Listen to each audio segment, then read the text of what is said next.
this spot that's blackened where the alien ship crashed. Alright, so like I said, the Catholic Church has been controlled by the reptilian race, Glash, and their friends for hundreds of years. But back hundreds of years ago, there was a lot of infighting as the Anakin was killing Glash hybrids, who were popes, and replacing them with their own. So who's our current pope controlled by? Pope Clement II is the only one that was pope for under a year. He was poisoned and his body was returned to the cathedral in Bamberg, Germany. I've seen it. I've been to Bamberg. So let's talk about our race. Orson Welles was the first one chosen the country towards disclosure. So, not to be serious, but to discredit future UFO sightings and activity. So, in the 1940s, started murders in southern Los Angeles. Elizabeth Short, otherwise known as Black Dahlia, was the most infamous one. This time period is known by the LAPD as the Reaping, and they still do as the killings have never stopped. So what did the 1940s have to do with crime sprees? Timeline events. First sighting of the Rhodes was in the 1700s. Jack the Ripper was 1888. Subliminal messages on radio and movies was pre-1938. Orson Welles' alien invasion was 1938. Death of the Black Dahlia and what the LAPD called the Reaping, and the Battle of LA was 1942. And more recently, which we'll get to, is the death of the girl named Elisa in 2013, which has ties with all this. So it began in 1933, a very strange and dangerous race arrived on Earth and permanently installed themselves off the coast of California and Italy near Venice. Less than 2 years later in Italy, the RS-33 cabinet, the agency in charge of all alien investigation, contacts, and relations, immediately reported this to Mussolini. Mussolini then called his son-in-law, Galeazzo Ciano, the Italian consul in Shanghai. In 1936, Ciano became Italy's foreign minister and head of the RS-33. He traveled to the U.S. and secretly met with John Nance Garner, Vice President Roosevelt, to discuss the alien race off the coast of California and Italy. They had already attempted contact with this race and knew there was no reasoning with this, so they started creating stories about the discredited future sighting. One rare photo was captured of this race in Alaska in the 1930s. In 1937, this race increased its presence by starting 2 new bases off the coast of France and Germany. This was discussed between Ciano, Hitler, and Daladier during the Munich Agreement meetings in September of 1938. Ciano coined the term for this race, the Road. Eventually, it was found this race had been on Earth a long time, and people had reported them as far back as the 1700s. Australia, 1793. Australia, 1861. Australia, the 1940s, and Oregon. Their craft looks like a disc with an antenna on top. Basically, it was huge as a hat. March 1954 in Rouen, France, New Zealand, and finally LA in 1942. Their bases are all underwater, and they don't interact with other races. Well, we'll get to that, because they actually did interact with other lives. Little is known about them, but they choose and kill people randomly, and they are extremely violent. We don't know their purpose. When they kill, authorities are told to leave the case alone, and those cases are closed as suicide, accidental death, or simply assault. So they are almost active January to March of each year, and that's when you look for patterns. January to March of each year is when you'll see unsolved cases, suicides, accidental deaths, things like that. And we'll get to this, but they come in the form of shadows. These are the shadows you see that are wearing a hat, or they have a cape. Now, the hat and cape they wear aren't actually hats and capes. They're actually the device they use to stay in the shadow. People in the know call them others call them shadow people. So here's where Jack the Ripper comes in. July 27th of 1888, a round object described as a pot lid was spotted over Red England. Same, November 3rd of 1888. Jack the Ripper, part of this alien race, his shadow was described by Frederick Aberlin, Scotland Yard Inspector in charge. There's 3 types of rogues, or shadow people. 1, the shadow person. 2, the shadow people, and 3 is the shadow animal. Shadow person is the leader of a team of shadows. The height is 5.5 to 8 foot. Sometimes wears a device on his head mistaken for a hat. Shadow people are much shorter, 3 to 5 foot, and where there's 1, expect more. They usually travel in a group of 10. These are the ones that appear to wear a hood and a robe, which again is some form of device. Their vision seems like that in the movie Predator. Their technology to become invisible. The shadow animals will only come out at night in a physical appearance, but because it's night they seem like shadows. They're not normal, quote-unquote, animals. The Shadow, 1930 to 1954, was a rogue reference. That's the movie. So Jack the Ripper references say 5 women were killed. The official version accepts 5 but changes to 4. Probably 6, possibly 8, all 5 were killed at night and outdoors. Except for Mary Jane Kelly. There were no screams. Same thing in Los Angeles during the 1940s for reaping. Victims can't speak. They become confused and disoriented and their eyesight is affected. Essentially, it's a poison that has the effects of chloral hydrates, which is a sedative, clonazepam, anti-panic drug, GHB, depressant, ketamine, which is an anesthetic, and rohypnol, which is a sedative 10 times more than value. That's the effects that these guys poison us. Look up Hotel Cecil, where Alicia was found dead. That's the girl who was killed in 2013. There's a company registered on some address, on the same address, the Invisible Light Agency. They have a fake login screen on their website, and Anthony View is mentioned. He now works at Raytheon Missile Systems, the company that develops the weapon. So, Ronald Reagan, before he was California governor, had a dramatic sighting of UFOs coming up the California coast. Steven Spielberg did a special showing of ET at the White House for Reagan and his group, and afterwards Reagan stood up and thanked him. Without smiling, said, "Several people in this room know that what's in your movie is 100% true." Interesting. So now back to the road races. They made no contact with humans or other races until the mid-80s. And then they contacted the Vlach, who in turn put them in contact with the American and Chinese. In early 86, Gorbachev proposed banning all ballistic missiles. Reagan instead wanted to continue research on the Strategic Defense Initiative, or the SDI. But they agreed to meet later in the year in Hofoi, Reykjavik, Iceland, to reach an agreement. They met in Iceland, 11 to 12 October of 86. Their talks collapsed at the last minute, but progress was achieved, which resulted in the 87 Intermediate Range Nuclear Forces Treaty, otherwise known as Star Wars. Imagine that. There's also a photo that was taken when they signed the photo showing Reagan was not alone. With them was Victor View, which I just mentioned a few minutes ago. An American Vietnamese scientist who worked on the X-ray laser development, Department of SDI, as well as the Shadow Person.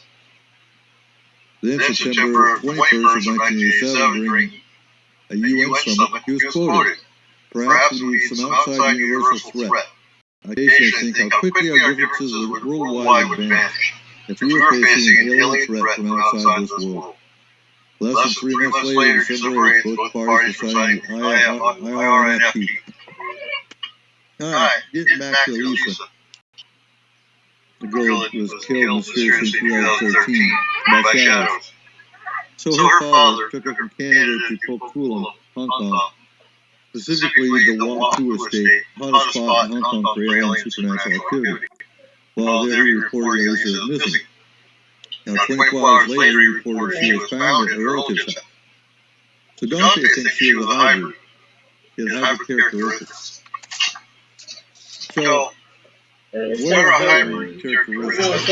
Excellent eyesight and hearing, phenomenal artistic ability, above average intelligence, or unique physiologic and anatomical abilities. So on January 31st, 2013, Alicia went missing. Some say she was bipolar, which led to her quote-unquote suicide or accidental death. Her parents and many friends dispute this. She had a boyfriend. His name was Michael View. Remember that last name? He worked for Raytheon. So in this whole puzzle, we have Victor View, a scientist who worked on writing Star Wars, Anthony View, former employee of the Invisible Light Agency, 3D, and other reality expert, and presently supervisor at Raytheon Missile Systems. Michael View, Elisa's boyfriend, and also employee at Raytheon. You see a pattern. Alright, so Torino, Italy. And we're jumping here. It's an alien hotspot due to location and other reasons. 100 BC, Julius Obsequens reported a round object like a globe extending from west to east. 91 BC, similar report. 42 BC, he reports a sound like a missile rose from with a great noise from the earth and soared into the sky. So Torino was Italy's first capital city in 1861 and home to the House of Savoy, Italy's royal family. And this comes into play, because you've heard me mention the Order of the Black Swan before, and there's a little more detail to that. The Torini were an ancient Celto-Ligurian Alpine people that are rarely mentioned in history. 1030 AC, Torino. 12 girls were abducted by aliens. They belonged to 3 different families. As time went by, the families gave up hope with the exception of Felicia herself, mother of Monica, which was a 12-year-old missing girl. Her and her 2 sons traveled everywhere looking for an answer. The 11th century was the darkest period of the Middle Ages. The trade slowly picked up in Felicia and Ella, quote-unquote, traders from the Eastern lands. When they were in Genova, who described the heavenly creatures who came down to get you dollars a man. Aliens. They also told her about the maiden. She returned to Torino in 1034 AD. The 3 families created the Ordine del Signo Nero, or the Order of the Black Swan. The families made a pact of revenge. They would fight the abductors 1,000 generations for each of the missing girls. They had just started. So why the Black Swan? Because in Torino, the Black Swan used a guard dog. Just over 500 years later, in 1550 AD, 2 families moved from Sicily to Torino, having had the same experience, and joined the Order. So those 5 families still run the Order today. Now, I've been researching and I've been searching for the Order of the Black Swan for a couple months now. Not a long time, I just found out about it. And they're very hidden. They've killed thousands of aliens. And we need to get more people involved. For this 5-year span we're entering. So those 5 families still run the Order today. Some rich, some not, but the mission goes on. Torino's where the headquarters is, and they've added people from other families. It's one organization that's been fighting invaders since 1034 AD. Thousands died doing it, and only a few dozen aliens have died in this period. And these guys fall and serve the gods. I was talking about earlier. So it's not my notes, but I kind of know the story already from reading it. And hearing numerous times, but Ra, who is the woman that the original Jesus was talking to and working with, she got pregnant, and she had twins. Now, we haven't gotten to it, but when Jesus died on the cross, he was Christus. Now, as I said earlier in the show, had he died, there would be no Christianity. And the Maiden of Lash couldn't let that happen. That's how they control people. That's how they control humans. So they had to carry on Christianity. So in order to keep humans in check, so Jesus was resurrected from the cross, but he wasn't resurrected. It wasn't door crystal. It was actually a glass pipe to carry on the name. Even his followers noticed he was different. And he was sent to make sure the twins were born, because the twins were actually a threat to the survival of the lab. And they were taken and trained off this planet. And I believe I have notes on that later on. So these twins were protected, but they were killed in Italy by an attack by the Maiden. So the two most important things for the Vlach and the Sons and Daughters of the Anakim, we'll call them the SDA, are the hybrid program. They fight in the skies. You see that. You see that through heat lightning, which is not heat light, the heat light sometimes. But the hybrids are on the ground here. And Hitler, for example, was made. So, they have a larger human population through the hybrid program. Both have different motives. The Vlach create hundreds of hybrids, and then just dump them off on the native population to fend for themselves, while the SDA creates smaller numbers and integrate them into the population with life story, ancestry, and let them live as native. Now, you know, technically speaking, that's the smartest thing to do. There's different kinds of hybrids. Some are enforcers, informants, breeders, rulers, etc. They can be created by mixing with the natives or created from scratch depending on the situation or purpose. Then there's the leader hybrid. They come from very special, unique characteristics, such as the four hybrids that were left here on Earth. Descendants of Zoroastrians. These are called Nobai. The mission changes the kind of hybrids to use: diplomacy, mediation, litigation, all-out war, breeding, repopulation, and the harvest, which is only used by the Vlach. Now here's where it gets interesting, because the harvest is utilized by spraying chemtrails. The hybrids are also seen as unpredictable. While some stay loyal to their creators, others become defiant. So the four hybrids that were here, that I talked about earlier, they were protected and accompanied by the real Knights Templar. That was the Knights Templar's job, was to protect the four hybrids. Now jumping, 1408, a new Earth alien race decided it was time to establish permanent presence on the Earth, and they landed in Russia, France, Romania, Makhatchala, and Skopje in the Kosovo region. And in one of the landing sites, landslide occurred, killing hundreds of humans. It was the Killamat APR race. Now they're almost immediately spotted by the Vlach, who sprayed the area with product to kill them when mixed with oxygen and carbon. Only one escaped, all the rest were killed. He was captured by the SDA, or the Sons and Daughters of the Anakim. He was also killed to prevent disease in humans, but his organs were harvested as they were known to live 8 to 900 years. The SDA, seeing there was a new interest in this planet, started building Russia as an empire. The plan was to put it in motion for 25 or 30 years, then circa 1435, the Vlach released thousands of their own hybrids. All divided into separate groups, each led by a maiden. Human in appearance, but all alien inside. The war was balanced, but the region was more divided than ever, so the SDA pulled out the organs of the KHKR and created a mega hybrid. These were designed to be leaders. One, they were highly intelligent. Two, they had amazing oratory skills.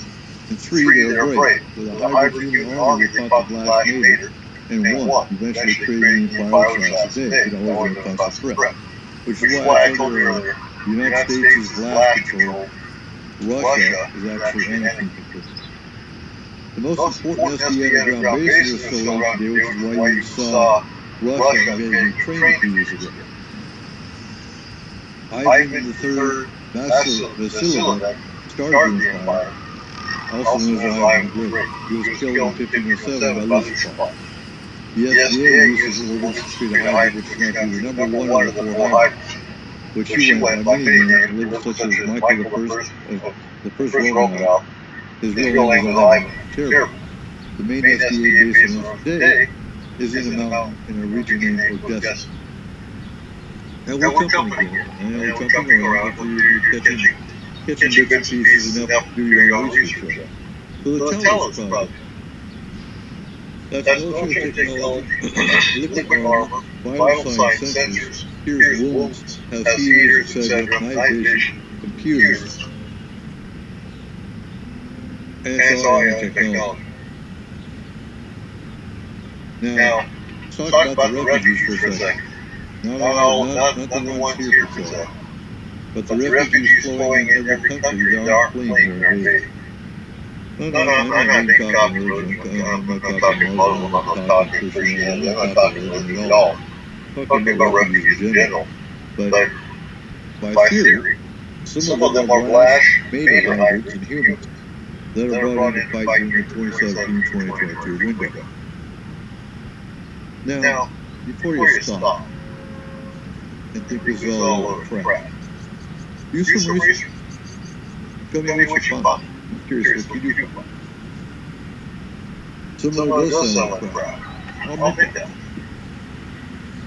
But my sources are pretty valid. People are awakening and people are seeing more in the skies today than they have before. I see it weekly when I get my... I also see it before it's paranormal with our caseload we get. And with all this going on, I've said in early shows that we didn't see a difference between a veil when it came down to, Halloween and the veil was supposed to be thin. We didn't see an influx in cases. And so I always thought, well, maybe there's no veil.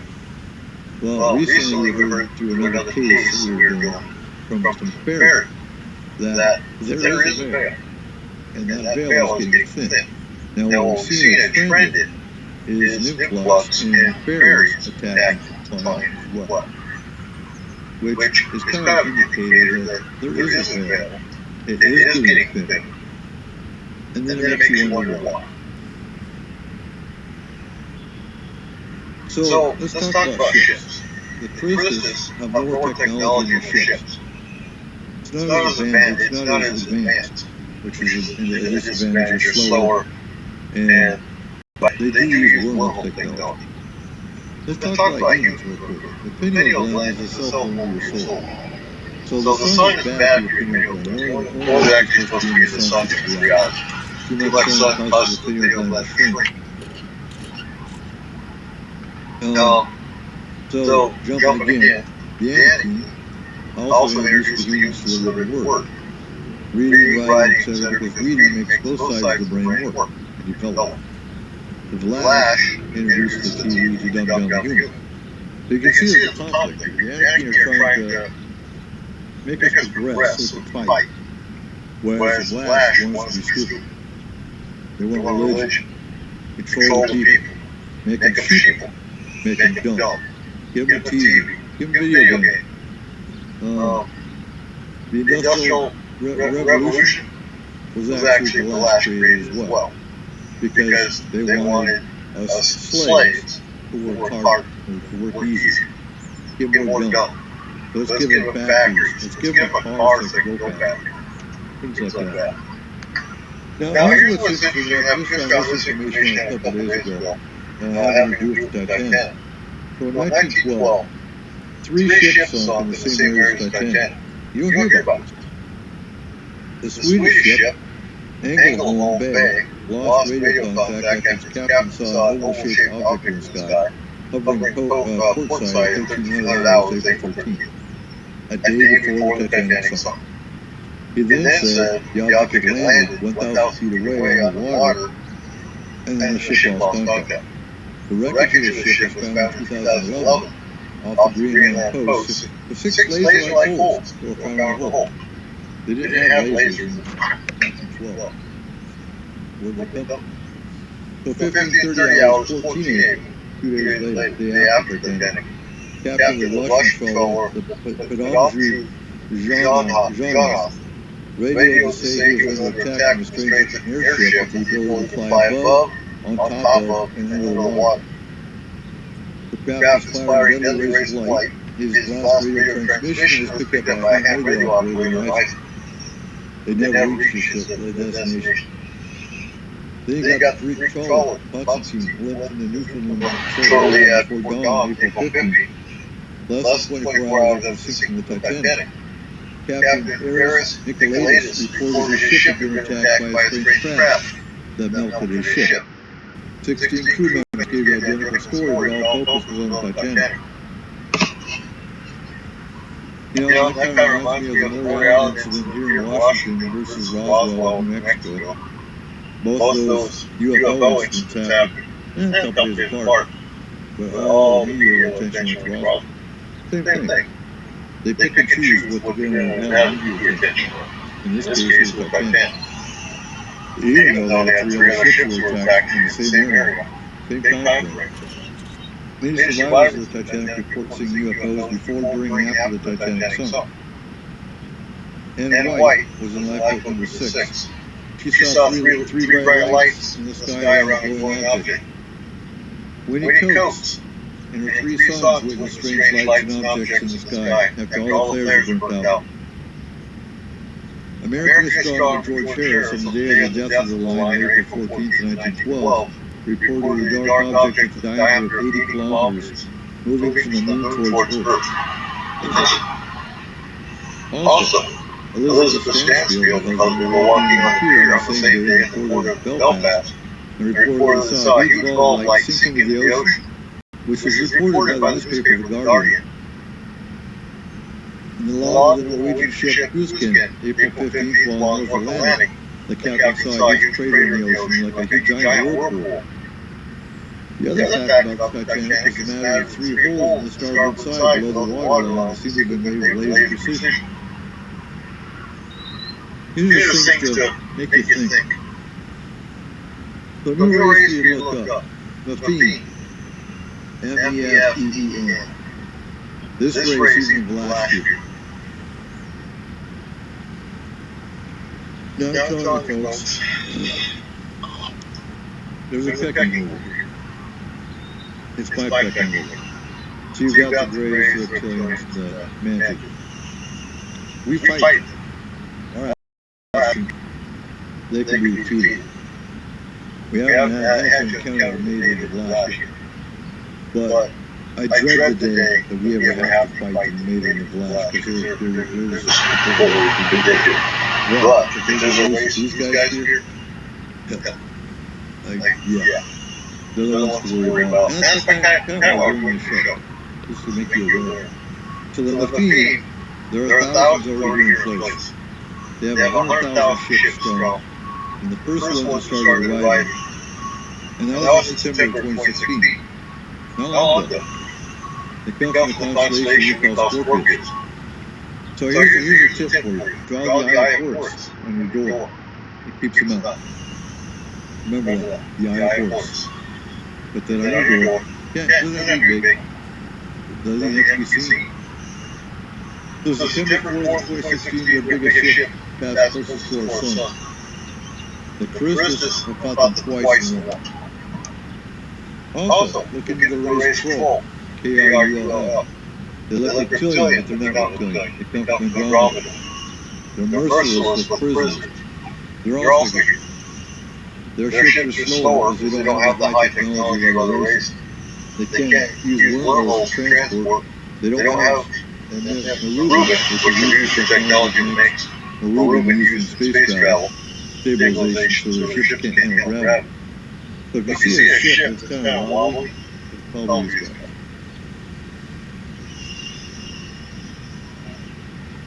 So they make up these downfalls, they're naturally close.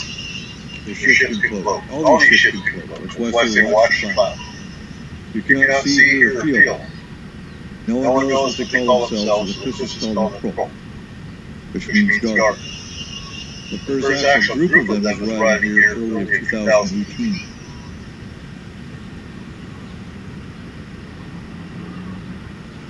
So there's a battleship called Ankara. One ship carried 5 million, and it's half the population. Look at Ray's Tingley. They use the Ankara. They also have a smaller ship called London, another craft called Ankara, serves as a transport and battle. So there's a race called Tenzing. They use heavy technology. These guys are assets. They're known for destroying wormholes after using them, or booby trapping, so that the next race comes through and dies. Other times they change the temperature inside the wormhole so the ship comes out, but those that are inside the ship die a slow and painful death from basically cooking to death. More than 20,000 Christians have died this way. They're also known for destroying other planets' suns. Their ships are pretty much indestructible. They also land on planets and terrorize inhabitants just to analyze the reaction. They've also been the cause of many natural disasters on Earth. And the ship. So, George Orwell was a Christmas hybrid from 1903 to 1950. These little tidbits to throw out for you. So, Race Man has some 80. Only had 6 battleships. They're Christmas ally. They're the good guy. In 1999 is when they allied with Christmas. Their ships look like pyramids. So Ray Saladin, they look like a cross of the Tenzin and the alien Predator. They like human meat. They have about 10,000 battleships. Race Nefrati. And these are races, bringing them up because they actually aren't in the alien races. Some of them are. No. But the main battleship of the race Nefrati is called Lomotino. They seem to be a race that can appear in human form. This race stays in the ocean most of the time when they're on Earth, and they're Christmas allies. Now their ship looks diamond shaped. These are important things to remember. Remember the shape of the craft I'm telling you. The race Maliki of Lash allies, their ship is called Toma. They had 10 of these ships, and now they have 9. Imagine that. I love it when I see numbers. So there's a race called Star. And these guys, nobody knows what the real name is. They've been named Star by Christmas. They're also fleshy. They don't say anything. The only time they did, they said we come from above. Their main battleship is called Lilla. Many varieties of ships. The big one looks egg-shaped. The Christmas have unfinished business with these assets. Now we have the race Vinny, V-I-N-N-Y-T. They are Christmas allies, but too many different ships to mention. The motherships look similar to the ships that were in District 9, the movie. And then they have smaller drones. Now their drones are cool, because they're used to killing Flash and Naval hybrids when they're spinning up. They also have a PSYOP technology that makes you change your mind. Technology is good sometimes when you're on real fast. Then you have the race Malley, M-A-L-L-Y-N. They're the size of the palm of your hand. They don't need guns. They handle themselves without any touching. They're very ancient race. They have 2 planets. The ones born on one planet are very small. On the other planet, they're very big. They're very Christmas allies and they're very protective. Which means they're very protective of you and I. Because anyone that is an ally of Christmas protects the human. Remember that. So the race algorithm I've talked about before in the other race show we did. But their battleship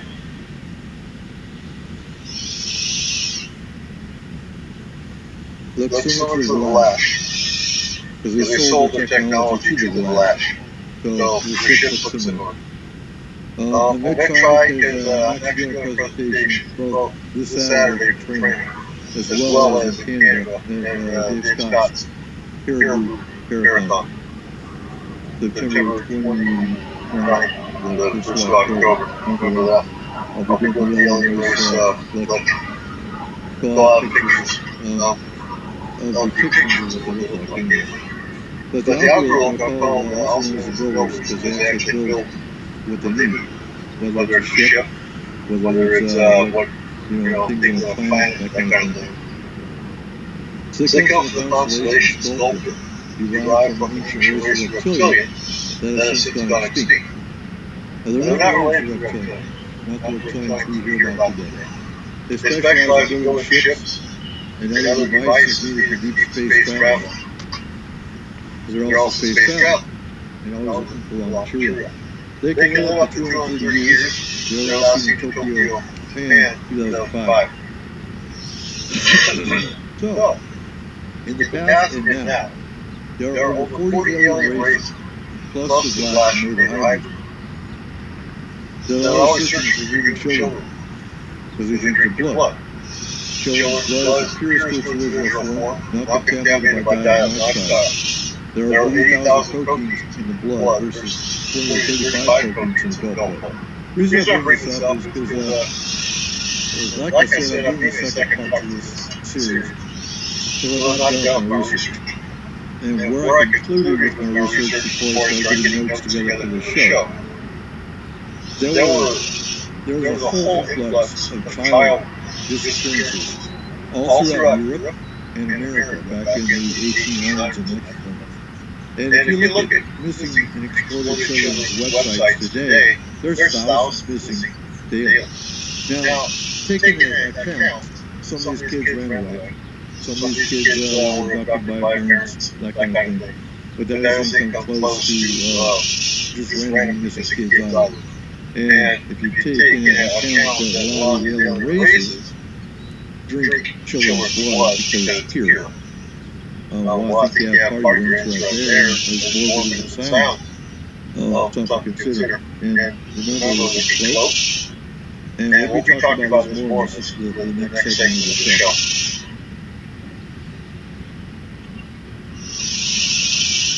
So, in other words, there's and this might ring a quote for some people, but there's the ark of the gods. Now, you read the Bible about the ark of the gods. Probably a similar thing, but the ark of the gods is it's in a Bermuda Triangle. It's a pyramid 650 foot tall.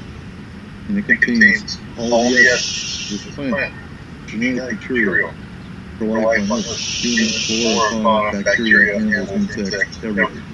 Everything needed for this planet. Many want to destroy it. It's life support system of the planet as well. It affects the changes of the seasons, the temperatures, the tides, and the weather. For example, if it was destroyed, all the volcanoes in the world would erupt at the same time. So volcanoes are essential, but they need to be kept in check, which is why you see a lot of crap that are around volcano sites. You always see UFOs around volcanoes, and always wonder why. And this could explain why. So the Ark is also a ship. Before I went to review it was in Egypt, and it was the fourth pyramid of Giza. Now, look up where he's Pullabush. Pullabush King. Looks exactly like humans, but they're two times masters and slaves. The masters are intellectually and technologically superior. They can actually fly or levitate. Their plan is described as a glamorous Venice. The slaves work for the masters without ever seeing them in the world of fire and pain. Kind of where you get the depiction of hell. So look at race Tricholicus. Looks exactly like humans, but they're more technologically developed. Maybe another experiment with planets much like Earth, but not the surroundings. They do have space traveling ships and capabilities, but they don't travel more than 365 million miles. Distance from Earth to Jupiter, we have to close. So aliens can affect our weather. They can also affect our poles. You know, the Greys have the capacity of rotating our poles. And that's one thing they threaten to do in the past. So in 1996, Texas had unusually high temperatures. There was also an increase in UFO sightings in the skies over Texas at that time. There's weather interference all over the planet. Extreme weather anomalies in Brazil. And that's also when the Virginia ship crash in Brazil happened. And that's actually in the Hillary book, that particular race. And they were actually abducted and taken into the U.S. government. So, yeah, we don't make friends out.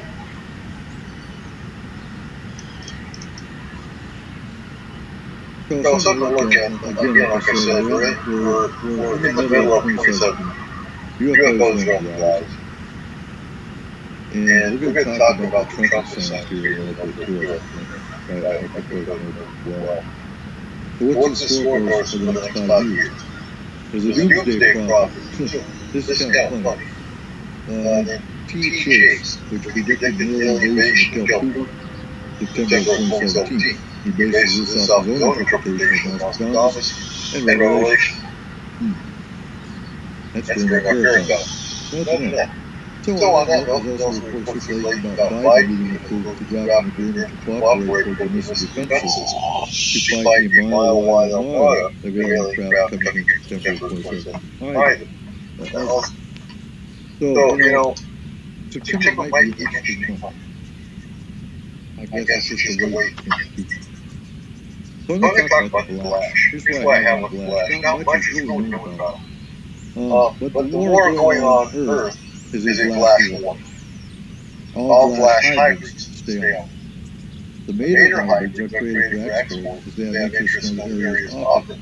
But remember, I've said this before, the Earth is not the center of the universe. There's a lot of stuff we don't even know about going on, between alien races off this planet and in other universes that are way more dangerous.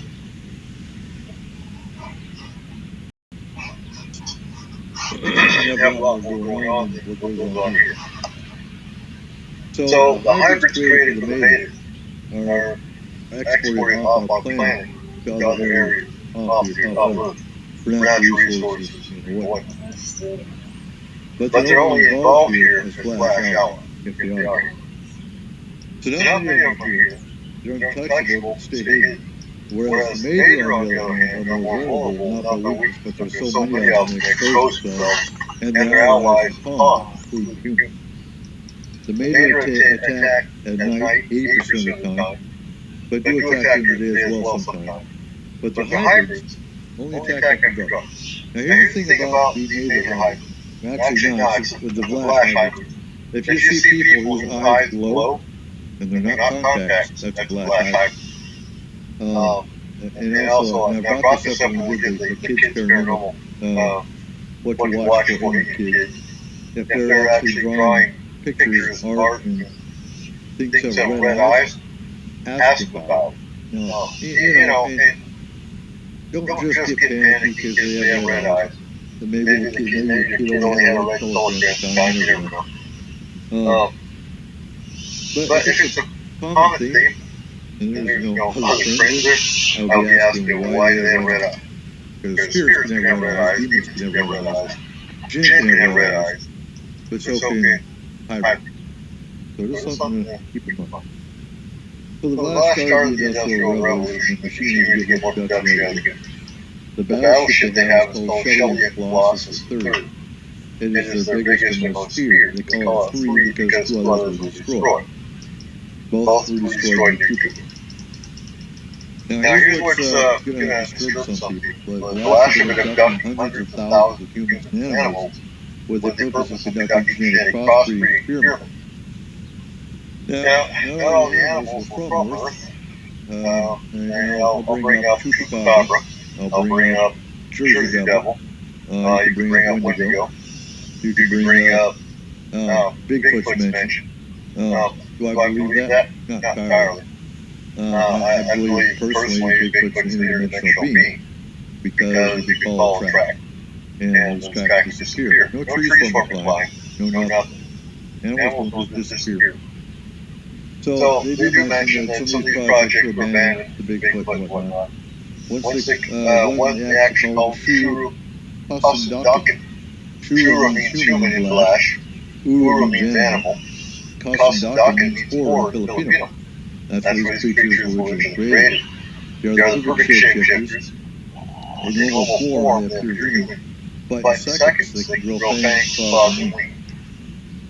They can change color, size, texture, anything and everything. In the Philippines, they're known as the Osway. I'll have more information on the Flash as I go. That's what I have for now. So the Mater have 2 home planets in the constellation Megapi. Same height as human. They're hermaphrodites. They have a lifespan of 120 years. They have colonized 26 planets, have abducted at least 5,000 human males. They're considered parasites by other races. They have visited Earth at least 200 times, probably more than that by now. First visitation is during the prehistoric period. They have goal of colonizing Earth. Has not happened due to protection from other races such as the Council of Five. Last sighting was September 06 in Nome, Alaska. And again, I don't know how current this information is, and based on other information I've gotten, they're here all the time. So I'm sure they've been here much more frequent than this. They've been involved in tragedies throughout human history. Some of the worst plagues were inflicted by them with the knowledge and agreement of the reptilians who want to keep the population under 8 billion. So, the Maters were one ally race of reptilians. The Maters are the worst race on our planet right now until the other one gets here. They are the same size as the human race, conduct more abductions than any other race. The Nazis were Mater. The second generation Mater ship is out. It's called La Cucaracha, or the cockroach. The Mater craft was shaped like a U, and the Mater is portrayed in the movie Sign. That's what the Mater is. So, the interesting thing about the Mater is their history. Because their history is very similar to ours. So 58 million years ago, the Mater was some primitive cave dwellers living like savages on a primitive planet until an advanced race landed there. Now, this advanced race, nobody knows their name. They worked with the gods, and they were called the Teachers. They made some very, very deadly mistakes. They're strong gods, they're imperfect. They're traveling from planet to planet to help us develop races. That was what they did. At that time, the Maters had a lifespan of 700 human years. But to speed up their development, the Teachers changed that to 120.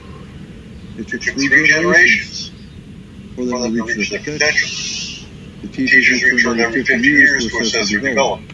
Now here's where they made the grave mistake.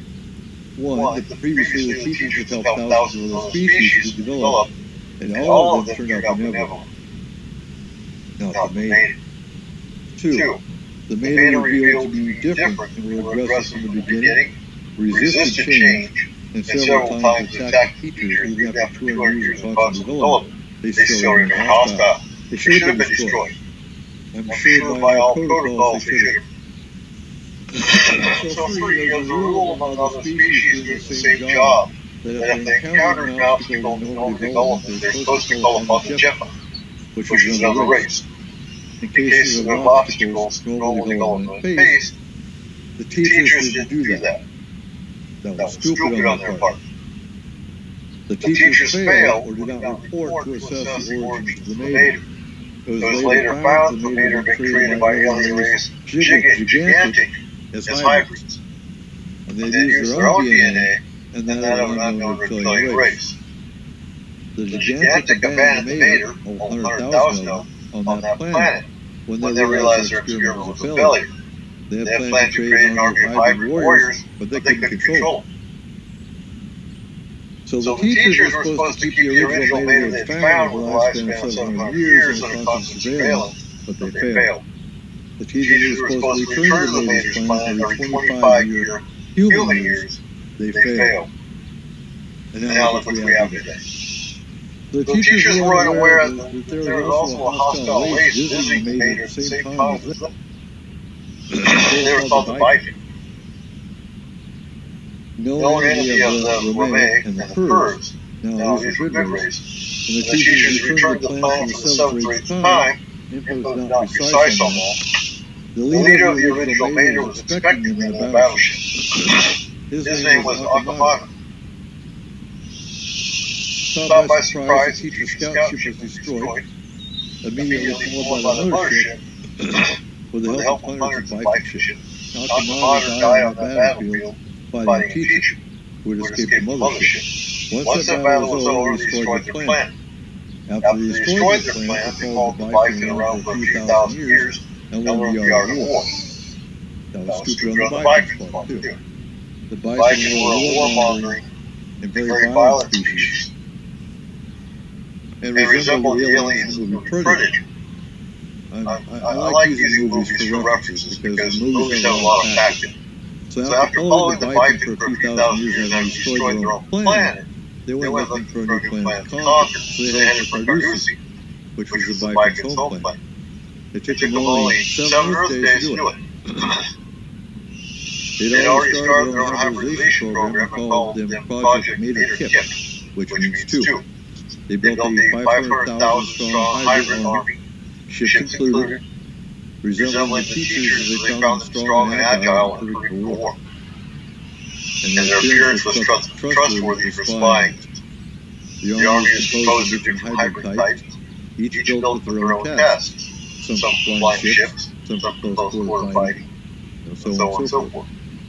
The race that helped to develop their hybrid army was called Ainana. Once the project was finished and the army taken, they turned on the Ainana and their planet and almost made them extinct. Their planet was called Ainana Lopi. We now know it as Mars. Imagine that. So they took over Carducci, the Vikings' home planet, now their home planet, located in the constellation Megapi. Most aliens call it Mingapi. We know it as Pegasus. The Mater conquered and colonized 26 planets of their own. Around 1.1 million years ago, the Mater started a new hybridization program called Mater Matera, or Mater Superior. There had been an agreement between the other races that there wouldn't be hybridization programs anymore, but the Mater hadn't been a part of that. They didn't agree to it, but their planet was in a region that they had to agree to the deal. The other races were worried about their plans as they were mixing three races into one supreme species that they could control. One of those races was Articulea, the Mentor.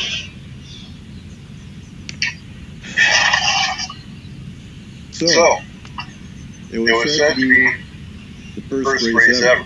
They are one of the smallest known races.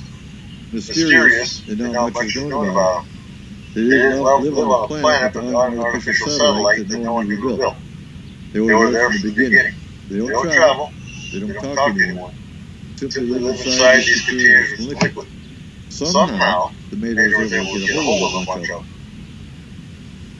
So while the other races were discussing what to do about the Mater, who at that time had a cargo ship called the Articulea, and they didn't want to attack for fear of harming that race, another race attacked the Mater and killed a Mater inside called Magna Senate, the Mater's supreme leader. It was the Anakin who attacked, and they're still painful.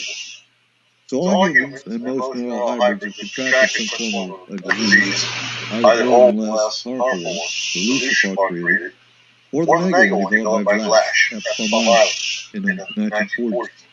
The original version, stolen from the Book of Curse, is called Lentian Christus language. The lighter version of this disease released by Lucifer is called Holy Lyme disease. We've all heard of it. It's carried by ticks. And it was created by the Vlash on Plum Island. The more powerful version created by Vlash hybrids in the 1940s at Plum Island is called chronic Lyme disease. So there's chemtrails sprayed all over the planet by the Vlash Mater and the hybrids. There's countertrails that are sprayed by the FDA, the Christus, and the Shambhala in order to stop the effects of the chemtrails on humans as much as possible.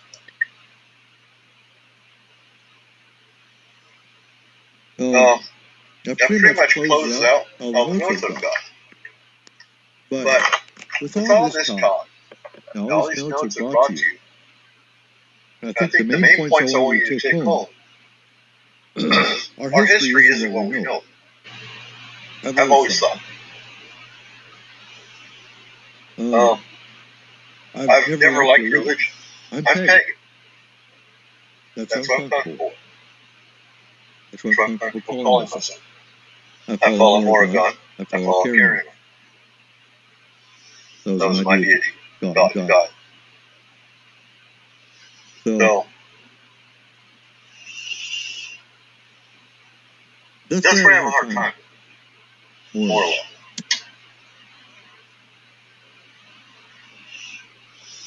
You got the goddess side. And you got the other one to fall only at God. And there's no balance. Where is the balance?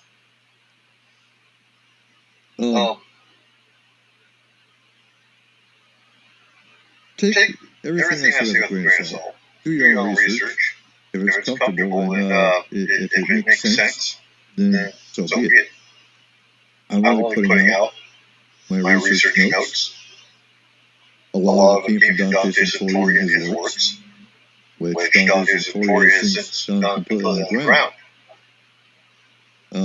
His sole intention when he came out with his videos, his books, they translated, his artifacts he actually has. He was only looking for 72 ivory as part of the war. Now, more of his notes are going to come out in future S4 shows. When we do the Bilderberg and the Le Circle show, a lot of the information that comes out of that show is a mix between what the actual Bilderbergs are and Dante notes and other stuff. There's other paranormal stuff that Dante's divulged through ancient text and that kind of thing. That we'll be talking about in future shows. But it's a dangerous world we live in. We're in a very unstable window of time with some of these races that are here. And because of that window, we've got more races coming that we don't even know about. Watch movies. I encourage you to watch movies. And pick them apart.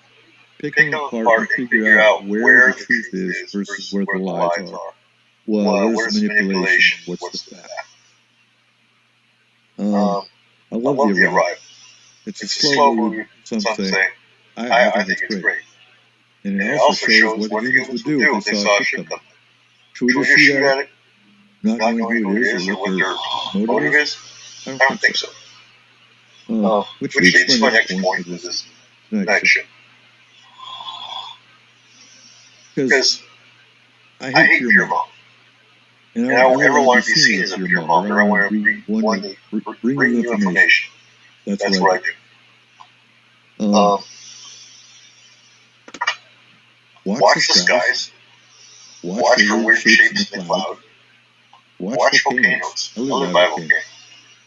I've always heard since the 70s that there's a mothership that hovered over the volcano. You couldn't see it. I believe that. Because everything is close. If it has like a heat wave looking effect, there's probably something there. That's how a lot of them appear when they're close. Or a digital pattern's moving, like in the movie Predator. That's also a cloaking mechanism. So what can you do to prepare? Well, get a garden going. Get chickens. You heard my chickens in the background earlier. Get your own eggs. Get as self-sufficient as you possibly can. And get weapons. I ain't talking about firearms. I've got guns. But I'm the first to admit, my bullets aren't, I don't have a constant, invincible supply of bullets. You gotta have a plan B. And never rely on firearms for your plan A. Blowguns, swords, knives, traps. Know how to survive. That's the key point. And be ready for it. And your community could be your best friend or your worst enemy. Get your community ready. Because here's the other thing. If shit hits the fan, not only do you have to watch out for your own family, but now you might have your neighbors trying to steal from you and kill you for your stuff. Get your community involved in their own preparation. There's some people out there that ain't going to prepare because, well, they can just go steal your shit and kill you. And that's what they plan on doing.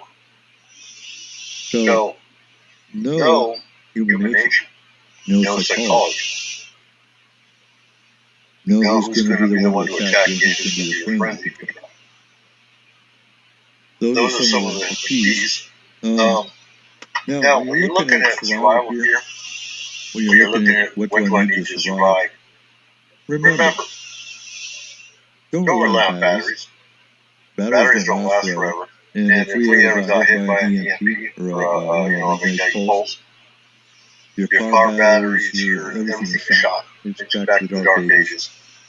So some of the stuff we were talking about, actually, last night, is a Faraday cage. Take you an ammo can from an old Army ammo can lined with tinfoil. That's a basic Faraday. Put your computer stuff in there. You can put whatever in the EMP one. That pretty much wraps up tonight. If you have any questions, all my information is on S4. From my phone number to my email to whatnot. Encourage your friends to listen. And of course, Sunday night we're talking Jin with an actual former Muslim that knows the history of Jin, what to look for in Jin, how to remove Jin, and has actually seen Jin catching. So make sure you don't miss that one. Friday, of course, is here in Concrete. We're doing our paranormal discussion 11 a.m. in the morning at Lone Star Restaurant. And Saturday, we're talking UFO investigation and alien abduction. 2 p.m. at Annie's Pizza. So in closing, keep your eyes to the sky. And any questions, any issues, go ahead and get hold of me. Have a good night.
Because we don't understand how life formed, it is difficult to estimate its probability. The likelihood of a complex molecule like DNA being created by random collisions of atoms in a primordial ocean is fantastically small. In an infinite universe, it would happen in some places, but they would be very far apart. If we want to find advanced intelligent life, our best bet is to listen for radio signals.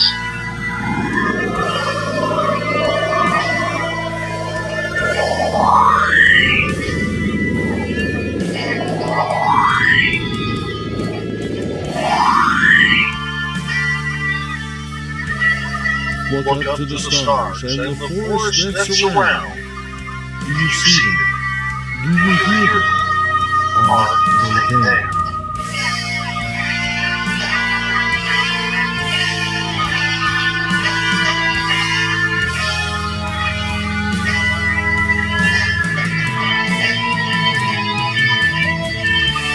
SpacedOutRadio.com presents S4 with Forest Moon Paranormal's Eric Cooper and friends.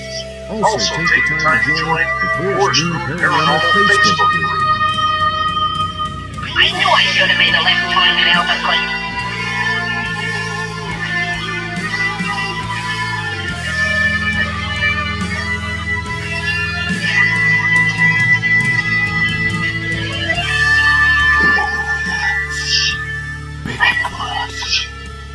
Conspiracy.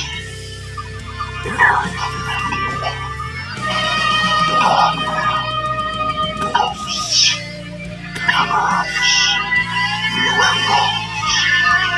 The pit will reveal itself.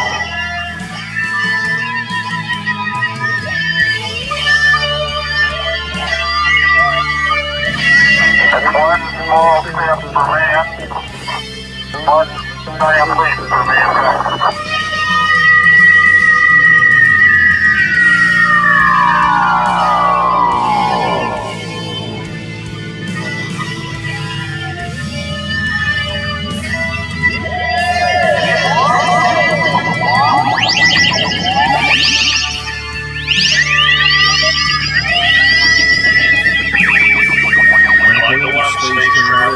It's time to go live on S4 with Eric Cooper.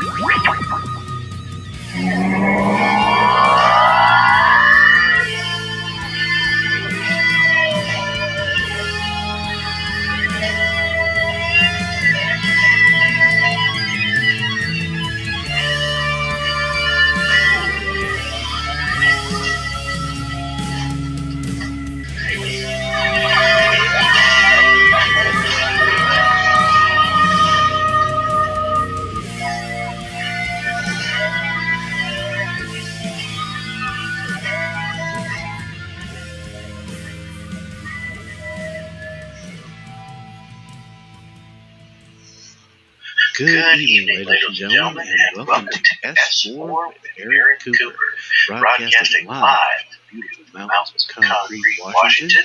And now, without further ado, here is your host, Forest Moon Paranormal's own, Mr. Eric Cooper.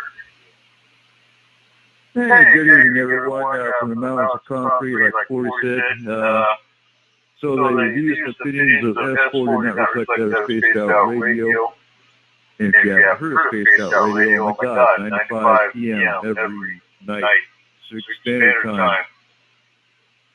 www.spacedoutradio.com with Dave Scott. Don't miss it. More like 90 minutes. Yeah, there you go. I'm sitting here, not even thinking. Yeah. So how's everyone? Sometime. It is. So tonight we've got Corey and Mark. We've got our resident. So those that are new to listening to S4, we have Eric Markham, who is our resident scientist on the team, as well as the news wire specialist on Spaced Out Radio. So he's the perfect one to be talking about CERN, which is our topic tonight. So we had one of our members of Forest Moon Paranormal that wanted to hear about CERN. And that was like last week. So I just plugged it into the schedule, and here we are talking about CERN. Also, she wants to know about the Gulf of Aden and the vortex that was spotted there, which we were discussing before the show. Real quick, some notes though. Friday, for locals, Friday at 11 a.m. is going to be the next terrible discussion at the Lone Star. Lone Star Restaurant at Concrete. And then Saturday, we're doing team training. If you're not on the team, you're local, and you want to be on the team, just come to training. We always take new folks all the time. We can get you into the team integrated. So Saturday, 2 p.m. at Andy's Pizza here in Concrete. in the conference room, and we're talking UFO investigation and alien abduction. And it's going to be a part 1 or part 2. The next session on that will be in July. Every second Saturday we do it. And without further ado, what can you tell us about CERN? There, Markham. Okay, well, we have two different things going on here. One, there is CERN, which is basically CERN is the name of the organization, and I can't really pronounce it because French is not my, but it's an acronym. Now, CERN built a series of particle accelerators, and the most common one in the news has been the LHC. And the two get kind of, because CERN runs the LHC, they kind of get lumped into the same. But it originally represented the French words Council, European, pour la, oh God, something that starts with R, something, and nuclear. European Council for Nuclear Research is what it translates into. And that's who built, that's where the money comes from, and that's where the, that's pretty much like the NFL and the Seattle Seahawks. The Seahawks would be the Large Hadron Collider, and the NFL would be the umbrella company. So, so CERN was like, Italy, France, if you know your Finland, Norway, Iceland. It looks like there's about 12 different countries. A nice chunk of the European map in the Atlantic and the Mediterranean is who it belonged to, who started it. But they got the, they built originally a little, still a pretty good size collider, kind of like the one in Chicago. And then they decided to get ballsy and build this huge one that is, God, how many? Oh, Lord, I'm trying to remember how many. I think it's 27 kilometers in circumference. So, in miles, is about 15 miles. So there's this superconducting, super colliding magnet in a big circle. In a huge part of it. Let's see, it goes over quite a, I think it's about 3 countries, or it crosses at least 2 borders, I believe. Right, it's right on the border of Switzerland and Netherlands. France. It's the French border. Yeah, that's right. That's it. Yeah, now the small, the original one they built, the little one was just, that was just right around the border, covered a little right there at the south, southeastern border of France and Switzerland. But this other one, the Large Hadron Collider, that thing is, it's over several, I guess what counts as little counties there. It would be like if you were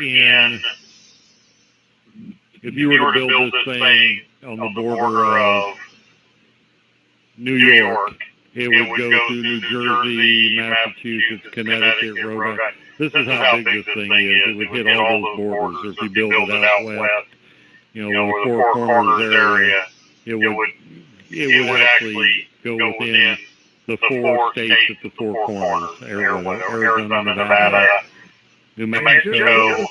Just to throw a conspiracy in there, have you ever heard, I think it was last year, you ever think about a Hadron Collider in New York?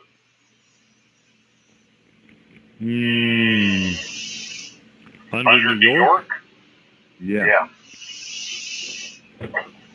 No, I remember they started to build one down in Texas. Back in the late 80s, and they pulled the plug.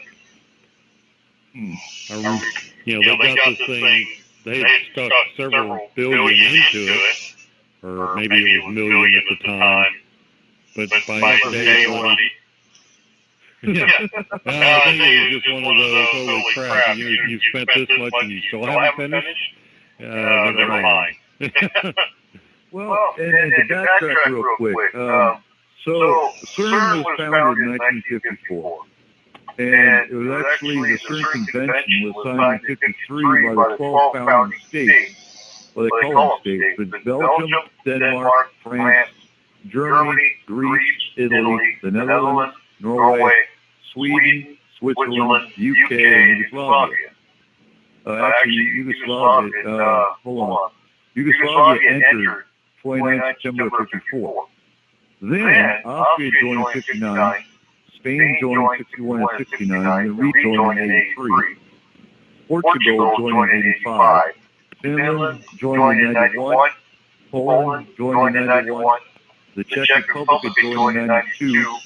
Hungary joined in 92. Bulgaria joined in 99. And Israel just joined in 2014.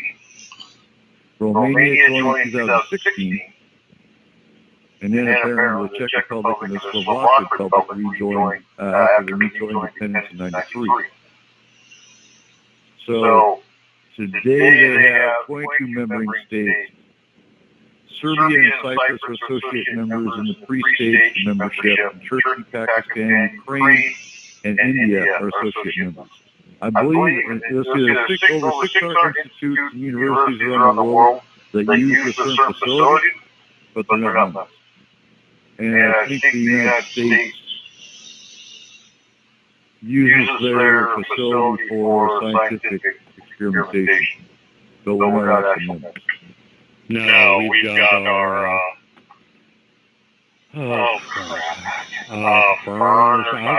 there's one Fermi Lab, University of Chicago, I think Chicago Urbana. We've got a smaller cyclotron in the States that we do a lot. I guess if they need verification, they do it over at CERN at the LHC. Okay, real quick, DTO's got a question for you. Was CERN created in collision, collaboration with ET? No, because I would say no, because I don't think it's not that advanced. I mean, considering what it, how much it costs and what it does, it's really not that more advanced than what was built at Fermi Labs, 50 years ago. And I would think in collusion, it would be a heck of a lot,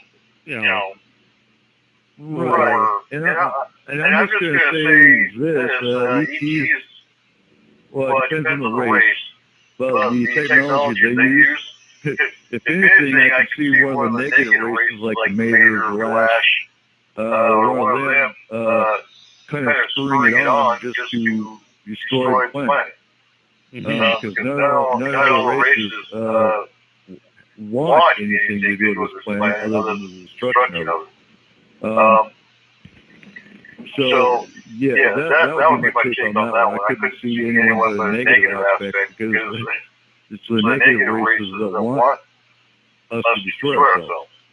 So when it comes to something like that, where we're playing with dark matter and other shit that we shouldn't be messing with, that's where I stand on that one. I agree with you.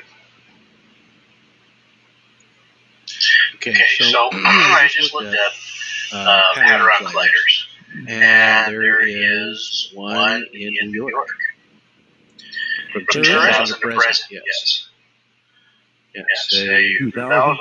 relativistic heavy ion collider, ion mode, Brooklyn National Laboratory, New York, 2001 to present. And then, of course,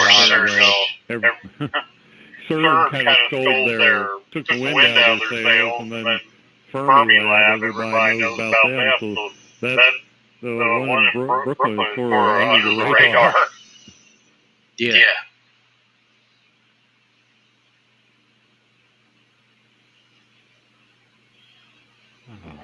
see. So real quick, John's asking why would the Maid and the Black want to destroy Earth if they want to colonize it? Well, those are two races that don't want to colonize this planet. They hate the humans because they stand against the Anakim and the Charistus, who helped establish the humans here. Picture good versus evil. And they want nothing to do with us surviving. They want nothing to do with the saving of the planet or anything of that nature. They're completely, basically to get at the Anakim and the Christus, this is their way of retaliating against us, or against them, I should say. So like the Holy War in the Middle East. Exactly. Now the ones that want to colonize it are the reptilians, the Greys, and those races. They want to colonize it. You got a whole lot of malevolent beings out there, all with their own agendas. The Velash, or Vlash, and the Mater are two such races that they don't want to colonize this place. They don't really give a damn about this place. They just want to destroy it to get, to strike back at the Christus and the Anakim.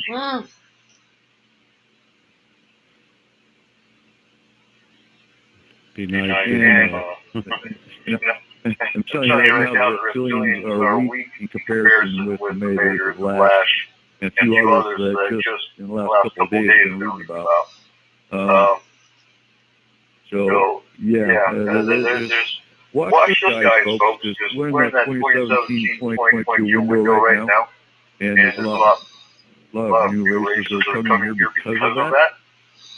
And you can just imagine our universe being kind of like a gang war for a bunch of alien races that hate each other. That's pretty much where it sums up to be. So much for all the unicorns, Care Bears, and the great white space brothers are here to save us. E.T. is an asshole too. And I'm not saying, don't take me the wrong way, I'm not saying there's not benevolent races that are here to protect us, but there's a large war that covers a lot of universes, not just, we're not, the Earth is not the center of the universe like so many people think. There's a lot more going on that I don't know. I have no idea what's going on. I just look at my own universe, So VTL is CERN utilized to artificialize the ascension process, aka New Age movement.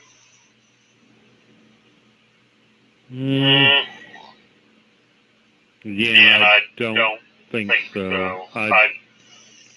I don't think what you've got going on with CERN and LHC is any more nefarious than a bunch of particle physicists crashing protons together to see what they get. Right. If anything else happens beyond that, I think it's just a matter of it happened. It wasn't something that was designed. I mean, you could always, make a case for there's a sinister cabal behind it that's, pulling secret strings. But like I said, I've known particle physicists, and you really don't need an evil cabal to make them out to be. They're sort of their own little breed anyway, so they're the kind that could hit the button to see what happens and not realize they just wiped out 3/4 of the planet. Like taking their notes, very myopic in a lot of ways. Catherine wants to know what's the point of repowering up CERN? Do they change the experiments or just collect more data? I've been trying to get a hold of Nassim Harriman, because Nassim Harriman said there was no Higgs boson. And I really want to get his take. Did they really discover the Higgs boson? Or did they say they did, and who's going to challenge them since they got the biggest toy on the planet? and you need their machine to find it. Just to cover the fact that they spent $13.2 billion looking for it. Right. So I mean, it's not necessarily that they, they're going to repeat probably. Yeah, if they power it back up, they could repeat that process. But then again, they might be using another. They might have a different element they want to smash, or a different type of particle they want to accelerate and smash and look for constituents. So you can go either way on that. And not to mention, you have 600 different universities that are using the facility for different stuff. Different experiments and that kind of thing. So I can see them repowering up for, Yale University wants to do this, and, Yale.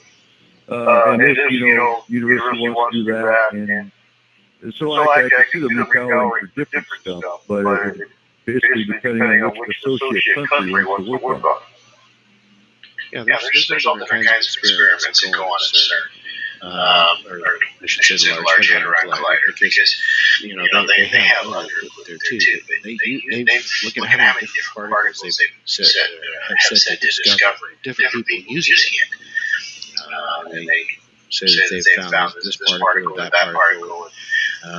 We know in recent times they were talking about finding dark matter particles, which is considered to be the glue of the universe. That's where things get kind of tricky. These guys are smashing the other particles to see what comes out of it. These guys don't really know what they're doing here. I mean, they're just kind of playing with it. Yeah, they're particle physicists.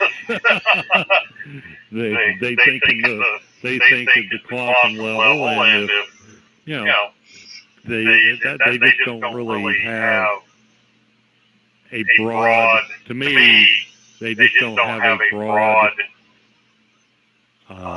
big picture idea. Some of that. I think there's let's see, you've got the proton synchrotron, the super proton synchrotron, the Large Hadron Collider, the antiproton decelerator.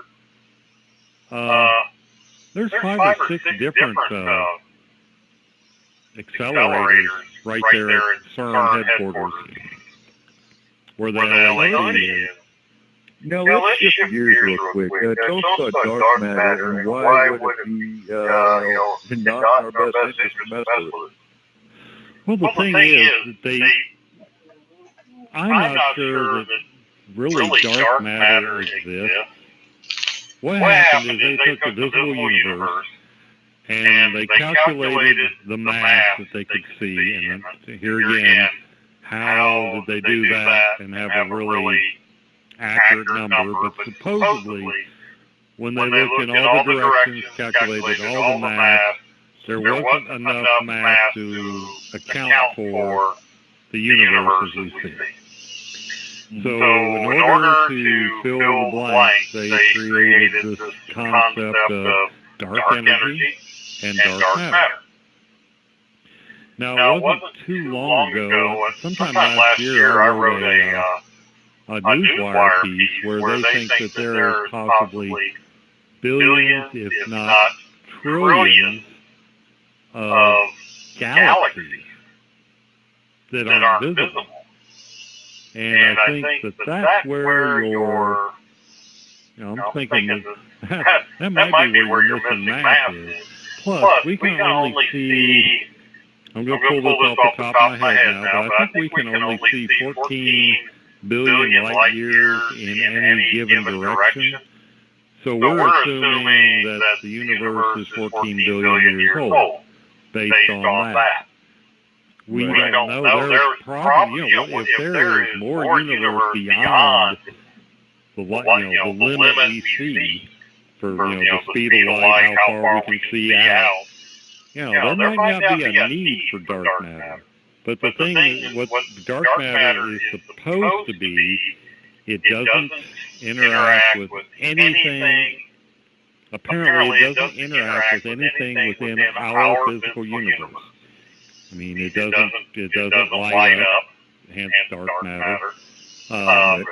it doesn't react. And I've often wondered if what the turn of the century, or the turn of the last century, we're talking 19th into 20th, the physicists and the great thinkers of the time considered there to be an ether. And I'm almost wondering if dark matter isn't just the modern version of the ether. But I think I saw back, I want to say it's been about a year and a half, where CERN came out and said that they actually found a dark matter particle in one of their experiments. They kind of found it by accident. They said they actually found that particle. And doing some more experiments with it, they figured that it was basically kind of the glue of the universe, which is kind of a scary thought in itself. You know, all of a sudden you're playing with the glue of the universe. Great, you're going to melt everything down. That's a great idea. Get off. Catherine's got a question too. If dark matter exists, or the glue of the universe, would we be able to create an engine that can manipulate it? Most likely, yeah. I mean, the fact that it doesn't, if it is a particle, let's see, if dark matter is made up of, subatomic particles like everything else, then billions of these things, because of the missing mass of the universe, billions of these things have to pass through us and every square inch on the Earth every second. I mean, it's like neutrinos. Right now you're being, on a submolecular level, you've got neutrinos streaming through you like a fire hose through a screen door. But as far as directly being able to detect them, I don't think they've been able to recreate. I think they catch something and then they go to reproduce it, and it doesn't, and it's not there again. So I do believe it's being a little bit on the what they call their hidden sector particles. Trying to go on to the next. It's because what they're trying to do is they're hoping that dark matter particles will bounce off or interfere with the atomic nuclei within a detector.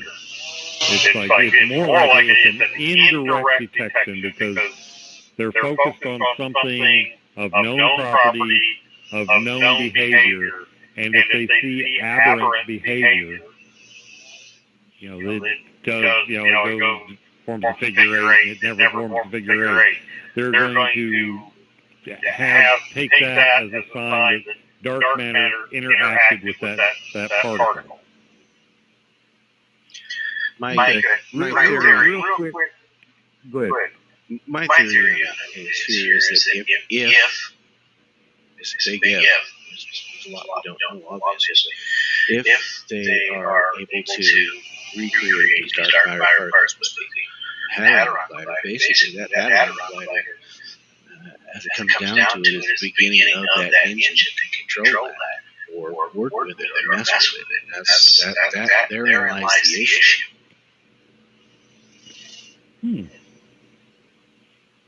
Yeah. Okay. Because we don't know enough about it to know if we ought to be, should we even be? Like you said, if that's the glue that holds the universe together, is messing with dark matter, the equivalent of pulling the loose thread on your sweater. Exactly. Yeah. So real quick, I want to go over the tools and the equipment they have at CERN, and then we'll discuss. Take notes and then come back to them. But we got Aegis, which uses a beam of antiprotons from the antiproton decelerator to measure the value of Earth's gravitational acceleration. We've got ALICE, detects quark, blue, and correct me if I mispronounce some of this stuff. I'm not a scientist. But ALICE detects quark, gluon, plasma, a state of matter thought to form just after the Big Bang. Then we've got alpha. MAKES captures and studies atoms of anti-hydrogen and compares them with hydrogen atoms. The alpha magnetic spectrometer looks for dark matter, antimatter, and missing matter from a module on the International Space Station. We've got ASACUSA, compares matter and antimatter using atoms of antiprotonic helium and antihydrogen, and studies the properties of matter-antimatter collision. From a cavern 100 meters below a small Swiss village, the 7,000-ton ATLAS detector is probing for fundamental particles. We've got ATRAP. Compares hydrogen atoms with their antimatter equivalents, antihydrogen atoms. AWAKE. Explores the use of plasma to accelerate particles to high energies over short distances. BASE is aiming for the most precise measurements of the magnetic moments of protons and antiprotons, compare matter with antimatter. CAPS, hypothetical particles called axions, that explain differences between matter and antimatter, and we may find them at the center of the sun. We got clouds. Could there be a link between galactic cosmic rays and cloud formation? An experiment at CERN is using the cleanest box in the world to find out. CMS, the CMS detector uses a huge solenoid magnet to bend the paths of particles from collisions in the LHC. COMPAS investigates how quarks and gluons interact with the particles we observe. DIRAC, a collaboration of CERN physicists, are studying the decay of unstable pionium atoms to gain insight into the strong force. ISOL studies the properties of atomic nuclei with further applications in fundamental studies, astrophysics, material, and life sciences. The LHCb experiment will shed light on why the universe appears to be composed almost entirely of matter and no antimatter. The LHCf experiment uses particles thrown forward by LHC collisions to simulate cosmic rays. The Moedo experiment is looking for a hypothetical particle of magnetic charge, the magnetic monopole. The SES, hopefully they will find that. Right?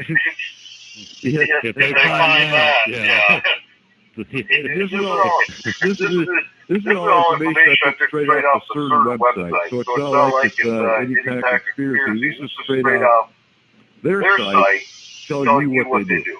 So, the STS heavy ion and neutrino experiment studies the properties of hadrons and collisions of beam particles with fixed targets.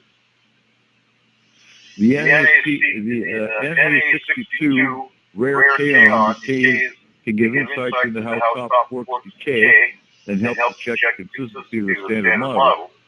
The NA63 studies radiation processes in strong electromagnetic field. The NCOS, the Neutron Climate Flight Facility, studies neutron nucleus interactions for neutron energies ranging from a few MeV to several GeV.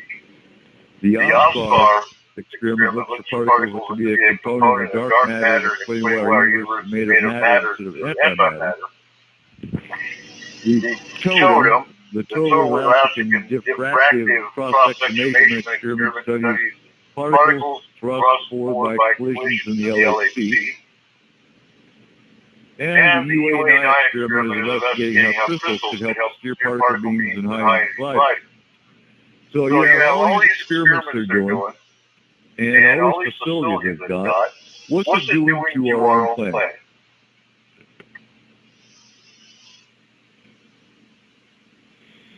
No, it does sound like we're messing with, we're pulling that loose thread. But nobody really knows. On the one hand, it sounds like we're messing with the fundamental forces of nature, but by the same token, we haven't completely figured out the four fundamental forces. The weak interaction, gravity, electromagnetism, and strong interaction. there's still mysteries within those forces. So we're not sure, how do they all... And that's my thing. If we don't know what we're playing with, and we smash the wrong atom, I mean, they're playing with fire. That's my take on it. We don't know enough to just go smashing. Let's make the Big Bang Theory again. And see what we create. You really want to.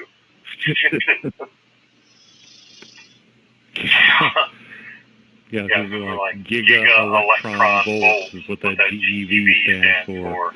Giga, I believe, is what, billions? Billions of electron volts?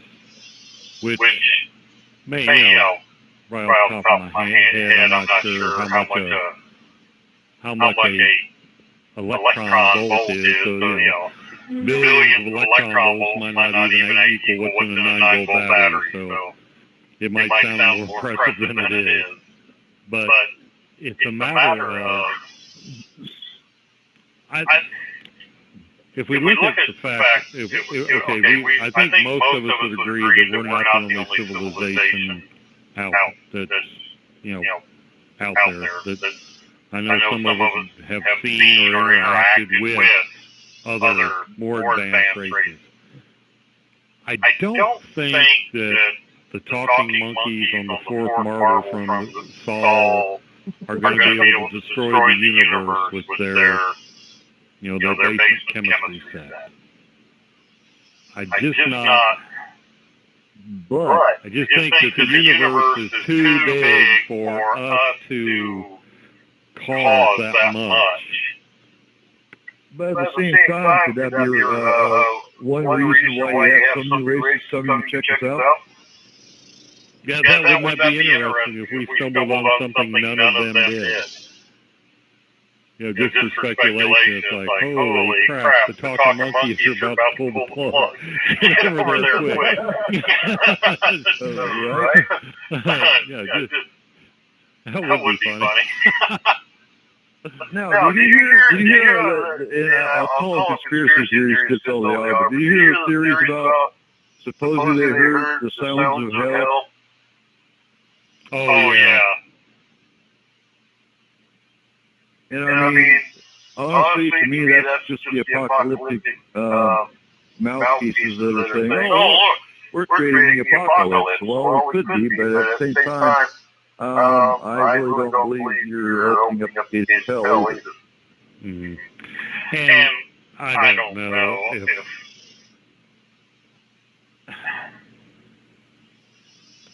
I'm not, things have sounds, and we're all the time being astounded by, okay, this is what Saturn sounds like. Well, 100 years ago, people had heard that, they would have thought that was the gates of hell. I mean, we are all the time discovering that things make noises that we didn't know about. The Aurora Borealis, oh my God, the noise that makes. That would be almost hell-like. So, I mean, any noise they pick up and, they're headed toward a dark place, it's almost a romantic notion. You'd have to say that you have the sound of hell, or you just wouldn't be human. Alan Tripp's on there. He says, sign on the dark side of the moon saying rest area is closed. Yeah, right? Look, talking apes are going to destroy us. Gotta go. And really quick. Thanks for all the fish. Now, you mentioned Aurora Borealis. I forgot to mention this last week when we were doing the Hollow Earth theory. There's actually a theory out there that the Aurora Borealis is actually, at a certain point in time, the lights of the inner Earth that are showing themselves. You ever heard of that one? I've heard of that one, but I think when you look at the conventional explanation of, solar wind interacting with Earth's magnetic field, that, to me, that seems to fill experimental model quite well. Right. So that seems to be a good answer, and it's been reproducible and stuff like that. So, Craig, that is a very good question. Craig in the chat is saying, "What's the mass of an atom at near speed of light?"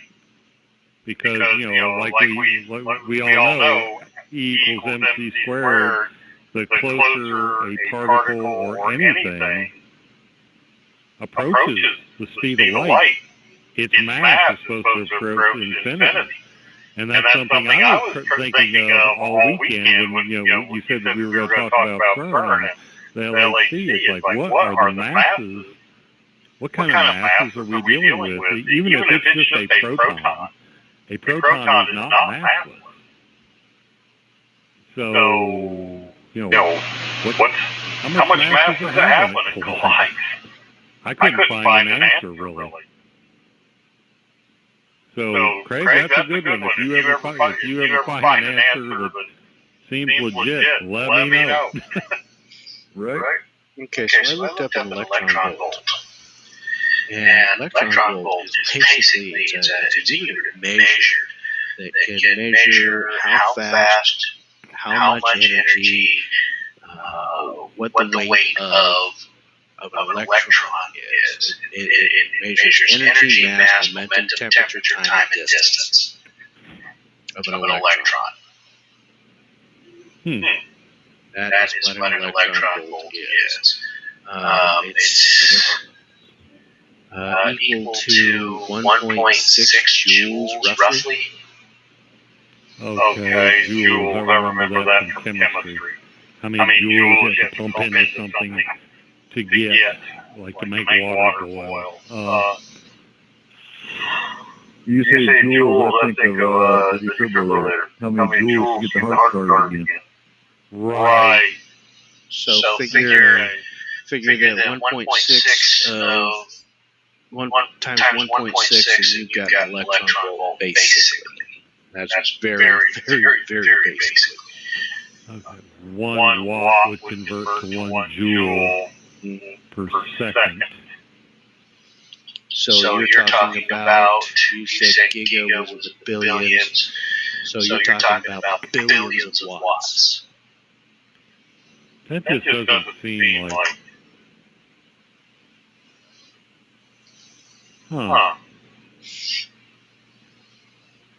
It must have a different property than what we think of as... Oh, it does, believe me. It's got to have a different... Okay, 1 electron volt is 1.60 to the negative 19th joule. Okay, yeah. So it takes... You would have to... One fraction... If we're talking giga electron volts, we're not even up to 1 joule yet.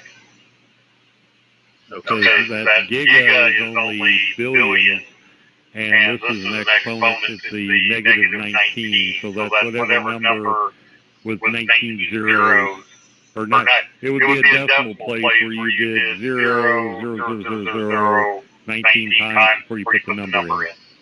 It's that far back. So a giga, it would take, what, tetra? You'd have to have a buttload of electron volts to get a watt. Oh, okay, yeah, I misread that there, yeah. It's like a metric buttload of... yeah. So, it's pretty complicated little equation there to do all their electron volt measurements. Yeah, if you take the smallest thing you can think of and divide it by 19 trillion billions, you got close to what they're after. Yeah. Right, but so smashing atoms together and doing everything they're doing, opening up vortexes. I gotta wonder about that, because it doesn't seem like we had those big like over in Norway where they have that spiral thing up in the air. It doesn't seem like we had that phenomenon recorded. No, I just saw something else, those weird horn noises that people have been hearing. I wonder if anybody's ever thought to see what was up at CERN when those things happen. And that would be a hard one to point.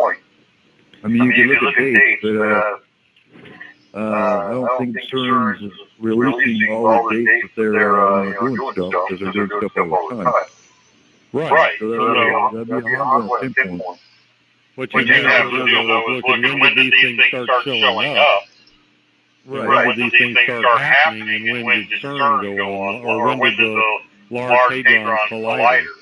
And it might not be just one of the colliders. I mean, they've got, 5, 6, 7 different colliders there. It might be a cumulative effect of all the stuff that's going on. Or maybe it's a resonance frequency that gets set up from all the world's particle accelerators. There's got to be a resonance involved here. Now that we know there's one in New York, because if you look at the YouTube videos with all these trumpet sounds they're hearing, it's happening globally. You can't pinpoint a certain location close to the collider. It's happening globally, but if we're having hadron colliders around the world, if you look at all the different colliders, which we don't even know how many there are, to be honest with you, that'd be a hard one to pin patterns on. Okay, so I want to interject here for just a second, because the preacher there kind of bounced a word off that triggered a memory thought. So we have the Schumann resonance. If you, I don't know if you've had a chance to look that up. You just made the hair stand up. What hair I got just trickled up. So the last time I checked that Schumann resonance, its last biggest spike was up to 112 hertz. Okay, that Schumann resonance before about 2010-ish. Had always been around 7-8 hertz. So when was it that the Large Hadron Collider and some of these other things really started kicking off? Let's see, Large Hadron Collider? I can't pull that out. 2002? 2002. Yeah, let me see. LHC opening date, I guess. I mean, they've been building it for, good God, how many years? Let's see, opening gateway to hell. Oh, nice that you put that in. Put it in there like that. Let me see, because I know the first time they tried to kick it on, it started vibrating and just about blew itself off. Just 2009, I think. Okay. So I think it was 2009 when they did it. Okay. What came good the World Wide Web was actually started by CERN, for those that don't know about that. We got the internet. Yeah, and they've actually got the server, the office where the guys were, where they got the idea. They've actually got all that little, like super primitive stuff. So Stephen Hawking actually wrote, the God particle found by CERN could destroy the universe. And that came from Stephen Hawking. He wrote it in the preface to a book called Stardust, which was a collection of lectures by scientists. And the Higgs boson could become unstable at very high energy levels and have the potential to trigger a catastrophic vacuum decay, which would cause space and time to collapse. and we would not have any warning to the danger. And that came from Stephen Hawking, which, yeah, the man knows his shit. So when you get warnings by Stephen Hawking, yeah. That could be pretty good indication that you shouldn't be dicking around. Yeah.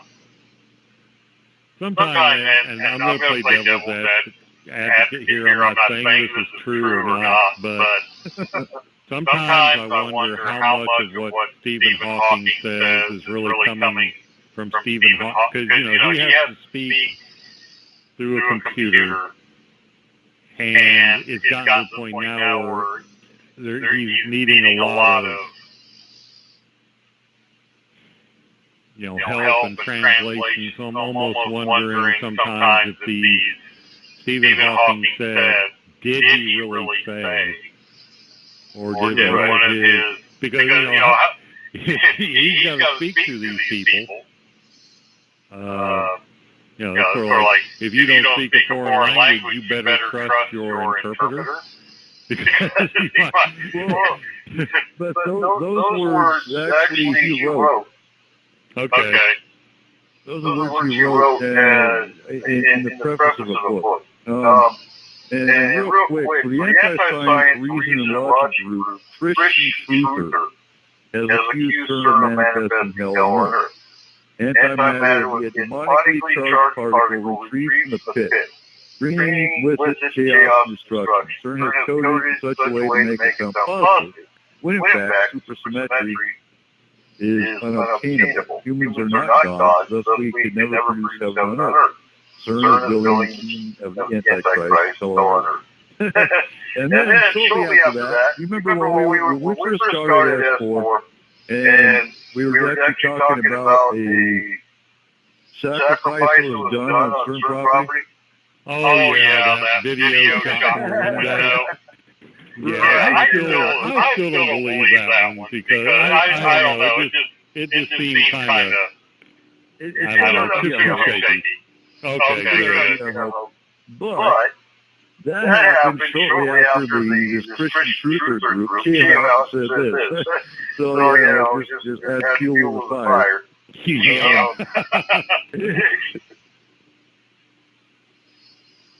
Yeah, I remember looking that up for the show, as a matter of fact.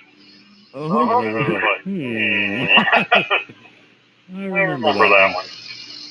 So we have some good that's come out. We wouldn't be on the internet, we wouldn't be on Spreaker, we wouldn't be in this chat room if they hadn't done CERN.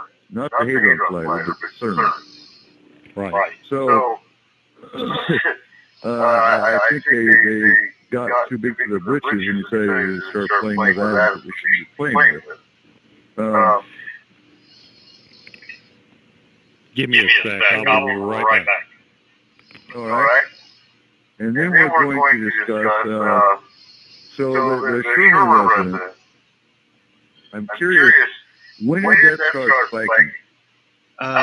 Well, I was kind of waiting for Mark to get back here. Right. In 2014 was the first time that they really noticed a serious jump from that 7.83 hertz to somewhere in the 15 to 25 hertz level. So, for new listeners, Corey, for new listeners, real quick, explain what the Sherman resonance does and what it is. So the Schumann resonance is a modulation, basically measured in hertz on the ELF scale, and it's basically the resonance of the planet. It is basically everyone talks about your vibrations, how you raise your vibrations. It is the planet's vibrations, is what it is. It's measured in electromagnetics. The Schumann resonance was discovered in 1952, I want to say. 54, I'm sorry. by a scientist by the last name of Schumann. Thus it was named Schumann resonance. But it has remained at 7.83 hertz up until actually it was probably before 2014. I want to say it was probably somewhere right around 2009, 2010 when it first started bumping up a little bit. 2014 was the first real recorded spike of it, where it went up to 15 to 25 hertz. And then in 2017, it jumped to, it had a spike of 36 hertz and then 91 hertz. And now, and actually I think that's wrong. I think some of that was in 2016. And then in most recently, the last spike I saw was 112 hertz. Right. So what's this spike mean for us? I don't know exactly. A lot of it is theorized. They say that it has a direct effect on our brain wavelengths, our energy, and then of course it has a direct effect on the energy of the planet itself. So, if this spikes are being caused by whatever experiments that CERN is doing, the Hadron Collider and the other colliders they have, as Eric Markham was saying, it could be a collaboration of all these different scientific pieces that they've got going here. If this is a result of that, we could be looking at a considerable change. I mean, we could be looking at problems. Well, just look at the way that a lot of people are acting nowadays. I mean, look how much has changed. Look how much has changed in the last 5 to 7 years. It's been huge. People. It seems like people have lost their minds sometimes. Could it be a result of this? Maybe. The human brain started getting kind of screwy around 50 and 60 cycles per second. Yeah. And that's where some of these spikes have gotten up into the 50 cycle range. Higher than that, 112. 112 was the last spike in hertz. I mean, huge. Well, and also they're extremely low frequency standing waves, semi-standing waves. Mm-hmm. The Navy uses that for their submarine communications. Doesn't HAARP have something? Doesn't HAARP mess with the ELF too? I believe so. Yes, they do. You got HAARP, you got all these things messing with this Schumann resonance, which is a frequency. I mean, I don't think you can. I don't know. It just doesn't seem to me you can throw that much into the electrical field of the planet and not have some repercussions. Yeah. So John was commenting, couldn't the Schumann resonance rise be natural? I don't think so, no. Well, it's linked to the Earth's electrical field. So I guess it could if, solar activity. I would have to correlate some of these raises, some of these spikes with what solar activity was. Was it a near miss from a gamma ray burst or something? So, I would say there could be some. I don't think it's going to do it on its own. It's going to have to be some kind of outside stimulus or outside action is what's going to cause a rise in it, I think. Well, the only problem, with the thought of it being a natural rise is that you have to ask the question, why did it stay in the 5 to 8 hertz range since 1954 when it was discovered, and who knows how long before that, up until the mid-late 2000s, up till now where it's really spiking. I mean, it stayed a real steady thing there for 50 years or better. And think what else we've added to the mix in that time span. We have all these geosynchronous communication satellites beaming microwave energy through the air. That could be also causing some instability, or that might be, here again, it might be a collective event. Yeah. And things we don't even know about going on. Right. What I do find interesting is it does seem that the major spikes started basically right after, not far after CERN really kind of kicked off their hadron collider, really started using that thing. That's when your major spikes started. I would say that the two have to be given that basic data. Sort of walk like a duck and quack like a duck. Maybe it's a duck. It may actually be having something to do with the Schumann resonance. And Peter here in the chat says it's also around 2010, which coincides quite nicely with the end of the Mayan calendar. Right, and my take on the end of the Mayan calendar wasn't the end of the world like everyone was predicting and thinking. It was more of the end of an era, or the end of the beginning of the awakening of the human race. Not so much. I mean, it's always good to prepare for whatever's coming, but don't sit and fear-monger over it. That's what I always stress to people. You don't just live your life normal. Whatever you hear is coming, and just be ready for it. Yeah, as far as the hadron collider goes, I'm still of the mind that these guys are messing with something they shouldn't.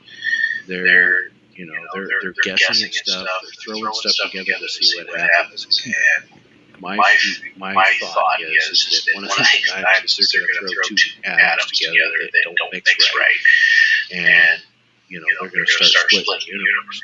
I mean, we look at all these different things, consider conspiracies, but if you look at it, you see it, where you remember something different than what it is said to be now. And it makes me wonder if we've had, because of some of the stuff they're doing, we've had some type of phase shift between universes. Or timelines, even. And it begs the thought, because there's a lot of it. I mean, a lot of it. You can't tell me that, and I get that, people can remember stuff differently sometimes than they used to, but there is a ton of it where people go, that's not how I remember that being. That's not how I remember that movie being. That's not how I remember that being in history. Something's not right here. I remember this. I was there. Kind of thing. You see a lot of that nowadays. The Bernstein Bears. Yeah. The Bears. Yeah. Was that correct? Yeah. Right. I remember, the first time I saw Harold and Kumar go to White Castle was a bootleg CD or DVD a friend made for me. I still have it. And I also have the theatrical. There is a scene that was in the original that's not in the theatrical release, and then when I thought, well, I'll settle this. When I moved, I found that original disc. It's not in that one either. Right. So, This is what I'm talking about. Yeah, things change. There's just no. Yeah, I agree. I don't know what causes it, but I've had too much of that Mandela effect crap in my own life not to, not to give it a fair hearing. And it seems that we didn't really start hearing about any of this until they started screwing around with these different particles and whatnot as hadron colliders. When they started really playing with these hadron colliders and smashing stuff together and making things do weird things probably shouldn't be, that's when we started seeing these phases shifts. If you look back, and I mean, you can sit there and look back right now. You start doing some Google searches on some stuff, see when things start. You start seeing people talking about this stuff, and it lines up. I mean, it lines up when they started playing with this stuff. So it makes you wonder. Are we looking at some type of timeline phasing shift, or some type of parallel universe phasing shift that's been happening because of this? Are these guys playing with a space-time continuum in a manner they shouldn't be? Are we going to get down, 20, 30 years from now, these guys playing with this stuff, and come to find out, we look in our history books, and turns out Hitler was some type of nice guy, and there was no war. Or something like that, or worse. Something that's worse instead of better. Who knows? Are you going to wake up and see Rex looking in your window? Yeah. Oh, please. Yeah, please. I mean, you can throw out I don't think it's just individuals either. I think that the planet itself has moved through. I don't think this planet is sitting in the same phase, the same place in space-time it was 50 years ago. Mm-hmm. I think we've moved into a parallel universe, but I don't think it's a matter of individuals. I just think some people are catching on to it, or that maybe most of us forget when it happens, but there's that few of us that don't. Yeah, and that's kind of what I'm talking about. Is I think that we've created, and it could be, who knows exactly what it could be, but it seems like it lines up pretty well with what they're doing there with CERN, at the hadron colliders and such. It may be that we have literally phased ourselves the whole shebang right into something that's a little bit off of colliding with another universe because of it. BTO's got a question for you. Do you feel that CERN is utilized in conjunction with Project Pegasus time travel? Purely speculative, I would say possibly. It would make sense. If Pegasus actually exists, it would kind of make sense to try and tap into the LHC's power and manipulation. That might be why the LHC, where they have to dim the lights in 4 countries when they turn that thing on. Maybe they're using a little bit of, maybe they're using a little extra, a new concept, black budget energy. Budget money disappears. Maybe some of the energy is disappearing into black projects as well. Could be. Pegasus could be one of them. I have a theory on time travel. And who knows, I could be off base, but as far as physical time travel by a human being back in time, I don't know about forward time or sideways time, however that may be, but back in time, I don't personally believe it's possible to do. And the reason I say that is is that everything that we're looking at currently today is made up of atoms that were part of something else way back when. So technically, to travel back in time at a certain point, you would literally have to rip apart all of the atoms in the current timeline to reassemble the physical aspects of the timeline that you want to go to in reverse and reassemble it there.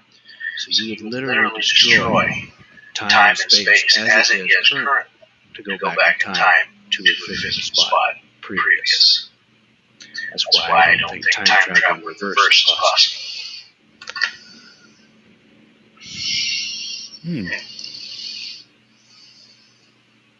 I've always been led to believe that all of time, past, present, future, all of time is happening.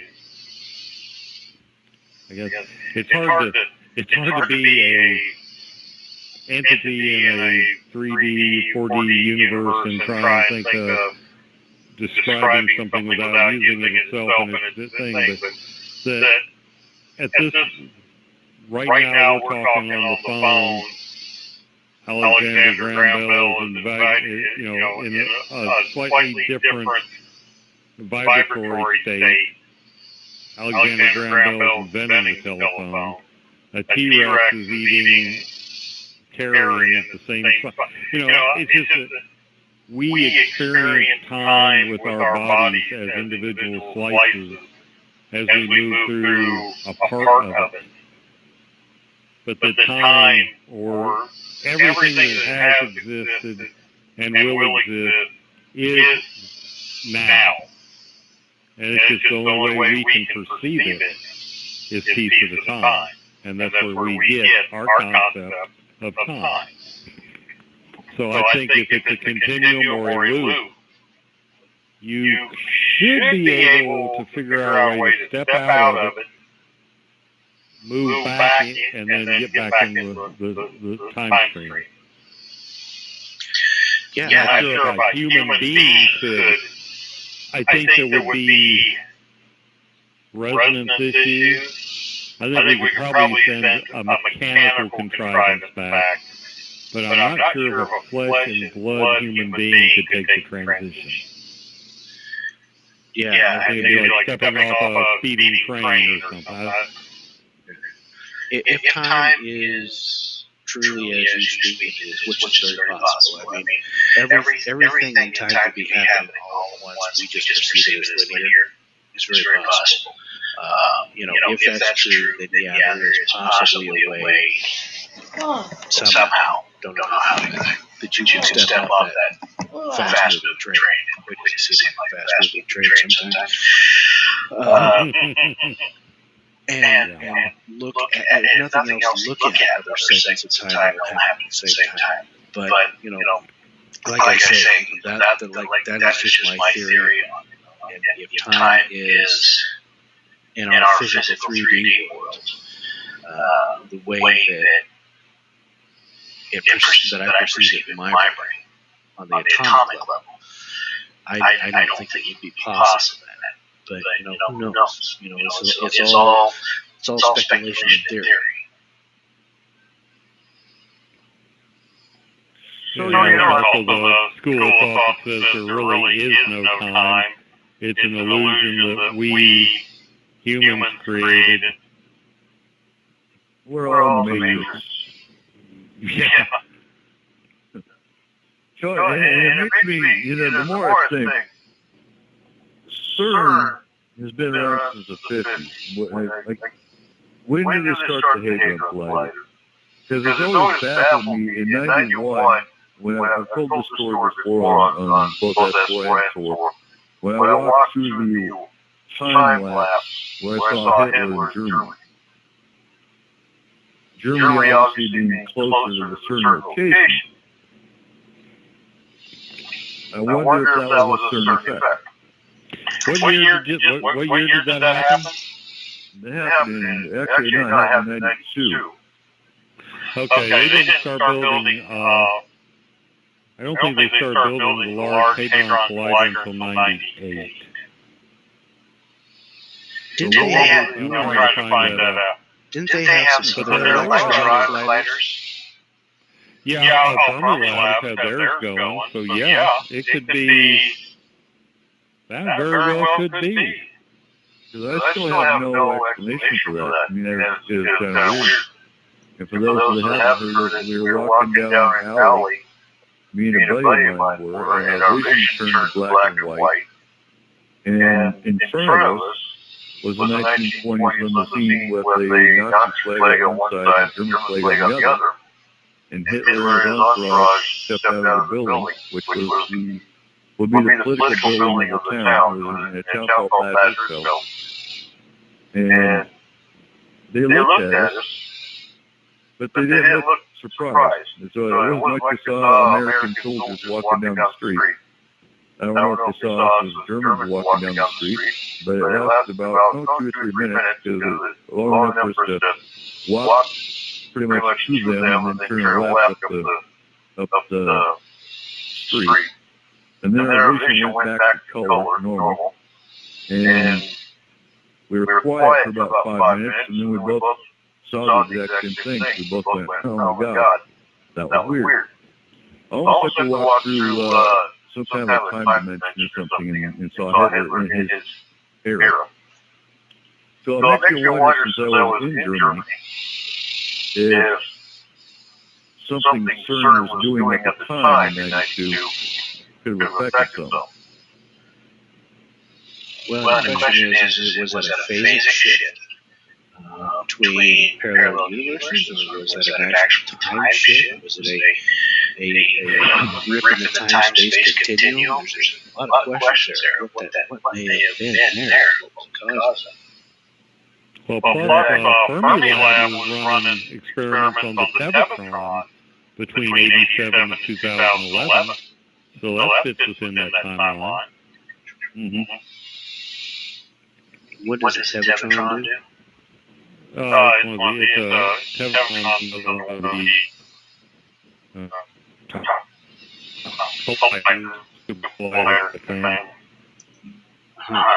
Okay. They cut the budget back in 2011 because basically with the Large Hadron Collider, physicists had a bigger, more powerful, toy to play with than the Tevatron. But the Tevatron is basically like the Large Hadron Collider. It's a circular electron collider, particle collider. Okay. So yeah, the possibility there, to play with that thing, they could have created some sort of paradigm shift.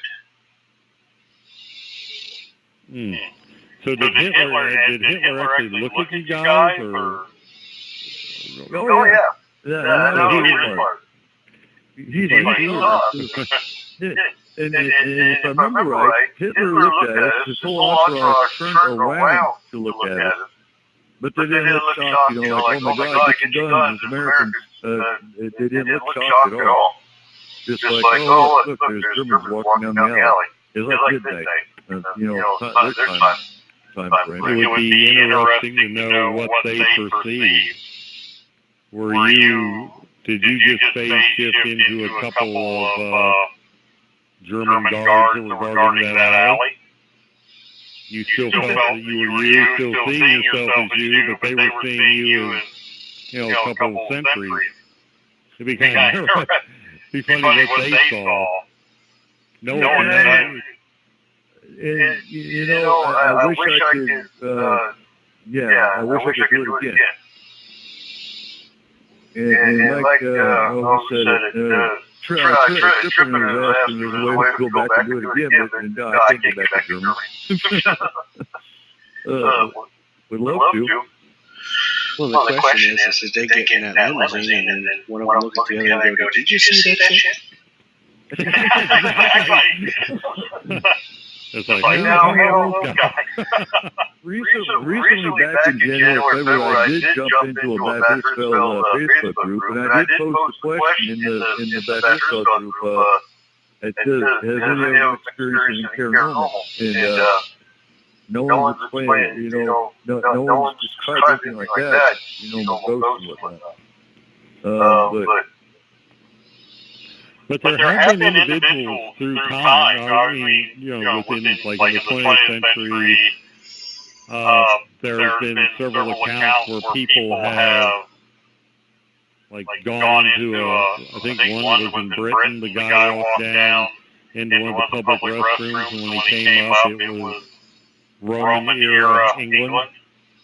Right. You know, there's been people who have stepped out of our time and perceived a path, which just makes you wonder, is all time happening at once and they just vibrated into that one for a minute, or did they physically migrate to that different time? But it makes me wonder why our vision went to black and white. That's... color hadn't been invented yet. That's in Calvin and Hobbes. There was actually color pictures of a black and white world. Right. Maybe that was just the effect of... Maybe that's part of the effect. Yeah, I mean, because color is actually frequencies of light. Maybe, you know, what it took to get you there, or what you walked through to get you there, messed with the wavelength. Right. Yeah, it's all going to be frequency, and if you're messing with frequencies in one of those colliders, you know, that could, when you open a rift in time, space, or between parallel universes, you may see whatever is available to you to see at that point because of what's being caused. Mm-hmm. Now, switching the subject here, we were talking about this before the show.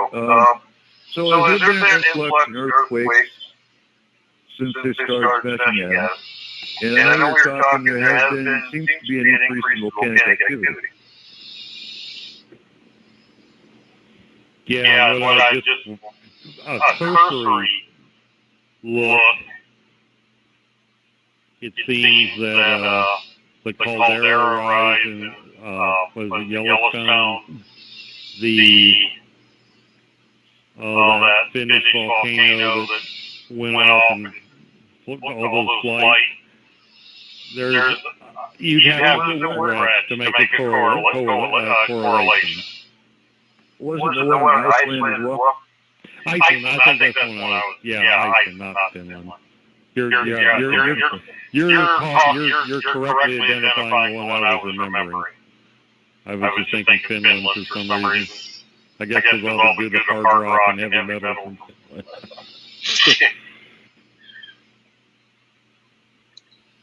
So what about earthquake activity?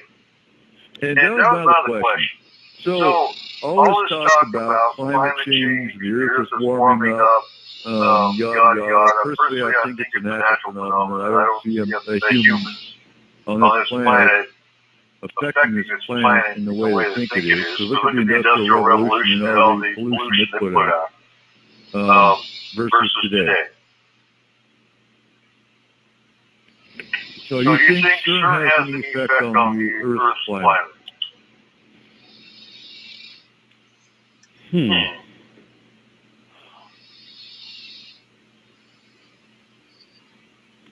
Really not enough. I don't see how you can mess with those kind of energies and those kind of resonances and not have some kind of material effect. Now, I don't know if it would be enough to affect the entire planet's weather, or if it would just be local. I wouldn't mind seeing, getting a hold of somebody who checks the local, keeps, like a hobbyist, local meteorologist that has records pre and during the Hadron Collider's time to see if there's any difference. I think it's very possible that it could have some effect on it. But the reality of it is, because of all the stuff that got started in the Industrial Revolution. And you have to look at all the millions and millions of people, billions of people that are on Earth now, how many cars, factories, and everything else is going on. And yet we are having an accelerated force on a natural event. It's one of those things that the stuff that we're doing is accelerating something that is kind of natural to do. I mean, you look at the planet's history, and there's been warmings and coolings going on for centuries. But if you look at how long each one of those things took to do, as in comparison to how fast it's going currently, we definitely are having an accelerating effect on it.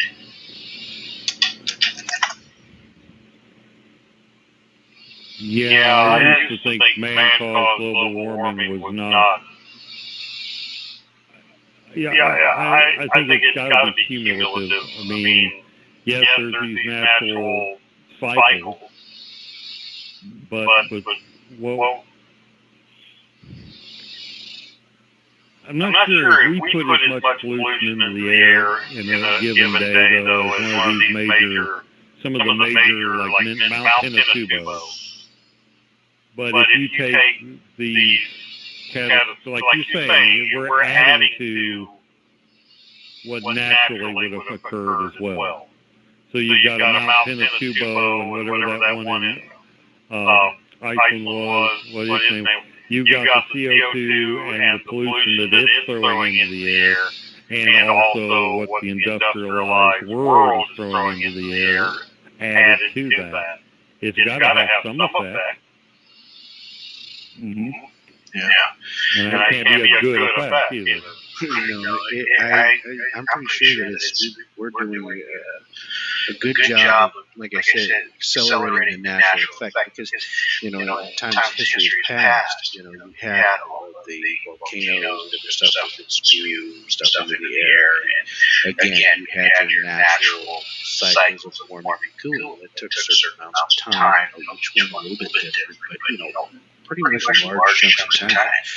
And, now you add on top of it all of what we're dropping in the air, and all the rest of the air, and we are definitely accelerating that process. I can buy that. I really can. And just think in air traffic. When I was a little kid, an airplane would go by jet. You'd stop what you were doing and look, because, wow, you don't see one of those every day. Now, when's the last time you just bothered to look at something like that? Now, several a day. Well, and now they actually have an app that you can actually track airplanes that are in our skies. So, yeah. And what used to be considered near miss is just average regular traffic now. Right. So we have a question. How do you feel about Sister Earth's inner soul? SOL. Do what? How do you feel about Sister Earth's inner soul? SOL. Oh. I haven't looked into that much. That's one of those things I hear of. The hollow earth, the inner sun, and everything. I don't know. I'm not a geologist, so we're talking about. I'm not qualified. I'm not really qualified to me, it doesn't ring true, but that doesn't mean anything. It just means for me, I don't find that to be a viable option. Yeah, right there. Yeah, so it has to be this is a big planet, granted, but it has to be a very large sun in the inner Earth to sustain that kind of life. Not saying that kind of life has to have what we perceive as life, or science or anything of that nature. I mean, and you and I have had this conversation before. We're going by human science. So when it comes to alien life on Venus or Jupiter or Mars, they don't go by our science. Our mind and our science is very primitive compared to a lot of the alien races that we see, that we hear about, see out there. Now, they also go on to, because I mentioned about planet Earth being the center of the universe and how it's not the center of the universe, and they see the Earth as the creator of this universe, and I don't go by that so much because, well, there's, I didn't start researching alien races like I have until this year, actually. It was in the 60s, I think, when we started studying the alien race book and other races that have been pulled out outside that book. So, and appreciate it real for a second. But you know, if you listen to Spaced Out Radio and you hear some of the channelers, and I'm a skeptic to an extent with some channelers because anything can be channeled. It doesn't, just because they say it's an alien race, talking to them does not necessarily mean it's an alien race. But I see a common factor with some of these channelings that talk about the religion that the aliens follow. And they all seem to follow a single goddess created. Now, to take that information, it correlates a lot with what the alien race book talks about. And you and I talked about this before with she. All the references to she are references to this creator goddess. Which, if you go by that theory, and I'll call it a theory, she is the goddess that created the human race, several alien races, and she is one of the many deities that are out there. So, that kind of contradicts this planet and this civilization being the creator of the galaxy. Yeah. Well, and some of the alien races have said that, when the question is asked, well, why is everybody so interested in this planet? And it's location. It just happens to be where we're located at. Because it's kind of like a stop in between a lot of different places they go, apparently. It is not the center of the universe, not the creator of the universe. It just happens to be the spot where everybody wants to go to for one reason or another. This planet is, also has been stated it's a rare gem because of its blue atmosphere, its water, its minerals, it's everything that it has. It's unlike a lot of other planets, so that's another reason why they're so interested in it, because we have a lot of stuff that everybody wants. How many different races is it that stop in here to get minerals or plant life or whatever it may be to take with them? We've read about in the races book and other things in our studies.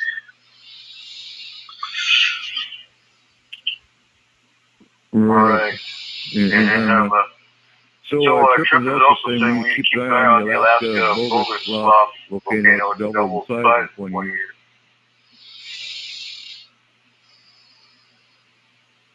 Yeah. So go ahead. There's a lot of stuff that's happening like that. Now, keeping in mind that, as we've said before, there's a lot of stuff like that happens naturally over time. But we have got a lot of accelerated things happening. more recent times where, like he says there, in 20 years, it's doubled in size. Where in the past, it may have taken 200 years for it to double in size. We've got a lot of accelerated things happening. It's can be attributed to a lot of things. It can be attributed to our effects on things for sure. Because I mean, if you look at it, if there was no CERN, no high arm colliders, none of that stuff, we may not have some of the accelerated issues with at the atomic level. Going back before the Hadron Collider, we had experimenting with atomic energy, with the nuclear weapons, the hydrogen bomb. I mean, there's a whole lot of things to attribute acceleration to. Things we're putting up in the atmosphere. Oh yeah. I mean, our industriousness has attributed a lot of acceleration of a lot of things, both good and bad, this planet. So, I mean, it seems more recent times, it's a lot more bad than it is good, unfortunately. So Mark, I've got a question for you. Okay. So we created the hydrogen bomb. Was any of that technology or science attributed to CERN? No, actually, the Germans, pre-Nazi Germany, were doing heavy water experiments, and were just on the crux of figuring that out. Anyway, so that was in the 30s, and then, of course, then Einstein comes along and codifies it. E equals MC squared is basically how to make a bomb. the beginning, So, no, that was, all that was before. I don't think we had a cyclotron in the States yet. I'm not sure when particle accelerators really started. Probably about the same time. So I'm wondering, because we have Paperclip. Operation Paperclip was when we brought German scientists over here from Nazi Germany. But they were more interested in the bioweaponry aspect. They're the ones who went to Plum Island and were experimenting with Lyme disease and other bio kind of weapons. But I'm wondering if they had scientists from Paperclip that were actually doing any kind of CERN-type work.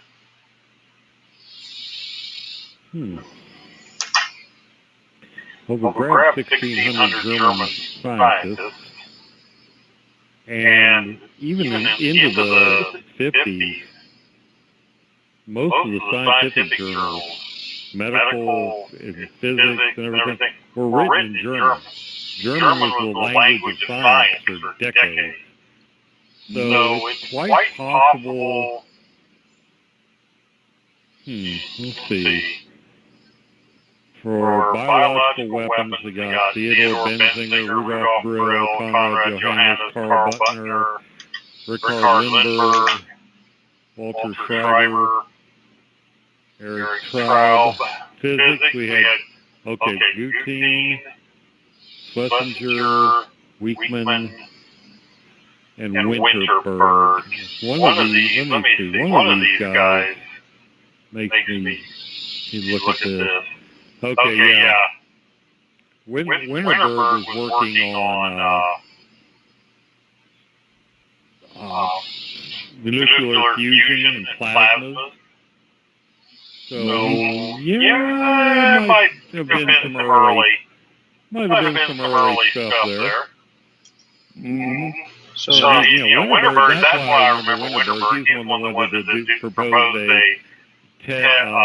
actual physical test of general relativity using the atomic clocks in artificial satellites. Okay. So a thought just crossed my brain. So the CERN technology. Wonder how much of this might be alien tech.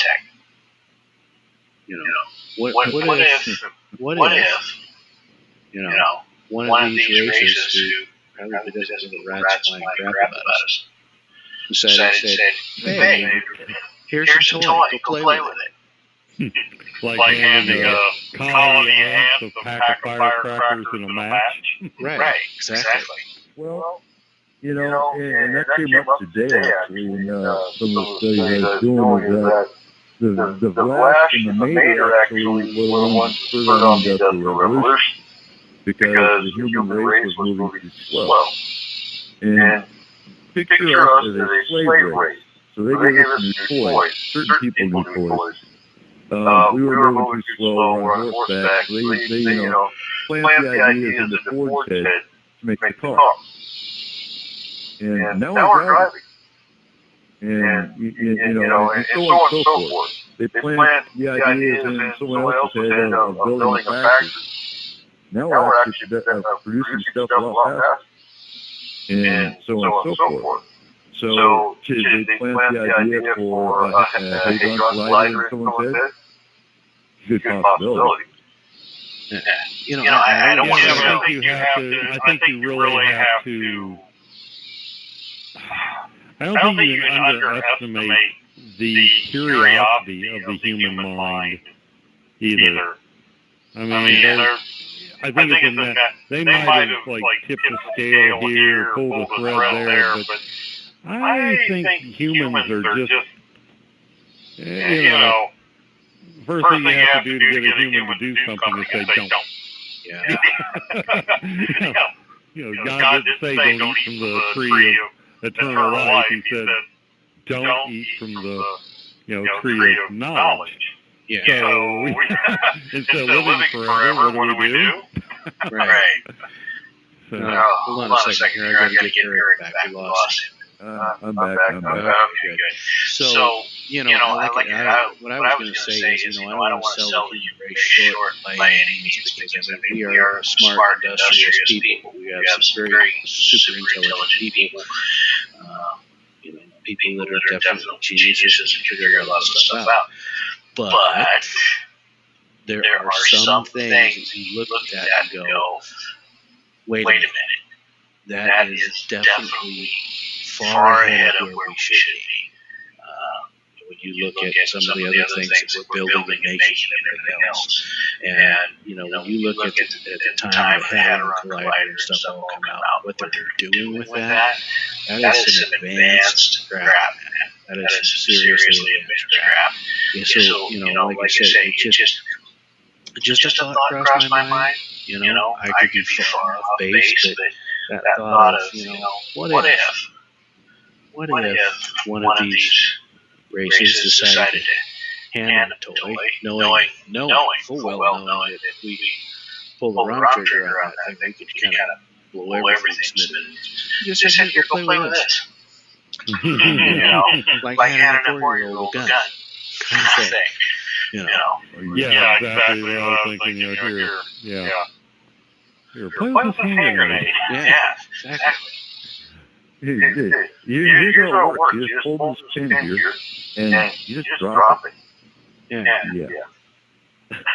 Here, smash these atoms together, see what happens. It's really cool. Really sparkly, shiny. Yeah. So, just a curiosity that flashed through my mind, because that's how my brain works sometimes. All right, guys, we got 15 minutes. So basically, in summation, we've discussed CERN and the hazards that we're playing with.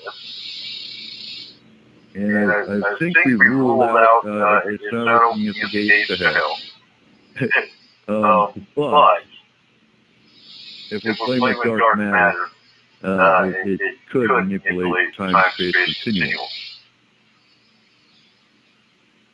Time-space and or universe phase. Yeah.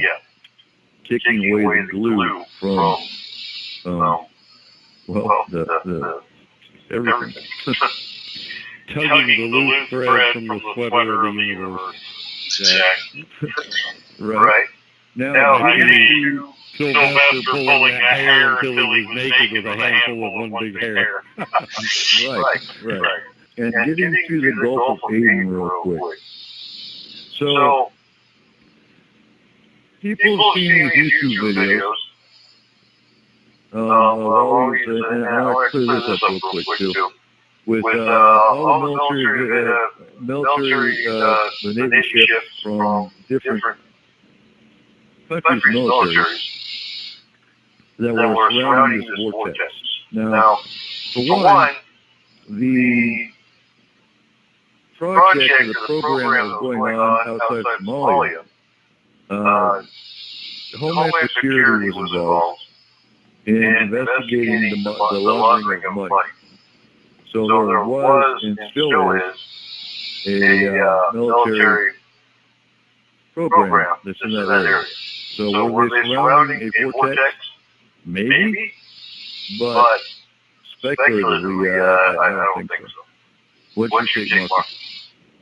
Well, it's also what they have there because, okay, think of this, the Gulf of Aden is where most of the oil comes in and out. So there's a thing there called the Maritime Security Patrol Area. And I think what people are, jumping on is this amped up naval task force that's there. And it's there to, deter piracy and some of the, some of the other stuff. But it's actually they call it the MSPA. It's actually run by the United States Central Command. So, plus it's also, anytime you get into a Gulf, you've got mixing of water, salinity rates and densities could be different. So, there could be some weird effects, but nothing that's, not explainable through just basic oceanography and the presence of that MSPA. Once the piracy and some of these, some of the tankers got taken for ransom, that was, as long as it was somebody else's crap getting stolen, they didn't care. Once they started screwing with oil tankers, that's when you ended up with the task force, the security force. And it became an international issue because it wasn't just they were taking everybody. They didn't discriminate against who they went pirates. They went after everybody. So it became an international issue, which is why you had a multinational force. Right. It's a coalition. It was actually, I think it was set up and was drawn up to August 2008. That sounds about right, because it came up in the Homeland Security Force, I'm thinking. Started constitutional law tomorrow. That's going to be interesting. I have to write a 5-page paper on the firearms laws of Washington State. So, yeah. That'll be fun. So I'm going to see if I can, Craig put something up here for us, and I'm going to see if I can kind of condense this down a little bit here. So looking at all the things that we've calculated and such, it looks like he's kind of wondering if there are aliens out there in their particular worlds and universes that their time is much lower than ours. So they've had much more time to be more advanced and before they have come to here. And basically, they just, when they get here, they just kind of ramp up their vibrations enough to be able to communicate with us. And that's possible. You have to look at there's races out there that actually know and manipulate wormholes constantly. Which is what some of these vortexes you see are, is actually them entering into our galaxy or environment through a wormhole. That is what some of these, not all, but some of these like funnel-shaped clouds you see that appear out of nowhere. Not tornadoes, but funnel-shaped clouds. And then you might see a little speck of light or a little speck of a UFO, for lack of a better word. But that's what some of the vortex-shaped looking clouds are.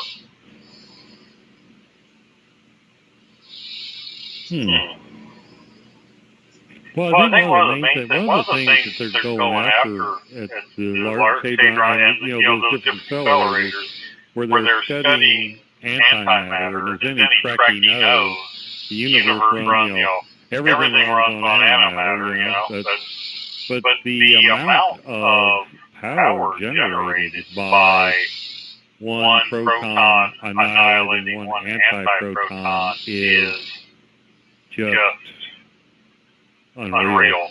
If we could harness that matter-antimatter reaction, I mean, kiss coal, oil, and all that other crap goodbye. I mean, that'd be more than fusion would produce. So I can see why they're chasing that down, but by the same token, it doesn't take much of a matter-antimatter collision to wipe out a planet or a solar system. So maybe we're not really ready to be dinking around with that. Yeah, you have to have a serious containment field to keep it from creating a chain reaction. Yeah. Right. Well, even just not even so much just the power of the equal amounts of matter and antimatter, the energy is released when they cancel each other out. You wouldn't need a chain reaction. You'd just be peripheral damage or collateral damage. It would be if you had a baseball size of matter and a baseball size of antimatter, splatter them together and cancel them out. You could probably say goodbye to everything right out to about next solar system. I think it would be. It would definitely be cataclysmic. They would have to watch out. Yeah, I don't know. When you use everything we have as a field is based on matter and based on the physics of our universe, which is basically matter universe. How do you create something that can contain antimatter out of what is anti? That's a good question. Catch water with a bucket of water. How do you do this? I don't. Well, maybe I'm. That's a $64 million question.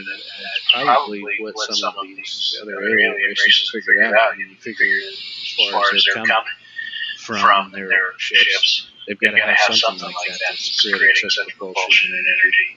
But, maybe they figured it out. They ain't going to tell us yet because they don't want us going out playing around. For the very reason that it's dangerous. We're trouble. They don't want us out. Yeah, definitely. If it's cataclysmic, then of course we keep their curiosity because now we're a threat to them and their potential galaxy. And some idiot with a basic, a garage laboratory like that Eric Markham would probably, how much of this crap can I slam together? Where is the limit? Too much. Yeah. The learning curve is rather steep there. A little bit. So, real quick, in July, we are talking climate change and HAARP. And is it all a hoax, or is it not? HAARP is not a hoax, but we talking about HAARP in July. And June 25th, we're actually talking Bilderberg, La Circle, and how many of these so-called elite are manipulating corporations and governments. We're going to have to look at the names in the Bilderberg and La Circle and see if any of them are actually matched up with corporations and governments. And next week, we have Kinsey talking gin. So, with the gin, we're going to talk about how to protect yourself from how the cults are around. We're going to look at the Muslim beginnings of the gin. coming from an ex-Muslim. So we'll actually see where the jinn are mentioned in the Quran and how they're being twisted around today. So that'll be next week. Yeah, that should be kind of a fun thing. We always hear about, demons and different stuff like that, which is all basically kind of a Christian-based thing, but you never hear about, the jinn or so much. Sometimes it gets touched on a little bit, but it's interesting to find out, what the jinn are and how they deal with that. Right. Yeah, you can use that as a defense, or I mean, they're considered just as real as anything in some of those countries, I believe. Well, there's a family that got away from a house because they said there was a jinn that taunted them in it. Right. And honestly, jinn make demons look like kindergarten. Jinn are way worse than demons. And let me reiterate again, Friday's paranormal discussion at the Lone Star Restaurant for listening locally. And then Saturday we're actually talking aliens and UFO investigation at training at NSU for the conference room. So, any questions, by all means, get a hold of me on Facebook. If you're listening and you're not part of Force Paranormal, you can find us on Facebook. Join the group and ask questions. If you have issues, let us know. But outstanding show. I think we covered everything about CERN. Everything we asked anyway. And awesome to have you back on the show, Marco. Oh, thank you very much. Sorry I had to step away, but now that I'm on weekend nights, every once in a while, got to do the day job. I hear you. I appreciate you being able to come in. It's awesome. Hey, I appreciate it. I missed it. Thank you. And running the board and the way it's set up now is so much. It's a million times better than we were trying to do before in the coop. Oh, yeah, most definitely. Now I was trying to figure out how we could make it better. We were having way too much trouble, so I'm glad this is working out. It's great, because it used to be, we had such a time lag, a lot of times it was hard to have a conversation because of the lack, the lack. So this is fantastic. Man, we were having some time lag issues too, and then we decided that, the best way to go about it was to dial directly into Coop's phone, because then we didn't have any lag. And then it seems like, when we got Seth on, his Skype doesn't have lag really, so it seems to be working out better this way, for sure. Oh, most definitely. And folks, if you want to help out S4, tell your friend about it. Yeah, spread the word. That's right. We had 78 archive listeners just today alone, so the word's getting out. We need to get the message out. And most definitely, we're just here for you guys. We're here to whatever topics you want to hear about, let us know. And I think that pretty much wraps up tonight. Any closing comments? No, just thanks for having me on. It was a real pleasure. Outstanding. All right, you guys have a great week. Keep your eyes to the sky, and see you next week. Ladies and gentlemen, good night. Good night.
Because we don't understand how life formed, it is difficult to estimate its probability. The likelihood of a complex molecule like DNA being created by random collisions of atoms in the primordial ocean is fantastically small.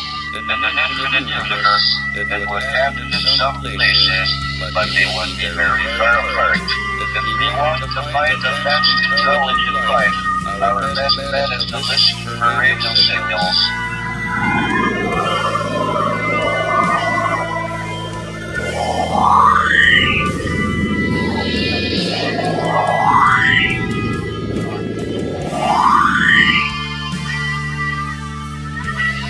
Look up to the stars and the forest that surround. Do you see them?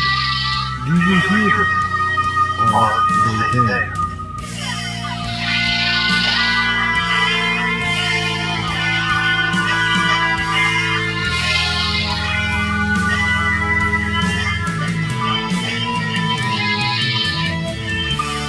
SpaceDopeRadio.com presents S4, with Force Moon Paranormal's Eric Cooper and friends.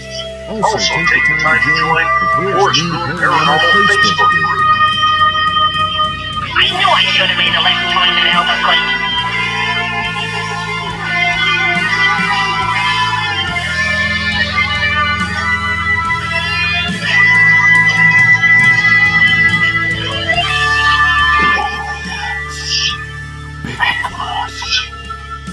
Conspiracy. Area 51. Ghosts. Covers. UFOs. The hidden will reveal itself.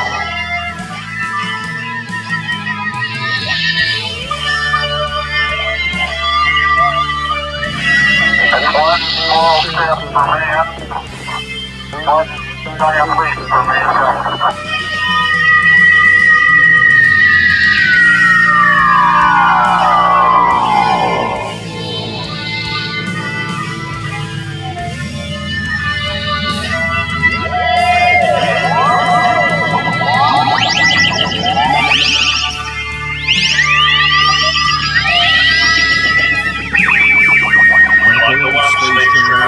It's time to go live on S4 with Eric Cooper.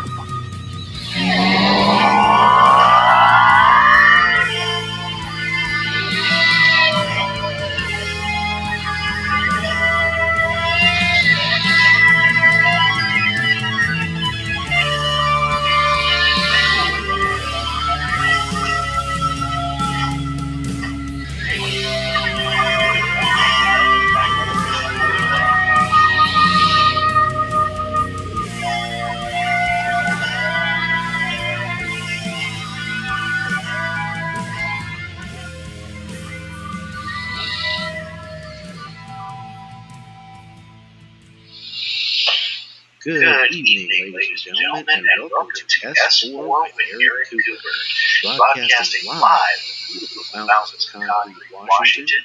And now, without further ado, your host, Force Moon Paranormal's own Eric Cooper. Hey, good evening, Concrete, and Upriver, and the world. Because we do the broadcast around the world. And that's so awesome. We love our listeners. How you doing there, Forrest? I am doing fantastic. How about yourself? Outstanding. It's been so nice out, 80 degrees. And before we get too far, the opinions and views of S4 do not reflect that of Spaced Out Radio. Oh my God, we have another Spaced Out Radio on every night, 9 p.m. to midnight, Pacific Standard Time at www.spacedoutradio.com. So, with that, I'm losing my train of thought. What the heck? So yeah, this is S4 with Force Moon Paranormal and Spaced Out Radio. And where am I going here? So I've got to make some announcements real quick. June 9th is the next paranormal discussion at the Lone Star Restaurant if you're local. And June 10th, we are going to discuss aliens and UFOs. on the investigation level. So that's what we'll be doing. And there was something I wanted to say, but no, I've got Seth. Seth is our special weapon. I'm bringing him in momentarily. That's what I wanted to say. Yeah, for our new listeners, so the question came up, how do you get in our chat room? Our chat room is at the very bottom of the screen. If you're on the Spreaker chat, listening to Spreaker, you look at the black bar where you see a play button, and it says live, or you look for a chat, a little chat bubble. You click on that, and you come into the chat room. That's what makes it special. We're actually live, and we actually sit here and ask questions as you come in. If you have a question, you put it in caps, like we do in Space Out Radio, and we'll see it, and we'll answer it. And tonight, we are talking the Hollow Earth theories. So how are you doing, Seth? I know I wasn't getting about you. No, it's all good. I have a little bit of a sinus infection, but I am here.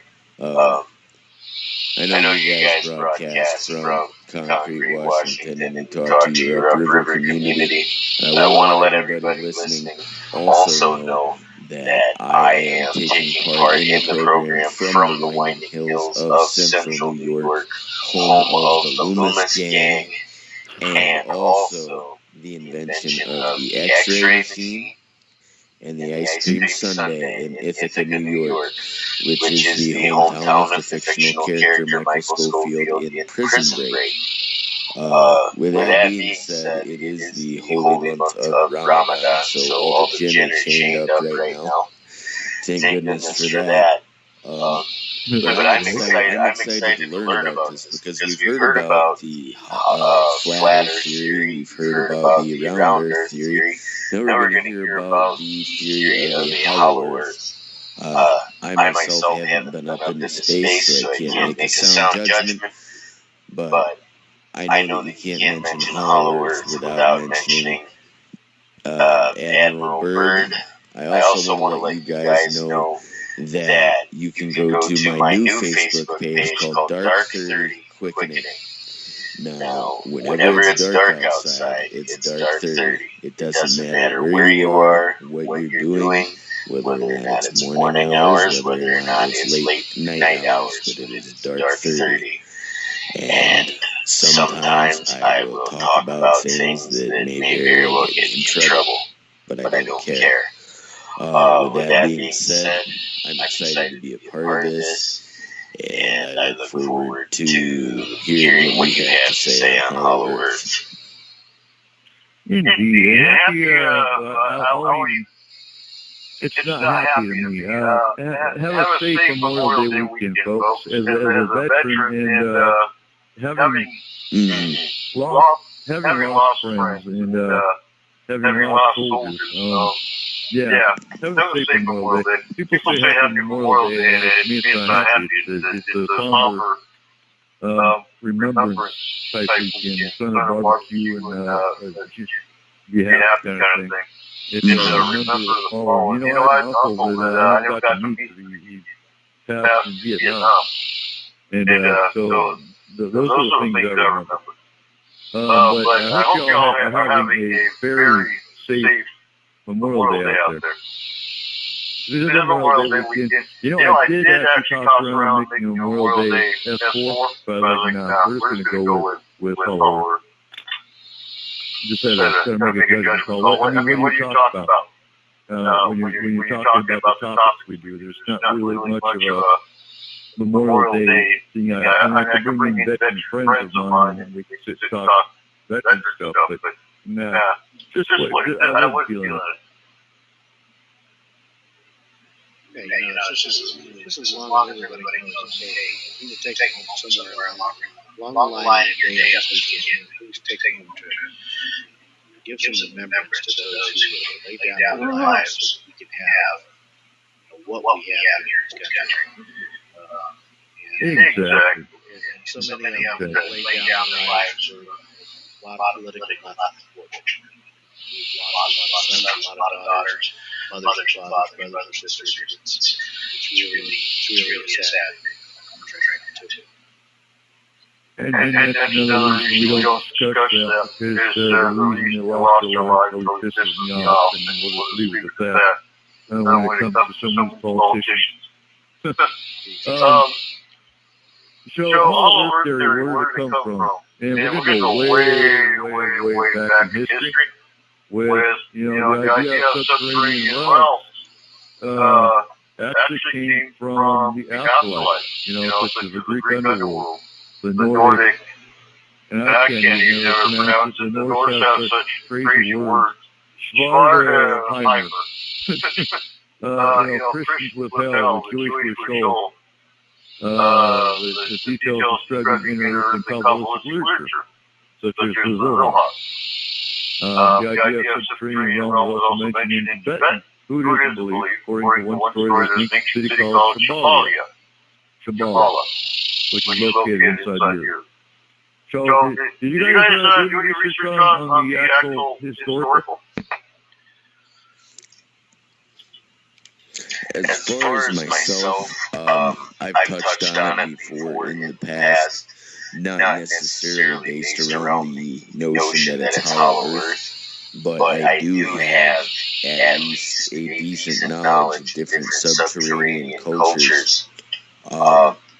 There had also been different local cultures and Indian myths about creatures that would come out from under the mountains at night, and they would burrow and dwell, and they appeared almost rat-like in nature. And what they would do down south, as I was told, is that they had the appearance of a rat, and they could not enter your house unless you let them enter your house, and they wanted to come in to get some type of food. But as far as Greek mythology goes, I had taken a whole course on it when I was in college, and my professor, I'll name drop him here, I'm sure he'll be happy, Gregory Sidorou. We did learn about the Greek underworld and going across the river Styx to get through the underworld and battling Cerberus, three-headed dog. Dealing with Hades, the Lord of the Dead. And really, the scary thing about that is it really didn't seem to be a positive side to the afterlife for the Greeks. It seemed like the only ones really benefiting from that were the gods, and everybody else just went below. But I mean, it's plausible. There's so many stories based on it, like Journey to the Center of the Earth.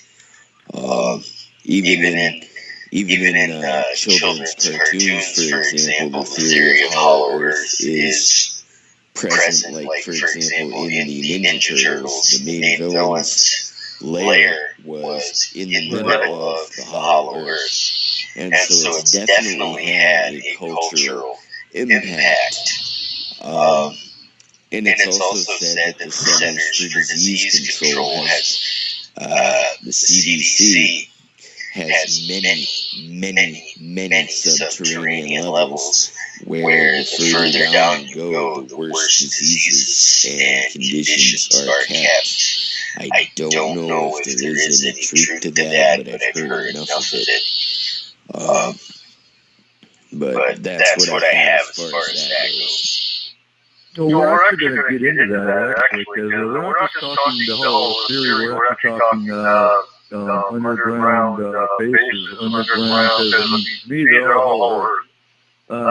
We're not, because you can only talk about the North Pole and the South Pole, and that will work for so long. So we're covering it all. We're covering all the underground bases. We're not going to go into Philip Snyder per se, but we're going to go into the location where a lot of these underground facilities and bases are. So actually, what you just talked about with the underground caverns with the diseases and whatnot is going to come into play. Because I believe you're talking about either Utah or Dugway Proving Ground. I was actually talking about Atlanta, but there is some in Dugway Proving Grounds, yes. Right. Okay, Atlanta. Yeah, actually, Atlanta comes to, Atlanta is on my list. So, we'll definitely hit Atlanta. So you got, let's see, with ancient Greeks, there were caverns under the surface which were entrances leading to the underworld. Some of which were the caverns at Tyron in Laconia, at Troezenium in Argolis, at Estia in Thesprotia, at Heraclea in Pontus, and yeah, these are all foreign to me, but these are locations around the Greeks. And Hermione in Thracian, and Dacian legends. And yeah, I'm speaking Greek. Woo! It says that there are underground chambers occupied by ancient gods called Zamopsis in Mesopotamia religion. There's also a story of a man who, after traveling through the darkness of a tunnel in the mountain of Mesu, entered a subterranean garden. Okay, so that's the Greeks. You guys think they had Corey? It's also said that there's caverns below the pyramids of Giza that go all the way down to Hopper as one of the theorized things. As we're talking about different people, we're talking about others from past. There's also one that didn't get mentioned, Mr. Dallas Thompson, who was I guess he was some personal trainer or something Spanish in Hawaii. He was in Bakersfield, California.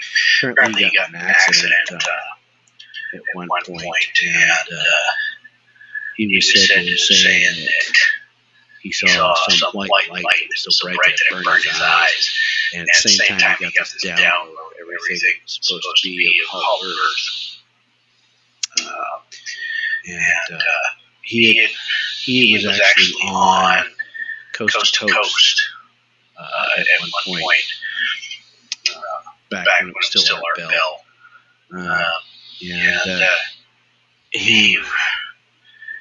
I guess he was kind of being questioned if he was sane at that point, but, you know, he apparently stated he was, but apparently at some point down the line here, he was supposed to make a trip to South Pole, I want to say.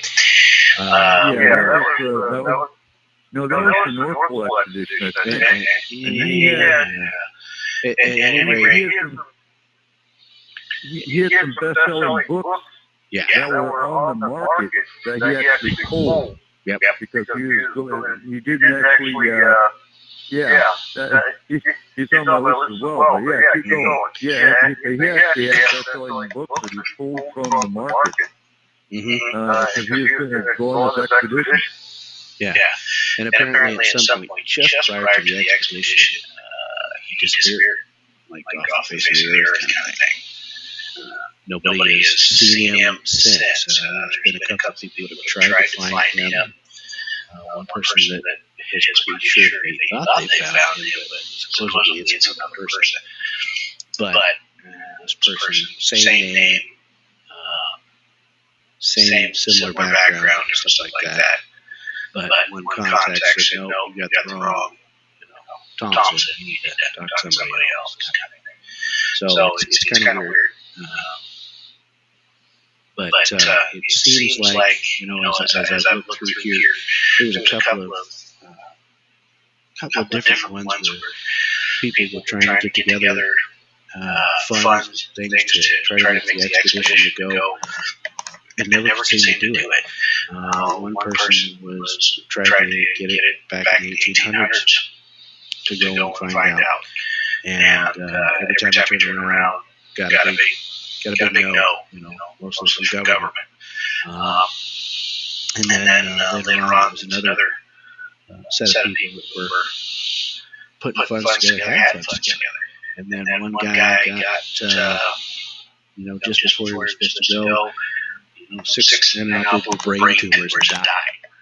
And then, you know, they reorganized what they were doing in the organization, was getting ready to go again. Somebody else got sick and died off. You know, another one, somebody heard they were going to do this. A bunch of funds got pulled. It seems like every time they turn around, you know, they can never make this expedition happen. Nobody can make this expedition happen. something's working against him for sure. So, is Earth hollow? I don't know. Seems a little. I don't know. Seems a little like not possible to me, but there sure does seem to be a lot of resistance to somebody trying to find out. Right. They don't want you to know. And I actually have Admiral Byrd's diary in my listing of notes here as well. Scrolling down.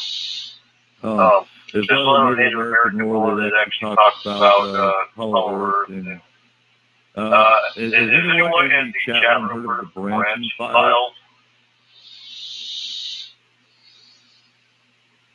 And watching as I'm going. And actually, there's also a president that was involved. I believe you touched on the guy briefly. As a senator.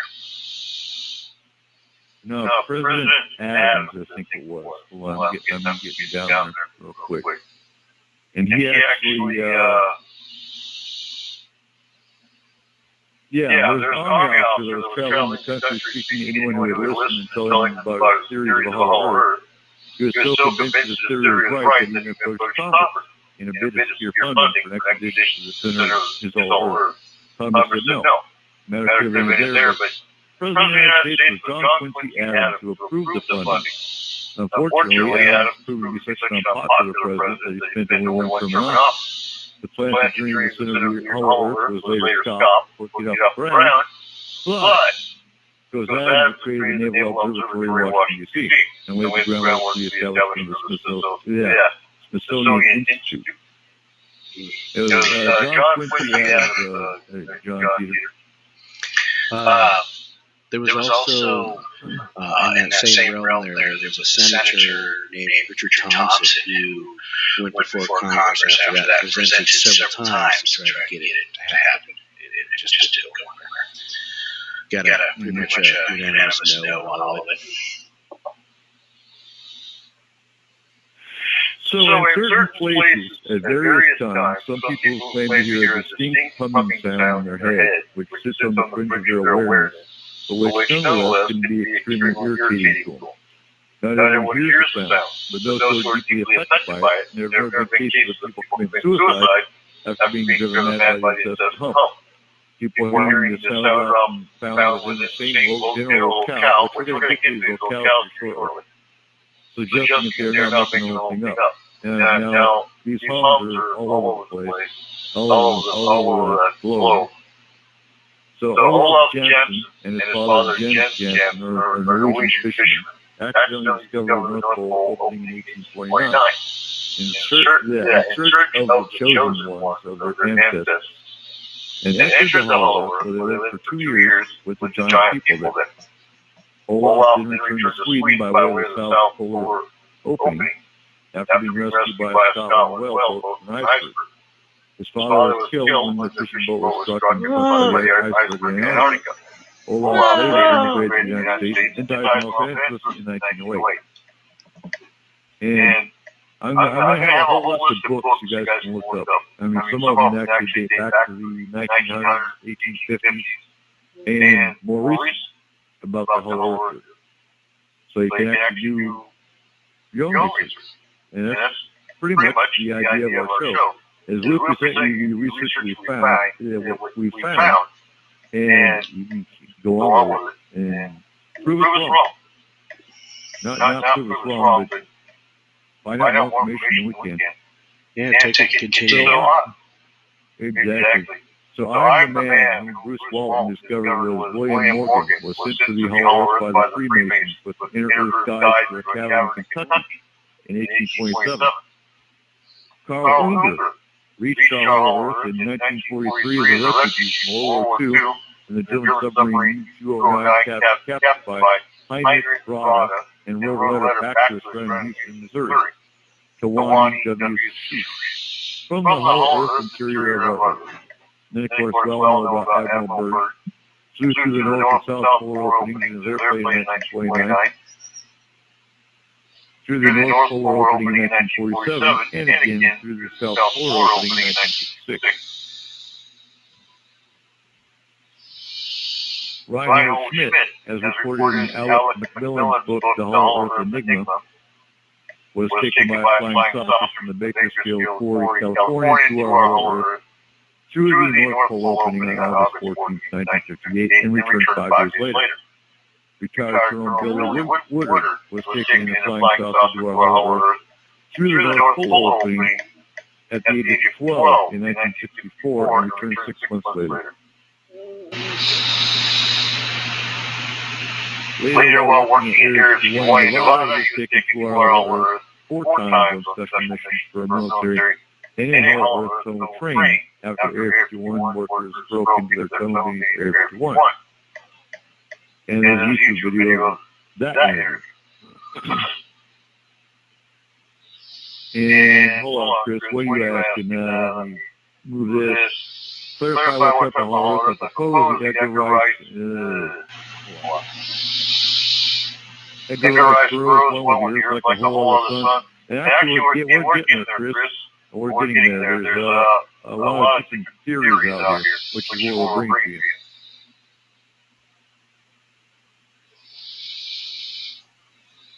We got Dr. Hank Crafton, Los Angeles attorney, was taken by Carl Kopavi Waltz of the Waltz Band of the Hopi Nation through an entrance to the Hollow Earth in 1961, near the Grand Canyon, Arizona. Phoebe Marie Holmes, in her book, My Visit to the Sun, relates how she was taken by 2 angels to the hollow interior of our outer sun to visit her mansion in the New Jerusalem, being built there for us by Jesus and all the prophets and saints. After the Earth's resurrection to a celestial world of the year 3020, the New Jerusalem will be brought from the sun and will take the place of our inner sun to be the home of all of us, worthy of becoming celestial beings.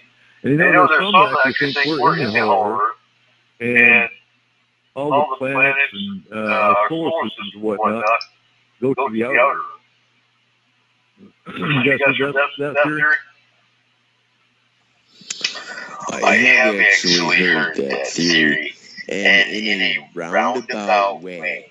Don't laugh at this, but in a roundabout way, it goes along the lines of going in tandem with the flat Earth theory.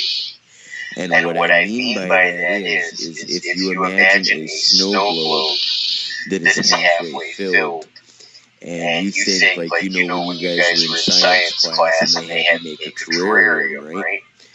And you had your plastic on top, and you take a little bit of the dirt, and you add the water to it, and you see the process of the condensation and the water coming back down.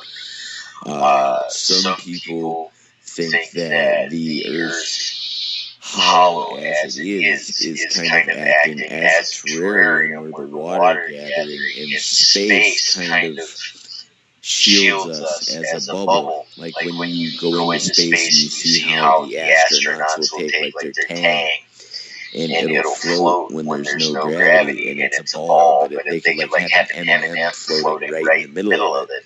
And some people think that may be the case. I don't know if there's any truth to it, but I will find the image and I will actually put it on my Facebook page, and you guys can share it to the correct places.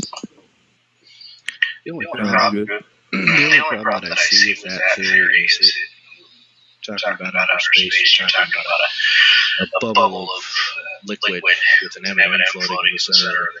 You're still talking zero gravity. You know, the problem is here on Earth, it's very well known there's gravity. I mean, you jump off a cliff, you're going to go splat. Period. And you know, we have that gravity here. So the question is how would that work? You know, in space, yeah, I see that.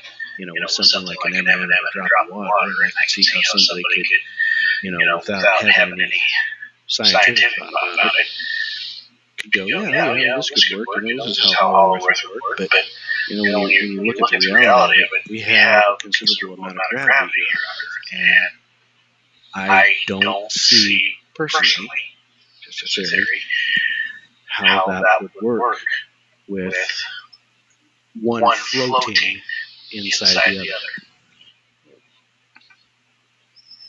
Exactly. And I'm scrolling down looking for the actual list of locations for those underground bunkers and whatnot. No.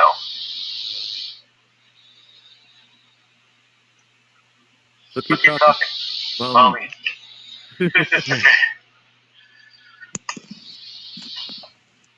So I know which one. I know which one you talked about in Egypt is it's on the list as well as far as underground locations. So Afghanistan. There's an ancient legend among the Hindus of India that tells of a civilization of immense beauty in Central Asia. Several underground cities are said to be located north of the Himalayan mountains, possibly in Afghanistan, where the Hindus push. The subterranean Shangri-La is inhabited by a race of golden people who seldom communicate with the surface world. From time to time, they travel into our land through tunnels that stretch in many directions. Entrances to the tunnels are believed to be hidden in several ancient cities of the Orient. Tunnel entrances are said to be in Ellora and the Ajanta caverns of the Chandor mountain range of India. So, I never made it to Afghanistan. I was right next to the Turkish mountains, the Turkish range between Turkey, Iraq, and Syria. And there was Navy DOD that actually got to go into Syria. And actually got to go in the caves there, which that would be kind of cool. Because they actually still found some of the remnants of the goddess worshippers with the statuary, the cave drawings, and that kind of stuff. So that would be cool. So in Brazil, we have one tunnel in Brazil, is near Ponta Grosso in the state of Pará. Another entrance in Brazil is near Rincon, state of Pará, also in the state of Santa Catarina, Brazil, near the city of Joinville. There's a mountain containing an entrance to the tunnel. St. Catarina is an area alive with subterranean activity, including strange singing from underground. Another entrance in Brazil is in the state of Sao Paulo, near Concipio. And another entrance in Santa Catarina, Gaspar, has subterranean fruit orchards. Now that'd be kind of cool, huh? Have an underground peach tree.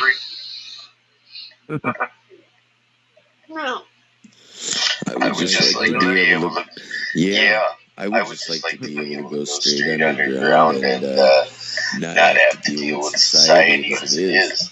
Because when you talk about the Hollow Earth thing, one thing that really raises my eyebrow is we know that the elite have been building bunkers for years and years and years, and not trying to give him any positive credit, but one of the first to really do that was Hitler. And a lot of his experimentation into the occult led him and his movement to work on their bunkers and such. And many of the elite modeled their bunkers that are in this earth after what he did. And I'm not really hearing of anybody, striking the magma when they're digging for these things. I know, we have volcanic activity, this and that, I get that. But in school, we're led to believe that the whole center is this ooey gooey molten lava pizza roll that's just going to burn everything up when we get there. But that seems to be not the case because these bunkers and such are on the rise and secret military bases.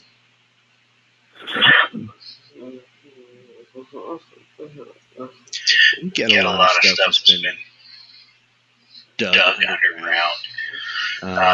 And there's been a lot of drilling that has gone very, very, very, very deep. And the bottom line is, I've never heard from any of that anything about, finding another civilization. Now, Could we have alien bases and stuff underground? Different things like that. Have our own military bases underground, pretty far deep? Sure, you betcha. And I think there's probably plenty of those. Is there a complete civilization that is, towards the center of this planet? I don't know. I personally have a hard time wrapping my head around that one. It just doesn't seem that plausible to me.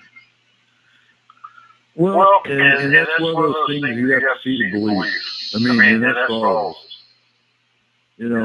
Just like with the flat Earth, unless you saw the 6 mile wall of ice around the Earth, you wouldn't believe that either. I don't anyway. But yeah, it's just one of those things you have to, go out there and find it. It's the only way. One thing that makes it semi-plausible to me, and what I mean is iffy, I guess, is when you go further and further down into the caverns, like some of the scientists have sent their equipment and things further into the caverns, you'll notice the different animals and insects have evolved to adapt to life like that. For example, there are way deep down moles and spiders that actually do not have any eyes whatsoever because they live so far down that they do not see and they don't need to see. And then we have the science fiction movies. One of them that comes to mind is The Descent. This Earth is a very big place. Is it hollow like a dollar store Easter egg? Who knows? But we know that so far down that there is space that's being occupied. So the question I have, Eric, in all your 98 pages of research that you have is which base, structure, or otherwise is known to be the deepest down out of all of them. We know that Mount Everest is the tallest when you count the snow caps. When you don't count the snow caps, the tallest mountain in the world is actually in Hawaii. But with that being said, what is the base that is known to be the lowest of the low? I don't have an answer for you until we get to the list of U.S. locations. Our list is extensive and goes global. So I don't have a good answer for you as far as military bases go, because I've never been able to prove. You got Mount Weather, which I believe Mount Weather is Utah. Someone correct me here. It's either Utah or Montana. And, and that's my question, because you bring up the point that, spiders and moles and whatnot go down to a certain level and don't have eyes. Well, so if you've got a civilization that lives under, subterranean, in the middle of the earth, there would have to be a sun. There would have to be an environment that they would already be adapted to, as far as, being able to see and whatnot, because the stories that come out of it, they look like us, they communicate like us, some of them are light beings, that communicate telepathically and whatnot. They're more advanced. Like with Admiral Byrd, he was talking about the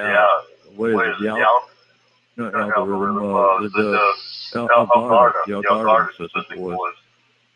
And there were giants, if I remember right. I may be mixing some of them up. I think it was Admiral Byrd was talking about giants, wasn't it?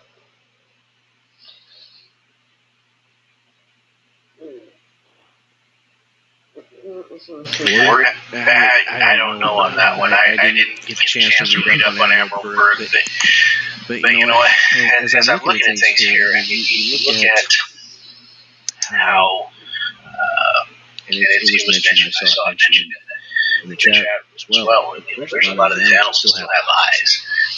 They don't function, but they still have eyes that are way down deep, you know, in these caves and down in water. And it's just an adaptation. I mean, for there to be a hollow earth and a whole civilization, because you read about some of these things where you see that there's supposed to be ancient tribes and stuff that are down in these areas, and all these different civilizations, advanced civilizations and such.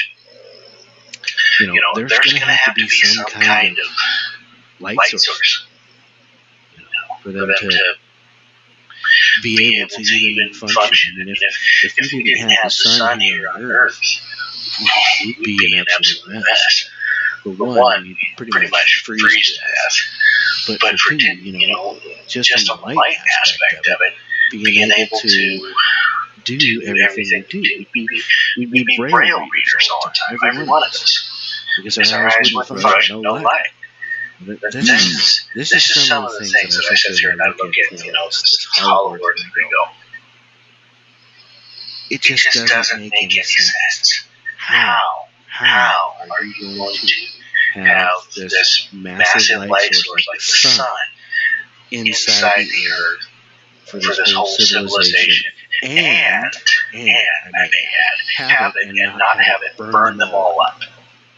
Because you think about the type of intensity that the sun puts out, just for us to be able to see how many thousands of miles away, and to have that same type of light intensity for a completely hollow Earth.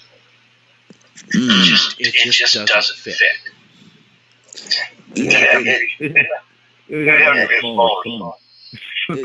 It doesn't fit.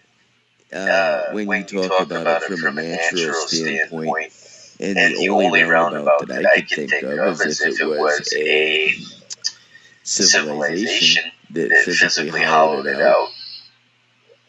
You never know.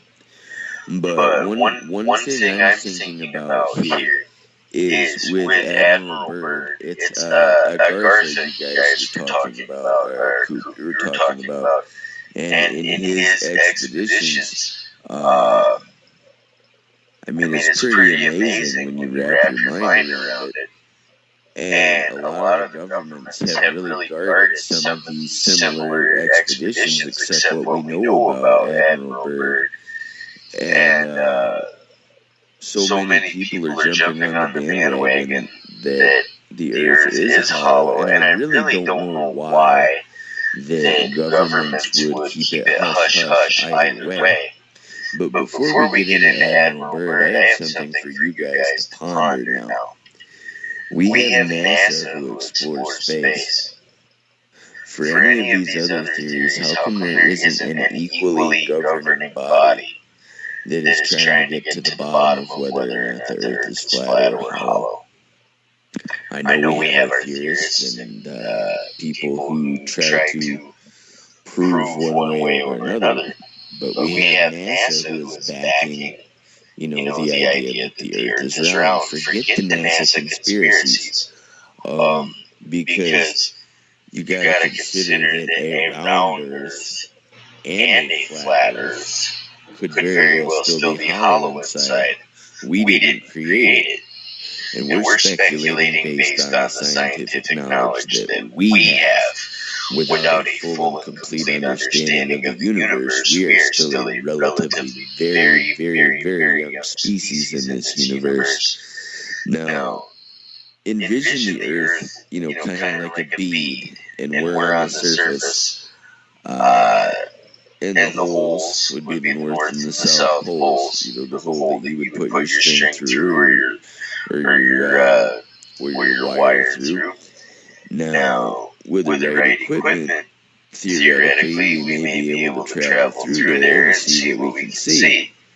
Now, one thing is a lot of hollow earthers believe that UFOs travel from the hollow earth, and a lot of these alien bases are from the Earth's hollowed out points, rather than them flying light years away.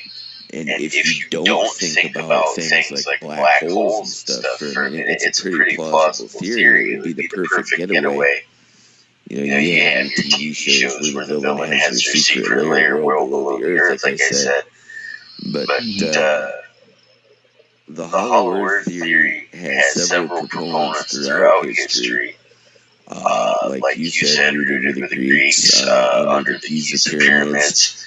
But Admiral Byrd, in the early 20th century, he was an adventurer and explorer, and he did it all. And I really don't think there's anybody since him who has done much more for that idea. Now, he was a U.S. Navy officer, and he specialized in navigation. So in 1926, he created the first ever flight over the North Pole. But some people say that he never really ever reached it. But the next year, he did a transatlantic flight and made history again. Now, being that he was adventurous to begin with, he decided he was going to go balls in and try to go to Antarctica.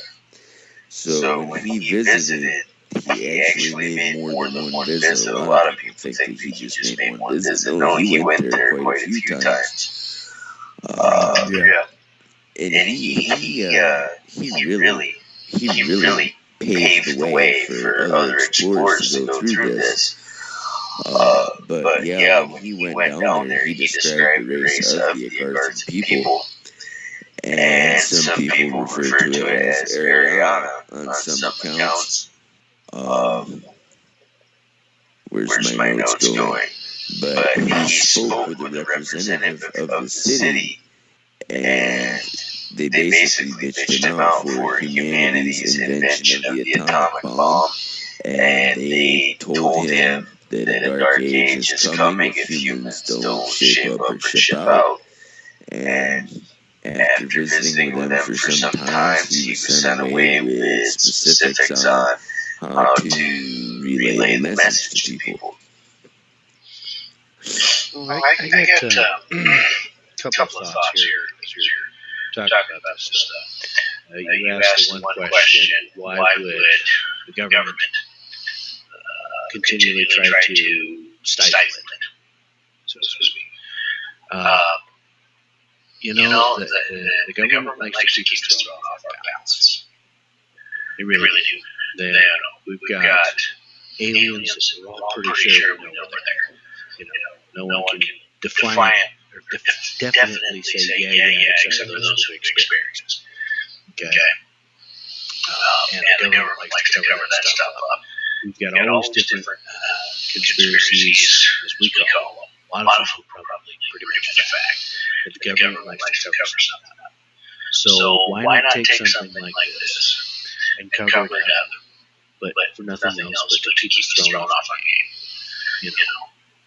Here's something that could be. I say could be because I'm just guessing. This is just theories coming out of me, and I guess tonight I'm being skeptic. I'm still open to it. There's a possibility, but why not take something that could be complete BS, could be, I say, and cover it up like everything else, just to keep us off. Now, as far as UFOs go, we've already pretty much established we know that there's several of these different races that like to have underground bases, and some of them pretty deep. There's nothing saying that one of them can't be down at the South Pole, maybe there's a couple of them down at the South Pole, and they found a real nice tucked-away hideaway spot somewhere deep down in the Earth's crust from that center. It apparently works out real cozy. That's just my thoughts on it.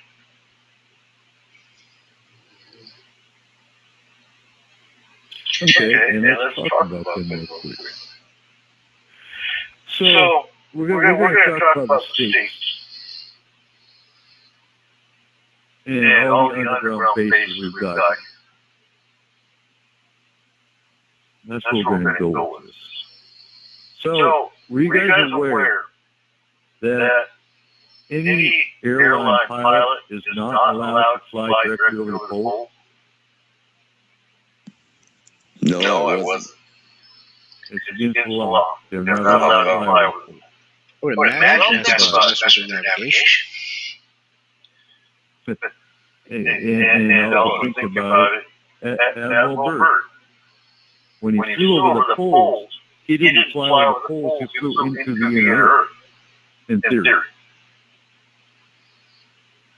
So now, if you stretch your mind a little bit and think along those lines, that if you fly over the poles, you won't fly over them, you'll fly into the Earth and wind up in Algarve. There was a way to find that.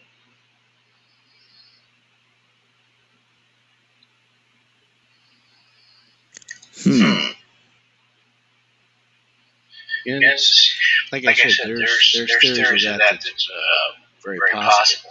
I would imagine the excuse they give for their pilots not to do that is the magnetic field screw up their navigation. Now, Right. Whether that's true or not, who knows? But my theory is why they don't want to let them go over the poles. There's something a little bit more sinister than Hollow Earth. I think it's more of either. We've heard of the secret space programs that they have. What a better way to hide something like that than put it at the poles? We've heard, and then of course we know about different alien races, some of them that we've made backwards shake hand deals with our government. So these guys, these particular races are hiding at the poles. Of course, they don't want anybody flying. That would be my thought. Right, and Chris brings up a good question of what was the government's reason for not disclosing the fact that there was an inter-civilization or inter-Earth? How would that have an adverse effect on, the citizens of the world? And I don't have an answer for you, Chris. I honestly don't. Unless they just don't want us intermingling with, a higher being, I have no idea. I really don't. Or there's something more sinister in the Hollow Earth that would kill us, and they don't want to let it out. That's all my mind can go. You guys got an idea? Well, that goes back to the thought that I had before. Let's throw another thing into the cover-up pile and just keep everybody off the game. Just my thought.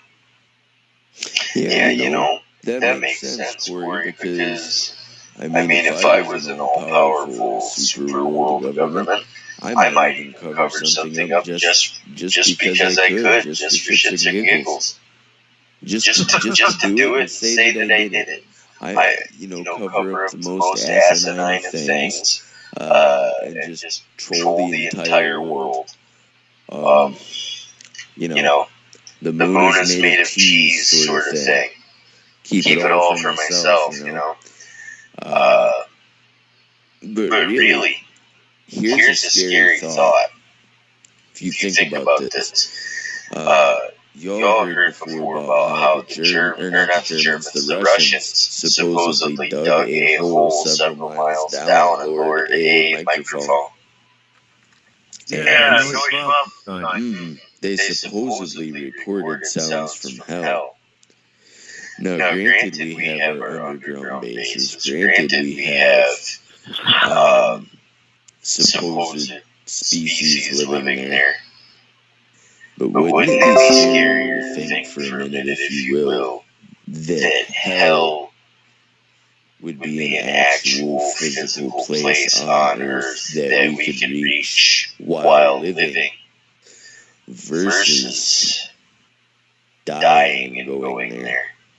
That would bring things to a whole nother level of epic, esoteric proportions.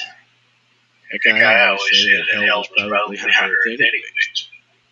I like something that Joe here, Pointy Stick Joe said, maybe it's not a physical opening of holes, but a warp in space-time due to the magnetic fields. Hey, Very possible. there's a good theory. Especially if aliens, especially if aliens are using something like that. Heck, they could be using that thing as a slingshot to get to wherever they want to go. I like it. Exactly. That's I like that. They come up with the best ideas. So, we have Edwards Air Force Base. So from Edwards is a tunnel that goes to Vandenberg Air Force Base. From Vandenberg, back up to Edwards and go southeast to Subterranean Base, the place the map designates as CAT, which probably means Catalina Island, showing a flying saucer there for alien spacecraft have probably seen there. The map shows an underground base in a tunnel going into a place called Toyland Falls. This is a whole series of tunnels, by the way. The next place on the map where the underground base is the Chocolate Mountains. There appears to be a site in Nevada at Tonopah. There is the one at Groom Lake, and a place designated as Hog Air Force Base. So in Arizona, we have the Grand Canyon. You guys sure of any tunnels in the Grand Canyon? No, honestly, I haven't heard any tunnels in the Grand Canyon at all. All right. In the Grand Canyon, you have caves near the confluence of the Colorado and Little Colorado rivers. Hopi legends say that their ancestors once lived underground with a friendly race of ant people, not to be confused with the sinister mantis people described by several Dutch. But some of their time turned to sorcery and made an alliance with lizards or serpent men known as the Tuhars, which dwelt in still deeper caverns below. The flood of evil and violence forced the peaceful Hopis to the surface world, and exploring G. Kincaid claimed to have found one of the ancient caves in which were reportedly discovered Oriental, Egyptian, and Central American type artifacts. Smithsonian archaeologist S.A. Jordan and Associates also explored the man-made cavern with hundreds of rooms enough to hold over 50,000 people. The underground city is about 42 miles upriver from El Tovar, Crystal Canyon, and Crystal Creek, and about 2,000 feet above the riverbed on the east wall. John Rhodes, after 3 years of field research, reported he discovered Grand Canyon City, which is now being used as a museum for elitist groups. Oh, imagine that. Elitist groups. Aren't they wonderful? And it has lower levels that are being used by a super secret black book operative, which can only be entered via a stainless steel door at the bottom of a stairwell. Deep within the city that is guarded by a very lonely soldier, staring into the darkness, dressed in a white jumpsuit and armed with an M16 assault rifle to ward off his imagination. That came from the Arizona Gazette. March 12th of 1909.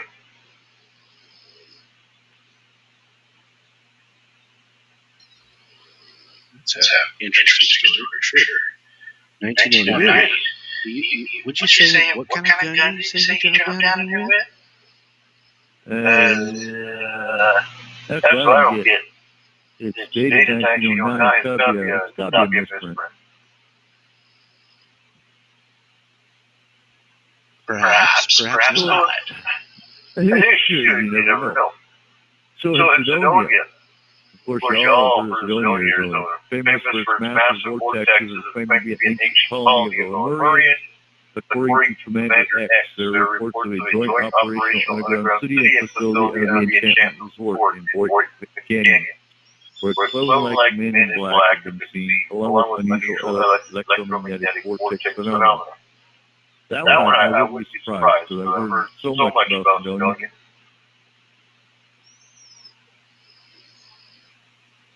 And then we have the Superstition Mountains. Several people claim to have had experiences with all types of alien beings. Inhabiting underground levels below the Superstition Mountains east of Phoenix. Early reports speak of humans and human dwarfs. And of course, we've talked about the human dwarfs on the Alien Race show, actually. inhabiting the caverns of the region, although in the 20th century reports of reptilian and gray-type aliens have increased. Some encounters involve a white race from Epsilon Boots. We know about that race too. Humanoids or reptiloid heroes in black-hooded cloaks using the abducted programming humans above and below as mind slave or worse. Reptilian humanoids with integrated human DNA abducting and raping women and various other aggressive underground scenarios. So that's in Superstition Mountain. And Joe was saying people disappear in Superstition Mountain. Why? I wouldn't be surprised. Well, yeah, if you got the tall whites there, they're known to kill and eat humans. Yeah. Why the hell, reptilians and the Greys alone disappear. Yeah. But you don't hear about the Mater. I have yet to find anything about the Mater other than the alien race book. I find that odd. I think that some of that has to do with the fact that they get mistaken for race. I think most people don't realize it. I think most people just mistake it for grays. They don't realize that they're dealing with another race. It's not a gray subspecies. It's a complete race of their own. And the Mater, I mean, they're stated to be their hatred is, the known hatred of human beings is like comparing a volcano to a flower. We're talking about huge difference. So, you're talking about a race that has been so bold to say to them, say to basically everybody, eventually they're going to become the she. The complete ruler of everything. So, they're not a group to be messed with. Like I said, I think the reason you probably don't hear about them, you hear about them here, you hear about them there, but you don't hear about them as much as most people that have had experiences with them or have seen them or something of that type of nature. Mistaken for grays. Two is the other thing is that they're known mostly for hanging around military bases. They're not known for hanging out about amongst everything else. They mostly like hanging around the military. Yeah, most of them do. In fact, Fort Huachuca, Arizona, the next one, that's had and possibly still does have a large underground and tunnel system that's occupied by top secret communications and cryptography units. Now, I was just pointing out signal at Fort Lewis, but our headquarters is at Fort Huachuca. That's like one of the biggest signal bases in the Army. So I have no doubt about this. NSA either commands or its peripheral use of the facility there on the military site is also one of the many designated containment for concentration camps authorized by our government under the Homeland Security Act. Is martial law if martial law is necessarily played. And you gotta understand too, Fort Huachuca is right next to the Mexican border, or in that region, so makes sense that they'd have it. Honestly, and we won't even go into the concentration camps, because, that's another show. We haven't got that well, but in fact, I think we did concentration camps last year. But the more you look at it, the more you look at the locations of them, they're next to the border, next to most of the border states. And so it makes sense for them to have them there to detain illegals that are coming. I'm not going to sit and worry about it as far as concentration camps. Well, I actually had a guy that showed me a picture of a convoy, but the picture of the convoy was military personnel. It wasn't anything UN or anything negative like that. Trying to get comfortable here. Yeah, Arkansas, so Arkansas we're pushing. Caverns west and northwest of the town are legendary for stories of deep cavern systems. Encounters with perihumanoids with an attitude, giant serpents, and insects, deadly gas talk, strange electromagnetic phenomena, and unexplained disappearance. But here you go, Mr. Paul. Here's where all your people are disappearing. One of these is Blowing Cave, which lies in the mining area northwest of Cushman, is located 1/4 mile north of the road leading west of Cushman. One of several caverns in the area, some of them possibly connecting at the deeper levels between the large entrance and underground lake back. Far back in the cave is a trail that winds through an area of rubble or breakdown. So, the more we're looking at it, people disappear in all these hot spots. And with some of them, we hear this word electromagnetic. You know that tells you right there, vortex, potentially.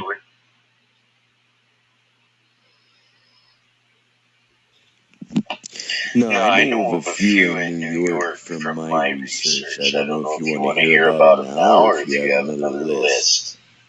Yeah, go ahead. Go through.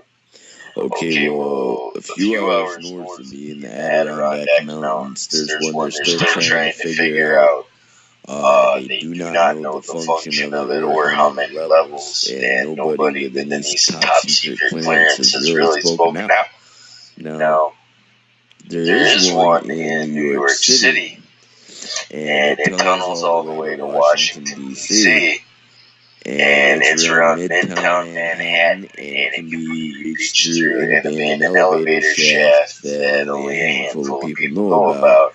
And it's a triangular system of tunnels that they say is used by the Masons below the surface of Manhattan. And this source is from tunnels and caverns beneath New York City. And the article came out in 1981. And what happened was Con Ed was drilling a test hole in the north end of the East River Park, and it broke through to open space roughly 200 feet below that, and they spotted that there was a cavern, and they really don't know much else except that the Masons are using it. Manchester, New York, they don't know the functions, but they say that there is a stash of ancient records engraved on metal plates, which are inside an underground room in a hill called Cumorah, and not far near Manchester, Ontario County, New York. They say that it was left by a race of Hebrew descendants that came to America in ancient times, like way before America was supposedly discovered. Some claim that this story might be a fabrication, but others say that there may be more truth to it. And then, of course, we know of Montauk, New York. And it's okay. There's 9 levels, and it tunnels all the way to Rochester and Rome. Rome is now Montauk. Yep. Yeah. Okay. Yep. And it tunnels from Rochester to Rome, and that's quite a distance, because Rome is not far from here. And it's below Camp Hero at Montauk Point, Long Island. Now they say, I can't pronounce this, it's occupied by Sea cars from Alpha Draco, Greys, aliens from Orion, Black Ops, German intelligence, Thule Society agents, the Montauk Mind Control experiment, as you know, and space-time manipulation projects, and as well as at least a quarter roughly other bases. A lot of abductees from NOAB have also been reported to have been taken there and have seen signs and things like that that prove that they were there. Now, entrances supposedly exist under the old 7-story Montauk Tower. near the Sage River, near the Sage Radar Tower and the buildings to the north under the old Montauk Air Force Station at Block Island, East Hampton. Right in a hill, there's a lighthouse there that is kind of a landmark for people who are supposed to be looking for it to find it. And these, in the cliffs that are overlooking the camp and the beaches, they say that there are bunkers there and different containers that hold different secret things that they're really not talking about. You were talking about tunnels. And if you think about it, just about every major city that you can think of has some sort of discovery tunnels, including Seattle, right out here in Washington. It's got tunnels underneath it too. And you have to think, why would there be tunnels under every major city? Well, every major city is where, this is where the populace is. This is where, your money is, your power is. You have to think that, it's these ancient organizations and, like the Illuminati and such, they're probably the ones who are doing this. If you're going to do underground business, whatever it is to do with it underground. I think that's probably a lot where that's at. Because you see it, like I said, almost every major city there's some sort of underground tunnel set up. And I would venture to say that it's probably these ancient groups that are still working today that have been doing that, and I would be willing to bet that in each one of these tunnels that, they fix them all up and they do this, and you can do tours and stuff. There's still sections of those tunnels that they don't let you in. You can't tell me that they've done all that work. That it's Yes, Joe, it was amazing. Joe taking that fence, we blame everything on the Masons. Joe amazing. Yeah, that's something I wanted to bring up in the chat. He stated, he says, everything that is true coming out in sci-fi movies like Men in Black. The thing is that film and art imitates life. And these guys didn't just pull this stuff out of your head. You got Star Trek, you've got some of these different alien movies that have come out more recent times. Lots of these different conspiracy movies and stuff. There's a reason they're there. Somebody is trying to tell a story without getting clipped, basically. And you know what's funny? With the X-Files, the FBI got involved with the show. And they watched for a while, but they liked what Chris Carter was doing. So they kind of used the X-Files to release information to an extent. I saw that in one of the interviews that was done a while back. So, yeah, that should tell you right there that some of these movies that come out that look like a possibility or look like, they might have some truth to them, they might. You just don't know what's being released. And while we're on Washington, we're going to jump into Fort Lewis, my favorite spot. Not really much, but so in Yelm, Washington, and some of you have heard me tell this on other shows, but in Yelm, Washington, there's a group called the Waffens. And they started with a kitchen, this kitchen wife in the 40s named J.Z. Knight. She was in her kitchen, and she was channeled by this being named Ronson. And he told her to go to Washington State. So she did. And believe it or not, she actually came from Roswell, New Mexico. And so she went to Washington State, to Yelm, and she bought this 120-acre estate from Shirley MacLaine. Shirley MacLaine is behind. And they actually make millions today. And they do healing seminars and alien seminars. They believe in the reptilians that live in Mount Rainier. And there's supposed to be tunnels. If you do a Google search for Madigan Air Facilities, and you'll pull up all kinds of stuff. And so Fort Lewis, there's reports that state that the Madigan Military Hospital, 50 miles south of Seattle, is being used by aliens to process military personnel into an alien agenda. The hospital is very high tech, with at least 3 underground levels that are off limits to both civilian and military personnel. Many claim that most of the workers of this army hospital are not human, and the powerful electromagnetic field has been reported within and surrounding the hospital. The nearby Fort Lewis has been implicated in certain world order critical activities. Now, I worked in that for a while, and it's 7 floors. It's got floors in between floors that are supposed to be for robots. I know that much. As far as anything that goes underground, never found that. Nothing is not there because I'm not going to be able to find it if it is there. But the old Madigan, which is across the street and is all, mind you, all one level because it was designed back in World War II, has elevators that go down. Now, why would you have an elevator that goes down instead of tunnel?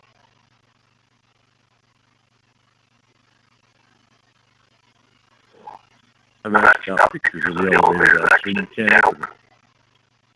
But there's supposed to be tunnels that go from Mount Rainier to Old Madigan Hospital. Now, that's also where I encountered my second reptilian encounter, so I know that there's Mount Rainier. I wouldn't be surprised if actually had cases where I heard people being ripped out of their tents backwards and it wasn't an animal that did it. Well, you talk about seeing those elevators and you can't open up. Well, you can't open up. But somebody can. Somebody can. And there's also across the street from this Old Madigan where I told about the farm, and that's real eerie. It feels like we'll just say that. It's got chain link fence. It's got a very small parking lot, but a lot of people go in. Always makes you go, because they got cameras, they got a little rundown looking building. So, yeah, some of the planes can open the elevators, like Robert just said. But yeah, and that's Fort Lewis. Fort Lewis, yeah, I like Joseph earlier, full of Bigfoot. That's supposed to be where they took Bigfoot in the 80s, back when Nelson Hills blew up. And the National Guard took the 2 living Bigfoot to Fort Lewis and then transported them wherever they transported to. Haven't found any evidence of that one, though. But another theory. Also in Yakima, an alien base is reportedly lies below the Yakima Indian Reservation, southeast of Tacoma. And there's another one in Ellensburg, but there's only 3 Washington State on this list. And that's just Fort Lewis, Ellensburg, and no, there's Tacoma. So the story of Tacoma. A string pulled in the backyard of Jim and Harriet Johnson's home, which devours everything thrown into it. Cavers explored the hole and saw 3 cone-shaped stones that they could not explain. The Johnsons built a deck over the hole and planned to fill the house. After former owners related their own experience, the original owner told of being lowered out of the hole and had an oil lamp stuck out of his hand, while another told of filling the hole with marble and all kinds of stuff. But the hole erupted, spewing stuff all over. I'd like to find that out. Another filled the hole with old tires, but the hole seemed to consume the tires, which began sinking in its sight. That was Everett Hale, 1980. Now that'd be a cool house to go check out. Yeah, it'd be nice to know what's down that hole that can spit marble back out of it, because you know those weren't just light little chunk of marble. And it just made me think, So what are you guys have heard about a lake being sucked dry and sinkholes that come out of nowhere. So make me wonder what causes them. I don't know, but I'll tell you what, not far from here, we have Green Lakes, and it's actually a lake on top of another lake, and it is so deep that they have never found the bottom. And so, actually, it's the perfect place for people to discard any evidence of any wrongdoing. But there is a drop-off point where you are told, do not go swimming there. And they've even tried sonar, and they cannot find the bottom.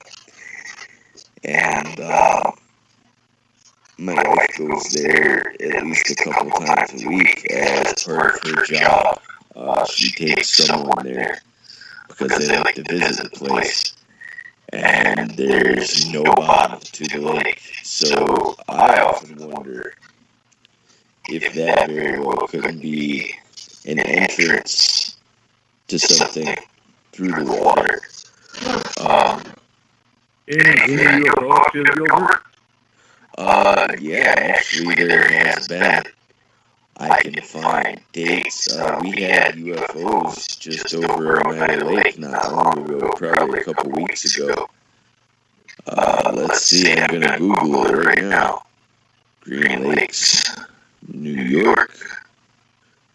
It's Green Lakes, New York, Joe. Yep. Now, actually, Corey, we have a lake like that here. Devil's Lake up above Big Lake is supposed to be bottomless as well. Not sure you heard of that one. Green Lake State Park. Above Big Lake? No. I've heard of a couple other lakes and stuff, but not. I didn't know that Devil's Lake was supposed to be bottomless. You know, I'm going to speak kind of on a scientific level. No, I'm not a scientist, but one of my favorite subjects when I was in school. So, you know, you look at your sinkholes, and there are a number of things. Bob brought one up. Bob said that, you know, you've got lava tubes. Okay, lava tube could easily turn into a sinkhole. You have got aquifers that dry up that can turn into a sinkhole very easily. You know, and then we look at it on the little more conspiracy type thought things. You've got the different groups that are digging tunnels underground. Those can turn into sinkholes. You have mining. Digs holes down there. Those can turn into sinkholes.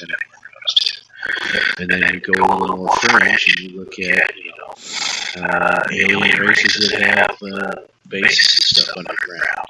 You know, they dig in tunnels and stuff. Those can turn into sinkholes. So there's a lot of reasons for sinkholes. But sinkholes is spit stuff back up at you. That's a little different. Right. And Chris has a question real quick. Has any investigator spoken to the sand rats and then willing to perform underground drilling and tunneling? Actually, look up and if you've been in this for a while, you probably already know about it. Look up the Philip Schneider lectures. Philip Schneider was actually supposed to have been a geologist that tested the soil for explosives to build underground bases. And he was actually in the Dulce, New Mexico battle. So look at the Philip Schneider lectures. He did 15 lectures before they killed him. He got mysteriously his, I believe it was IV tubing wrapped around his neck. And he was found dead in his apartment. IV tubing doesn't usually wrap around your neck. Not when you're walking around. But anyway, look up Philip Schneider, and yes, one hell of a story to tell. Joe, what you got for us, In regard to, okay, what I did was I actually pasted the UFO activity over the town where the Green Lakes are. So that tells all the recent activity. But like I did say before, in not maybe a previous episode of S4, it may have been in a roundtable when I was still off on Friday nights. But I have been told by a former patient that I took care of before he died that there had been activity regarding certain bases like that around here, and that he could not disclose any further information. And I asked him, I said, why not? And he said, well, I'm dying, but I still have a living family who very much should still stay alive. And with that being said, I didn't press the issue. But he did confirm that there are certain things going on very close to here in terms of the underground. Here's the question in all the research. I'm sitting here thinking, listening to you guys, and I'm thinking, okay, is there a specific reason that certain races have targeted certain structures or bases? Has there been any correlation as to where you could take a guess or see a pattern as to why they're there? I would say with some of the races, it depends on the climate. Because, you know, you get some alien ratio will go over the different races in the book anyway. And some races, and they can actually manipulate the weather as well. There's a couple of races that can. Where there's extremely hot heat in Texas, I remember one year that came up. And there was a certain race that was visiting at that exact point in time. So I would say it depends on the race, it depends on what they can handle, heat and cool wise. That'd be one guess. We got a question here from Trippin in the chat. He says, it's interesting how Russia is having gas blow out holes, but has any been seen in Canada or other Northern Hemisphere equivalent areas? Not that I noticed. Yeah, that's the first I heard of a Russian gas blowout, so I don't know. Seth? I haven't heard anything on that as far as anywhere else. Russia having gas blowout holes is news to me. But Trippin, since you brought this to light, if you want to do any more research and pass it along, we would be glad to put it on here. I'm not throw a link to it.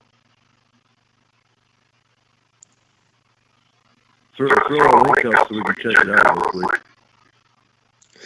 But it makes you wonder, depending on what type of gas is coming out, if that's an energy discharge or a waste discharge. Unless it's natural, of course. I don't know. That's as much activity of things as there is in Russia. I'm curious to know if those are gas blowouts or if they're underground alien base maybe that's releasing something. Yeah, since Russia is one of the few that's released information about alien versus the other ones. Well, it's not just the information released. There's quite a bit of activity that there lately. It seems like not just from stuff we've seen, what's been released, but actual activity. And we know from past shows and from past talking, yeah, maybe the anti-scheme is war. Now, Russia is an anti-scheme a lot. So it could be an alien attack. That's always possible. Like Joe says, by methane pockets escaping.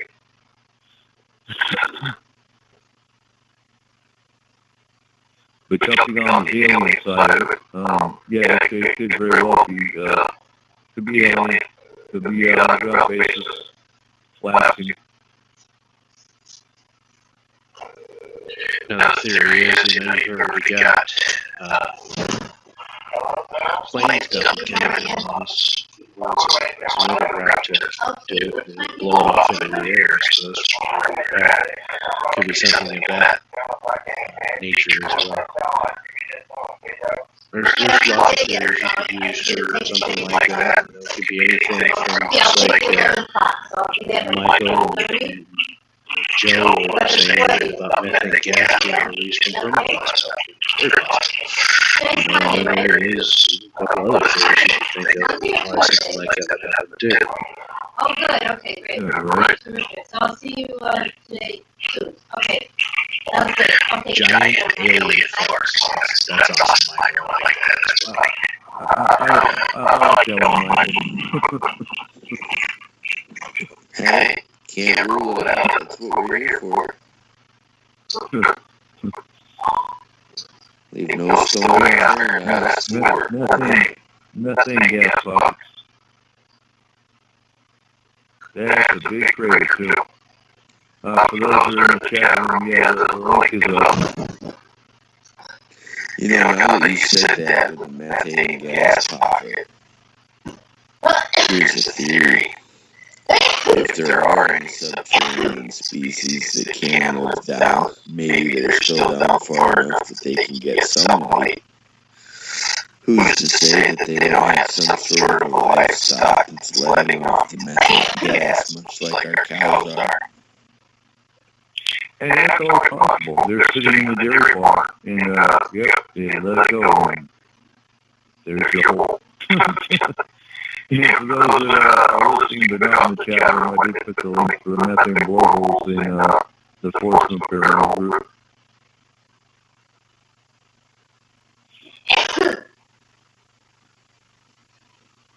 So, what Dropson says, so Joe's saying stuff dropped from satellites.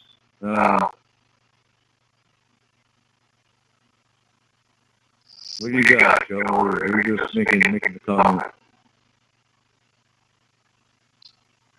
Let's see here.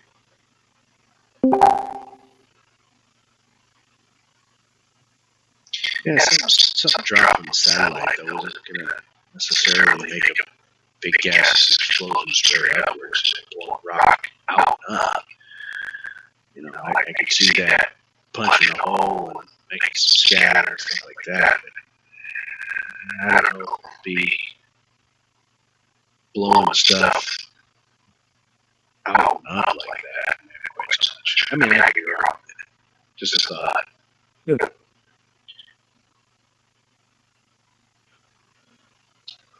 Frozen, partially bloated dinosaurs are thawing out. Another good theory. I like that. I like that one, actually. I like that one.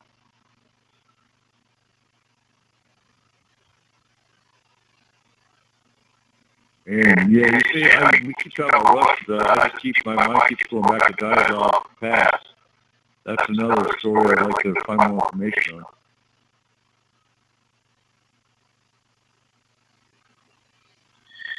Yeah, so, like I said, there's a lot of stuff that seems to happen in Russia. A lot. We hear, lots of different things that happen here and around and other places. Man, there's a lot of stuff that seems to happen in Russia. A lot. Russia's the new place to be. I guess, if you're ET. Yeah. Maybe there's more to the Kremlin than we realize. Could be. It wasn't Putin who helped rig the election. It was the aliens. I was a little surprised by that, to be honest with you. Yeah, too. I'm sorry. My mind goes everywhere when, yeah.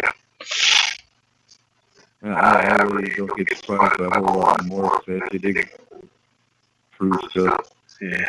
Putin, the alien scapegoat.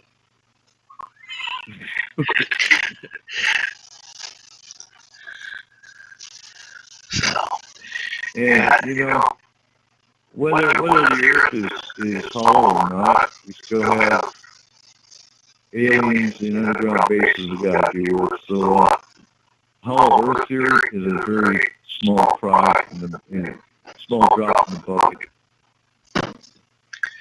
you know, this is just my thoughts on it. I personally, you know, I would like to say that I'm a pretty open-minded person about what I do. You know, look what I'm a part of. But you know, as far as hollow Earth goes, I definitely don't buy in on it yet, for sure. You know, definitely more to be looked at, but I don't buy in. Now, you know, with the activity that they talk about with some of the hollow Earth stuff, I would account a lot of that to probably the alien. Alien I could get on board with, you know, for sure. I mean, I've seen ships myself, so it's pretty hard to tell me no that there's no aliens. You know, I can get on board with the fact that, yeah, we've probably got bases underground. We've got our military that's got bases underground. You know, we more than likely have secret space programs, and I say what a better place than at the poles to hide a lot of that stuff. But as far as hollow Earth goes, yeah, I'm not there. No, you know, the only, I guess you call him valid enough, would be Admiral Byrd. He's the only one that I probably hang on to with a thread of any kind of belief. You're talking a rear admiral in the Navy. You're not talking, you know, in military can lie. I'll give him that. But you're talking a rear admiral in the Navy that has a lot to lose. Yeah. And, you know, with the security clearance and whatnot, even back then, it had a lot to lose. So, and he didn't come out of his diary until 1947, after, what, 20 years? So, I could get on board with him, but yeah, the other story, I don't know, and you know, we were talking about this on the round table last Friday night, and that if you look at the way things twisted in about the 1930s, 1940s, that's when comic books and science fiction started really coming out. And did they make our reality today, or did the aliens and some of the stuff we see today come from the comic books? That's kind of, you know, which came first, the chicken or the egg? The alien or the comic book? Yeah, you know, my one theory, my one thought, I should say, I don't know where it is, that, you know, he is stated to be this big, adventurous explorer, right? The one thing that I have seen over time of adventurous explorers, admirals or not, is they like to be, shall we say, a little extra creative sometimes in their writing. And did he see something there? Did he see some stuff that, you know, we've discussed before, possibly aliens or stuff like that? Yeah, he may have. But my thoughts are is that maybe some of it was slightly exaggerated a bit, maybe, to make it a little bit even more grandiose. Because hey, if you're an adventurous explorer, what better way to make your adventures great a little extra pizzazz to it. Mm-hmm. Very well, very well. He could have increased the size of the fish, so to speak. Add to it a little bit. Now, a thought that I had regarding all of this, in the hollow earth theory, I think it's best for me to say, based upon what I know, based upon research, which I'm not an authority on very many subjects, but I have to say that perhaps maybe we think it's hollow because we've only been far enough down to where it is hollow. Maybe it's not entirely hollow. Maybe there's just parts that have been hollowed out. There's a story, and amazing things can be done. There's a story of one man whose wife, for years and years, it was in the Middle East, she would always have to go over the mountain to go to the market. He got tired of her having to go over the mountain and stuff like that. So he said, day by day, little by little, I'm going to dig down through this mountain. And he dug. And after a while, she didn't have to go over the mountain. And the path is a very known traveled road. So it's all about the will to get something done. But Coop and Corey, as far as the idea of did aliens come out of the comic or did the comic come out of the aliens? It could be said both, because I've had the idea of the theory of the propaganda killer. Corey and Coop see an alien. I'm a government agent who is set to put out some propaganda, so I'm going to write a story or tell someone to write a story about an alien who looks and sounds like the alien that Coop and Corey are going to tell everybody about. But then on the other hand, Coop, you got to think perhaps some of these things that came from these comics and whatnot were thought forms brought to life. Me personally, I think that the comic book was the secondary. It's been stated that some of these races have been around for millions plus on years, and have been visiting this planet since way before we were a thought. So it's one of those things where it's, I would, if I had to venture to say, I'd say the alien came first in the comic book. I think a lot of the comic book, the movies,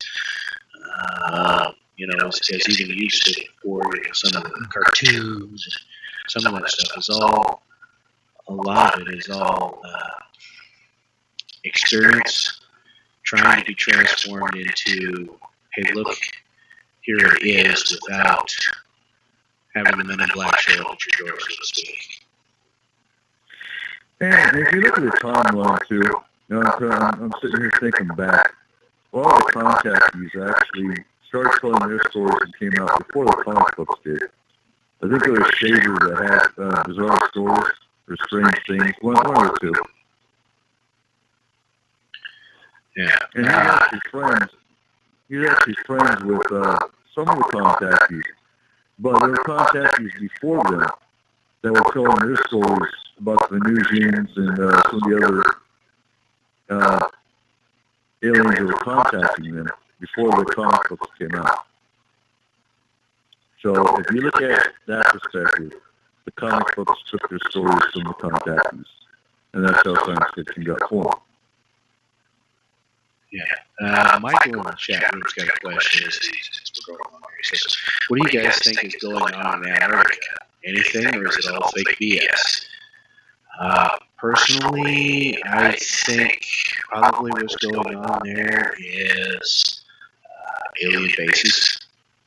And I think I think that's where government agencies are going to meet these guys for who knows what reasons. We can assume. we know.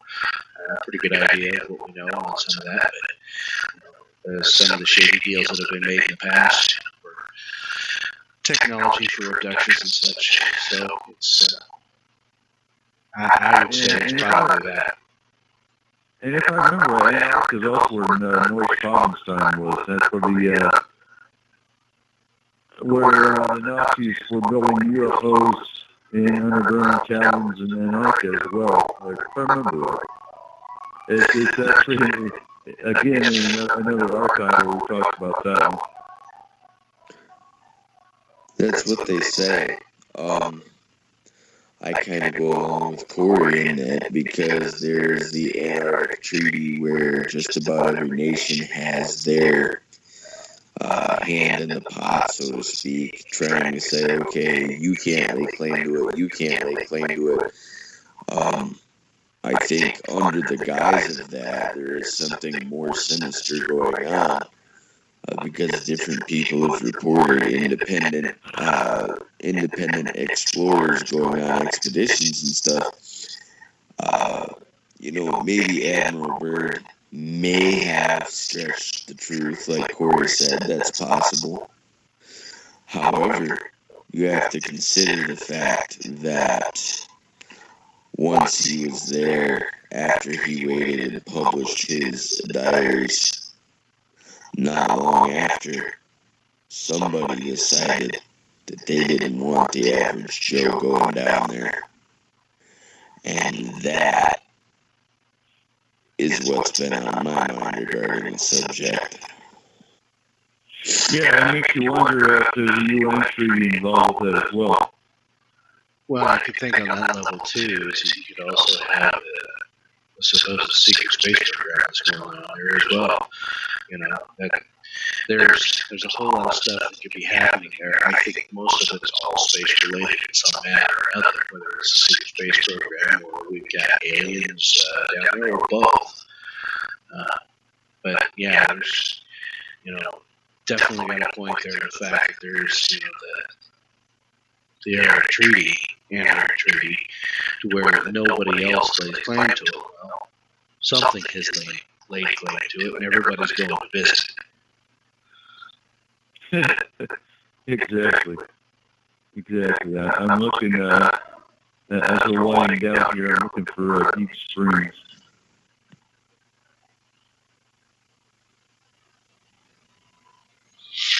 Now, Joe, I'm assuming Deep Springs is in California. And I know it's on my list. We've got Barstow. That's Fort Irwin.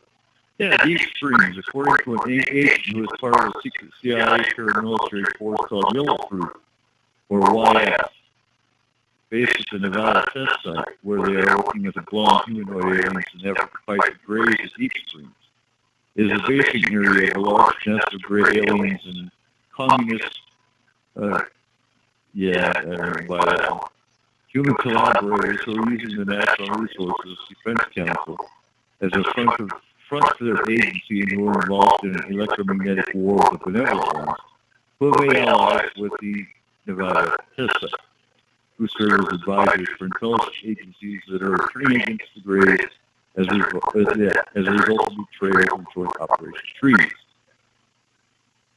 That would be the one. And nobody's going to come knocking on the door because, well, the Greys are everywhere.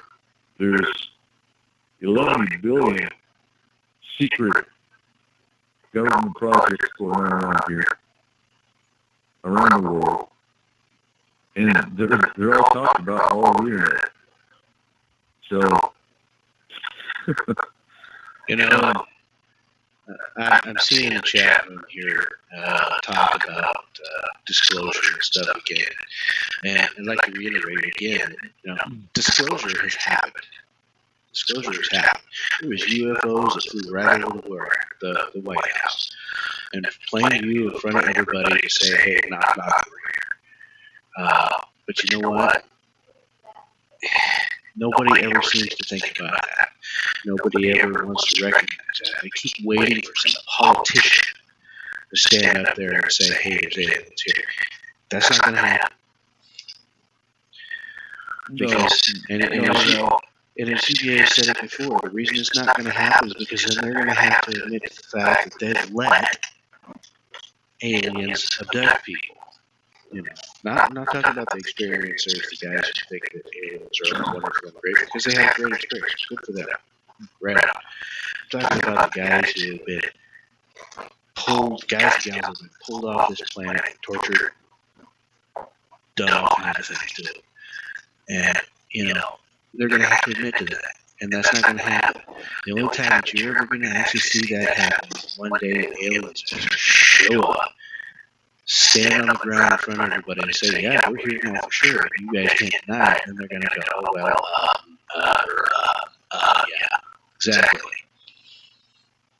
But until that, no politicians can do it. The point you got to bring up too, though, is the panic factor. And some of you say there's not going to be panic. Well, I'm sorry, but when there's really fear that the government can't control and the government can't kill, or they might kill a couple of them, but when we're actually outnumbered, outgunned, out technologically advanced, and they can't protect the people, that's going to cause an panic. So they really don't want this closure. They're going to fight tooth and nail to keep this closure from happening if that was the case. Yeah.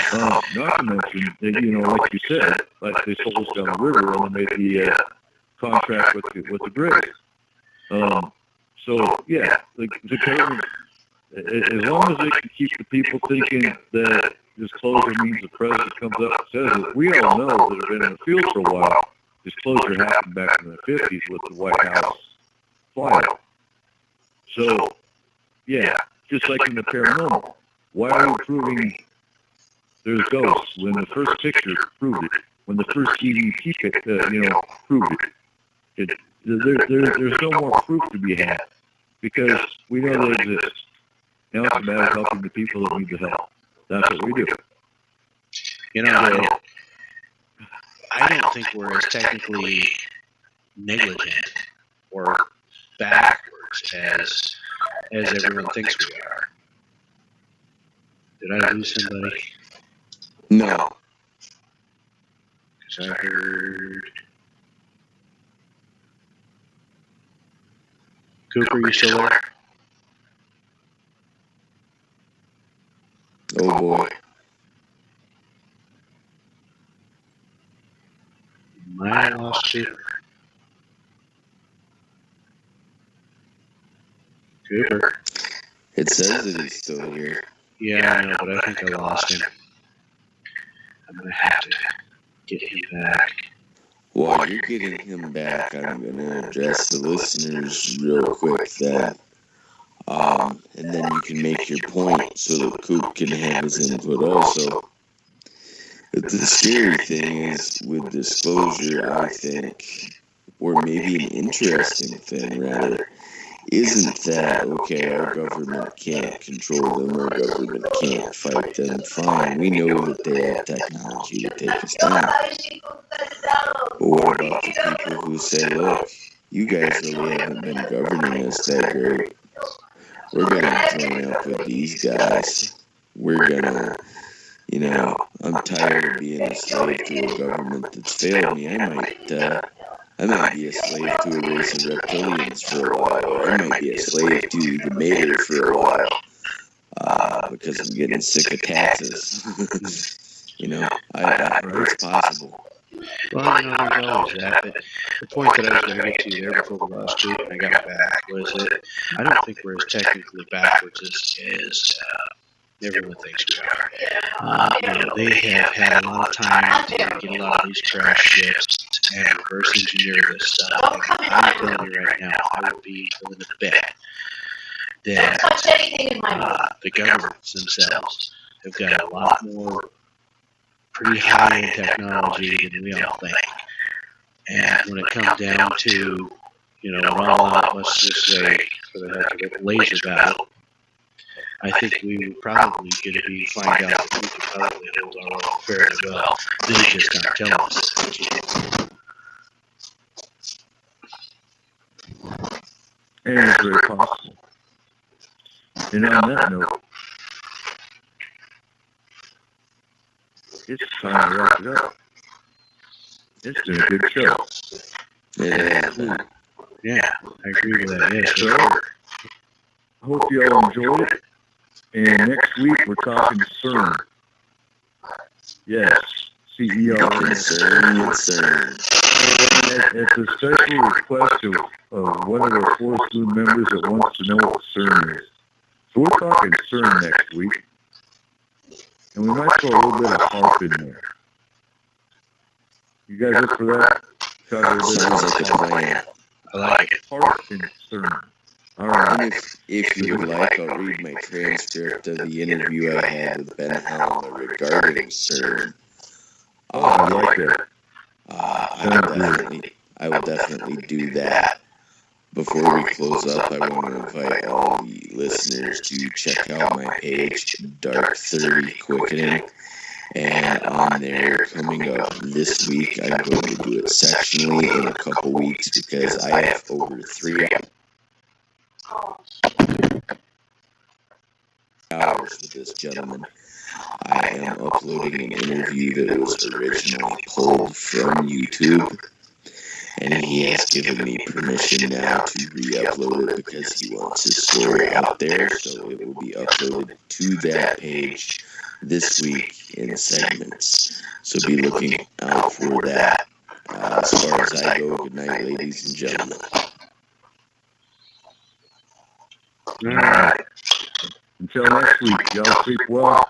Have a safe week. See you next Sunday. Thank you and good night.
understand how life formed, it is difficult to estimate its probability. The likelihood of a complex molecule like DNA being created by random collisions of atoms in the primordial ocean is fantastically small.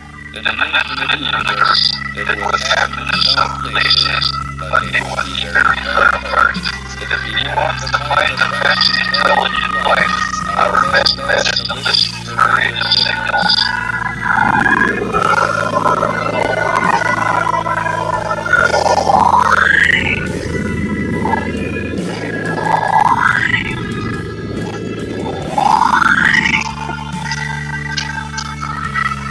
Look up to the stars and the forest that surround. Do you see them? Do you hear them? Are they there?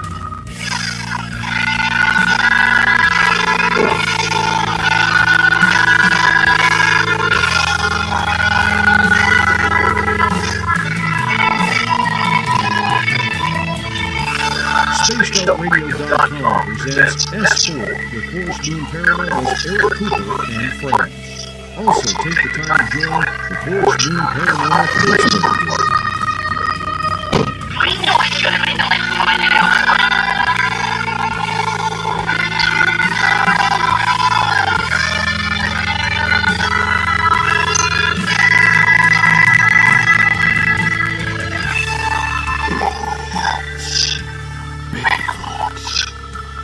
Conspiracy. Area 51. Ghosts. Cameras.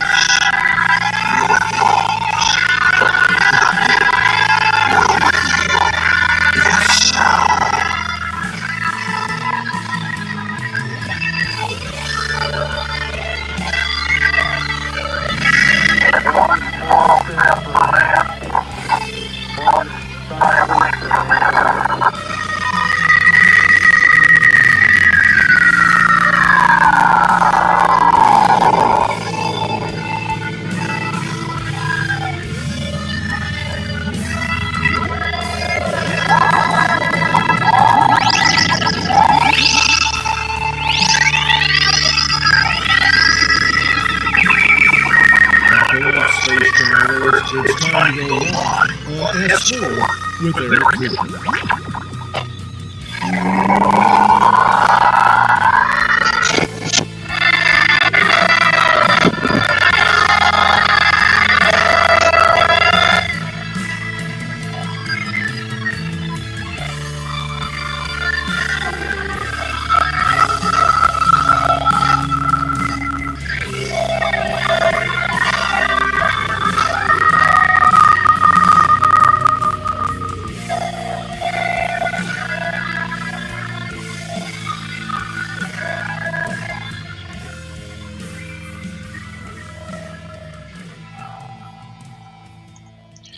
Good evening, ladies and gentlemen, and welcome to S4 with Eric Cooper, broadcasting live from the beautiful mountains of Concrete, Washington.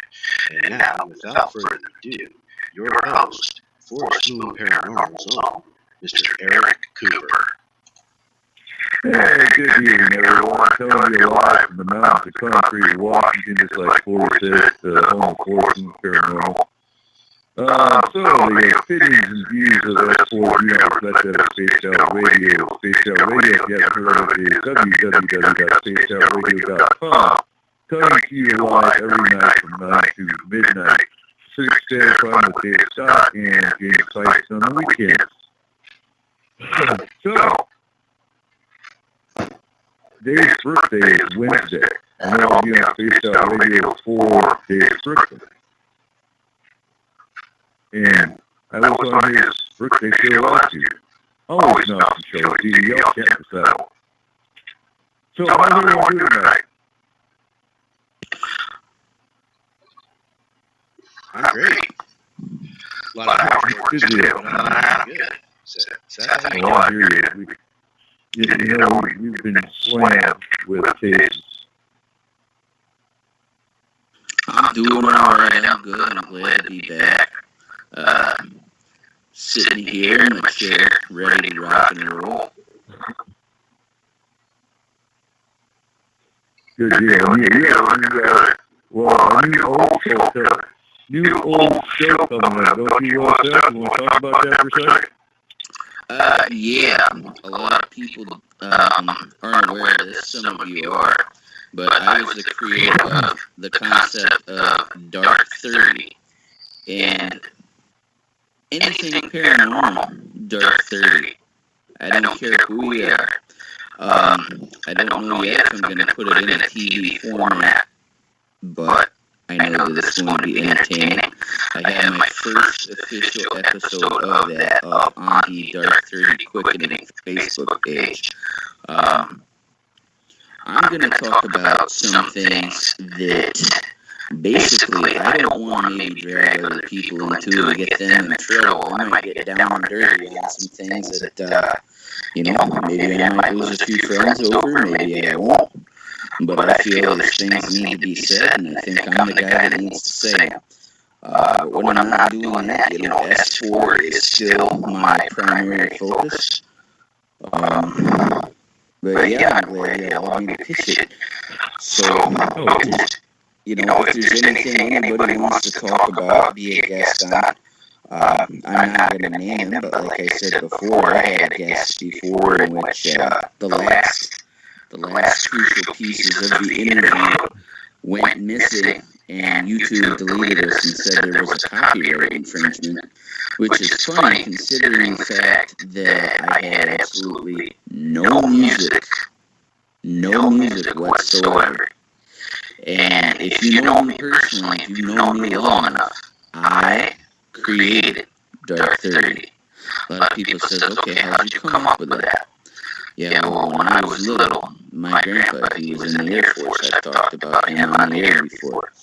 And when I was a little boy, it would get dark out, and I'd go over to his house to visit. He'd say, it's time to go to bed. I said, I don't want to go to bed, Grandpa. He says, it's dark 30, and that's when all the monsters come out. It's time to go to bed. He says, look out the window. I look out, sure enough, it's dark. He'd see it say, yep, it's dark 30, go to bed.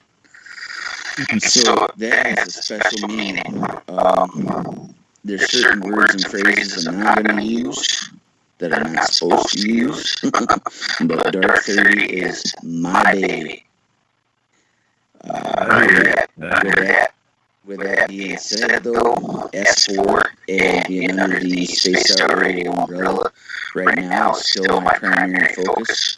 Dark 30 is probably going to run no longer than 45 minutes. Just something to listen to, maybe sitting down and chilling. But I like the, right now we are kind of the paranormal Three Musketeers, if you will. There you go. And yeah, I actually enjoy listening to your rants. When you do your video rants, I sit there and listen and go, yeah, that's my boy. Yeah, preach it. Yeah. So most definitely.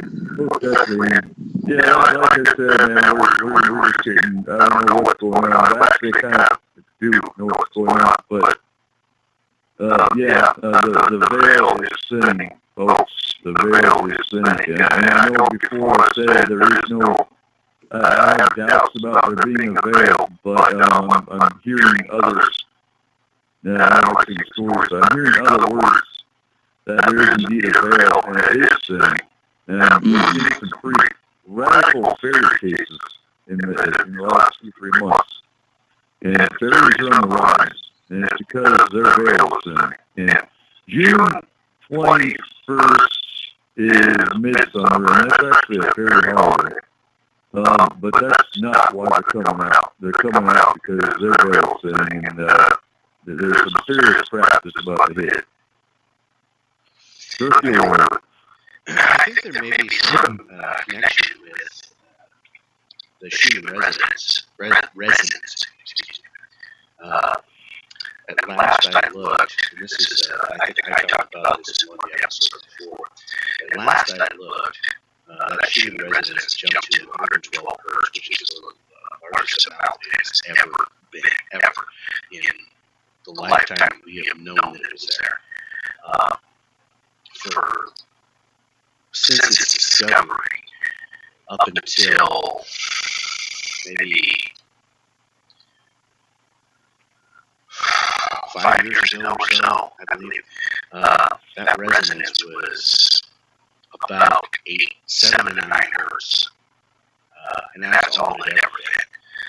And then in the last few years, it's jumped considerably, 40s, 50s, 90s, and now, like I said, last time I checked, it was 112 was the biggest spike. And that resonance has to do with, basically, it's touted to be that resonance of the planet. It affects us energy-wise, vibration-wise, mentally, and we can affect it as well. But like I said, I think there may be some connection with the shooting resonance spiking and veil thinning. It's highly possible. That makes sense. Maybe we should get some research done on that. And since we have our resident scientist in the chat room, Markham, what do you think about the human residence? We'll have to have you on for a show just on that, if Markham wants to take a look at that. And Don's asking if we're doing a flat earth. No, we're not. I don't know why, unless you're talking to Mark in the chat. And folks, just because we have a topic that we talked about here in S4, if you have questions in the chat room that are paranormal and general related, by all means, post them in caps. And if you're listening live and you can't get to the chat room, look at the bottom of your S4 or Spreaker screen, you'll see a little chat bubble. You click on that and you get right into the chat room. So, yeah, okay, good deal. So Markham's going to look into the human resonance. So we're talking, it's resonance, Don, the second one, resonance. So now we're talking alphabet soup. And I'm going to be interjecting as we're talking because for the ones that are new to listening, I'm taking Homeland Security, getting associates in Homeland Security, and we're learning a whole lot. And, you know, I'm 48 years old and going back to school, basically. So it's different. And I'm still pulling a B average, which is, I'm happy with that. But I'm learning a whole lot about how our government works and the crap the presidents have done in the past involving the security of this nation. And I'm going to talk about 9/11 for a second, because, you know, 9/11, I don't think so, it was an inside job. And it could have been. What I do know for a fact is our intelligence services knew it was going to happen. They did their homework. They did the research. They had the data. They had the facts. They knew we were going to be attacked on 9/11. That's a fact. That's not conspiracy. That's not. That is fact. They actually told, you know, all the higher ups, it's coming. This is what's happening. They said, no, it's not. It's not going to happen. Look what happened. Our intelligence services are the ones who rang the warning bell. And our president and all the cabinet and all that didn't listen to it. So there you go. That is fact. Did they let it happen because they knew what was going to happen? That's the part that you'll never know. But anyway, what do you got for us, Matt? Well, I tell you what, first thing you talked about 9/11, I kind of have to put my leash on for that because, again, you know when I get going. But I have to say, my only comment regarding that is short and sweet. I wish we really could have recruited Tattoo from Paradise Island, because even if anyone could have found the plane that supposedly hit the Pentagon, it would have been him. You know, the thing is no pieces to a plane were found. No pieces to a plane. And could you imagine, scientifically, Markham should comment on this, how fast would an airplane have to be going in order to disintegrate? Because that's what would have had to have happened. And if that had to have gone fast enough for it to disintegrate, then more than that big chunk that was already taken out of the Pentagon would have been gone. Now, the thing that a lot of these secret agencies aren't aware of is that a lot of us are waking up. We know the difference whether or not it's raining or when someone's taking a piss on our shoes. And we're tired. We're tired of the way things are run. We're tired of the way things are done. And it's not about left versus right anymore. It's about the fact that we're awake and we want our information. And one thing that relates to all of this, and I like to make people's heads spin.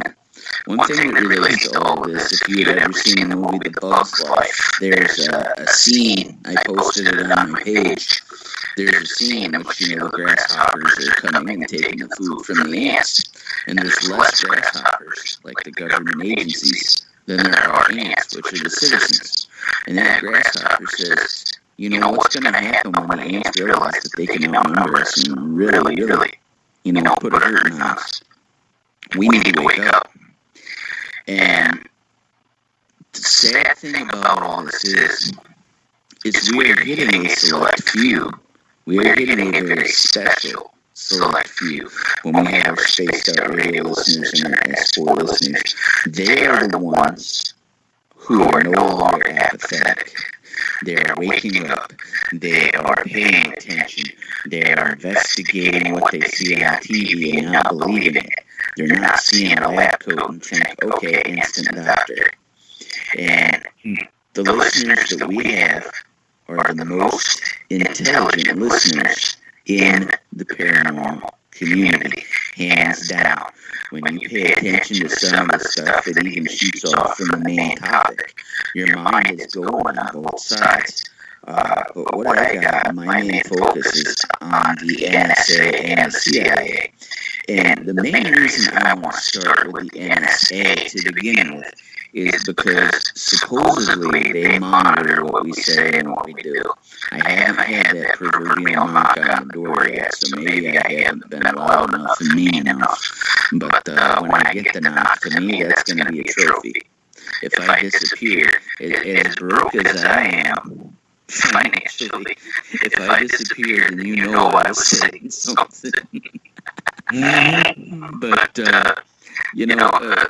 a little history of the NSA is, back in the early parts of the 20th century, our military, they were having trouble keeping up with monitoring stuff with, radio was on the rise, ham radio was on the rise, and with the transmission and reception of certain signals, we want to be able to hear what was being said, but we also didn't want other people hearing what we were saying, what we were doing. That's where, we had the idea and the advent of our code talkers.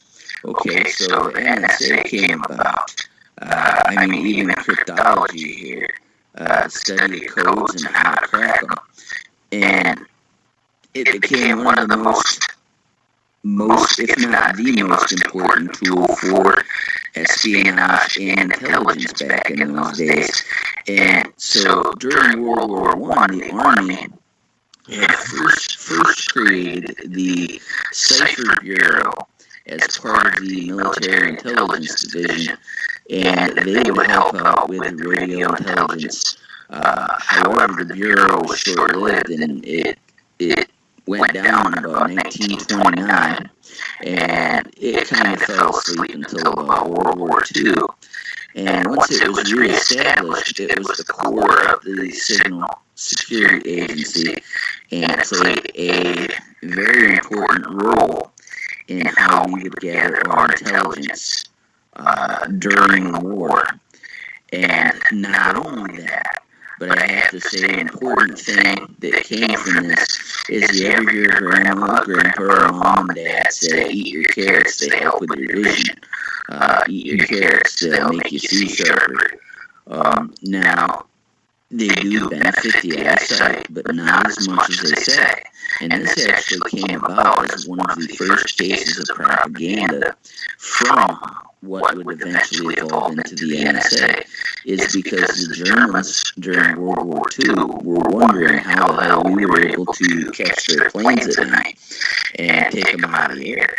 And so we were telling the Germans, we would purposely transmit propaganda and say that it was the carrots that were giving our soldiers supervision in order to be able to see at night and take the planes down. And then we noticed a consumption of carrots, and even during the war, despite some of the trade sanctions and stuff that may have been in place, Germans were still actually buying carrots from us. So, I mean, when you really think about it, they're buying carrots from the enemy. So, anyway, a little interesting, maybe useless tidbit there, but our military and intelligence agencies transformed after World War II in 1947. The National Security Act passed, and it created the CIA and the NSC, which is the National Security Council. And this was done initially to combat any new or future threats to national security at that time. The Armed Forces Security Agency was also created within the Department of Defense for the sole purpose of basically documenting and keeping track of any electronic communication throughout civilian agencies. And this included even monitoring amateur radio, citizens band, things like that.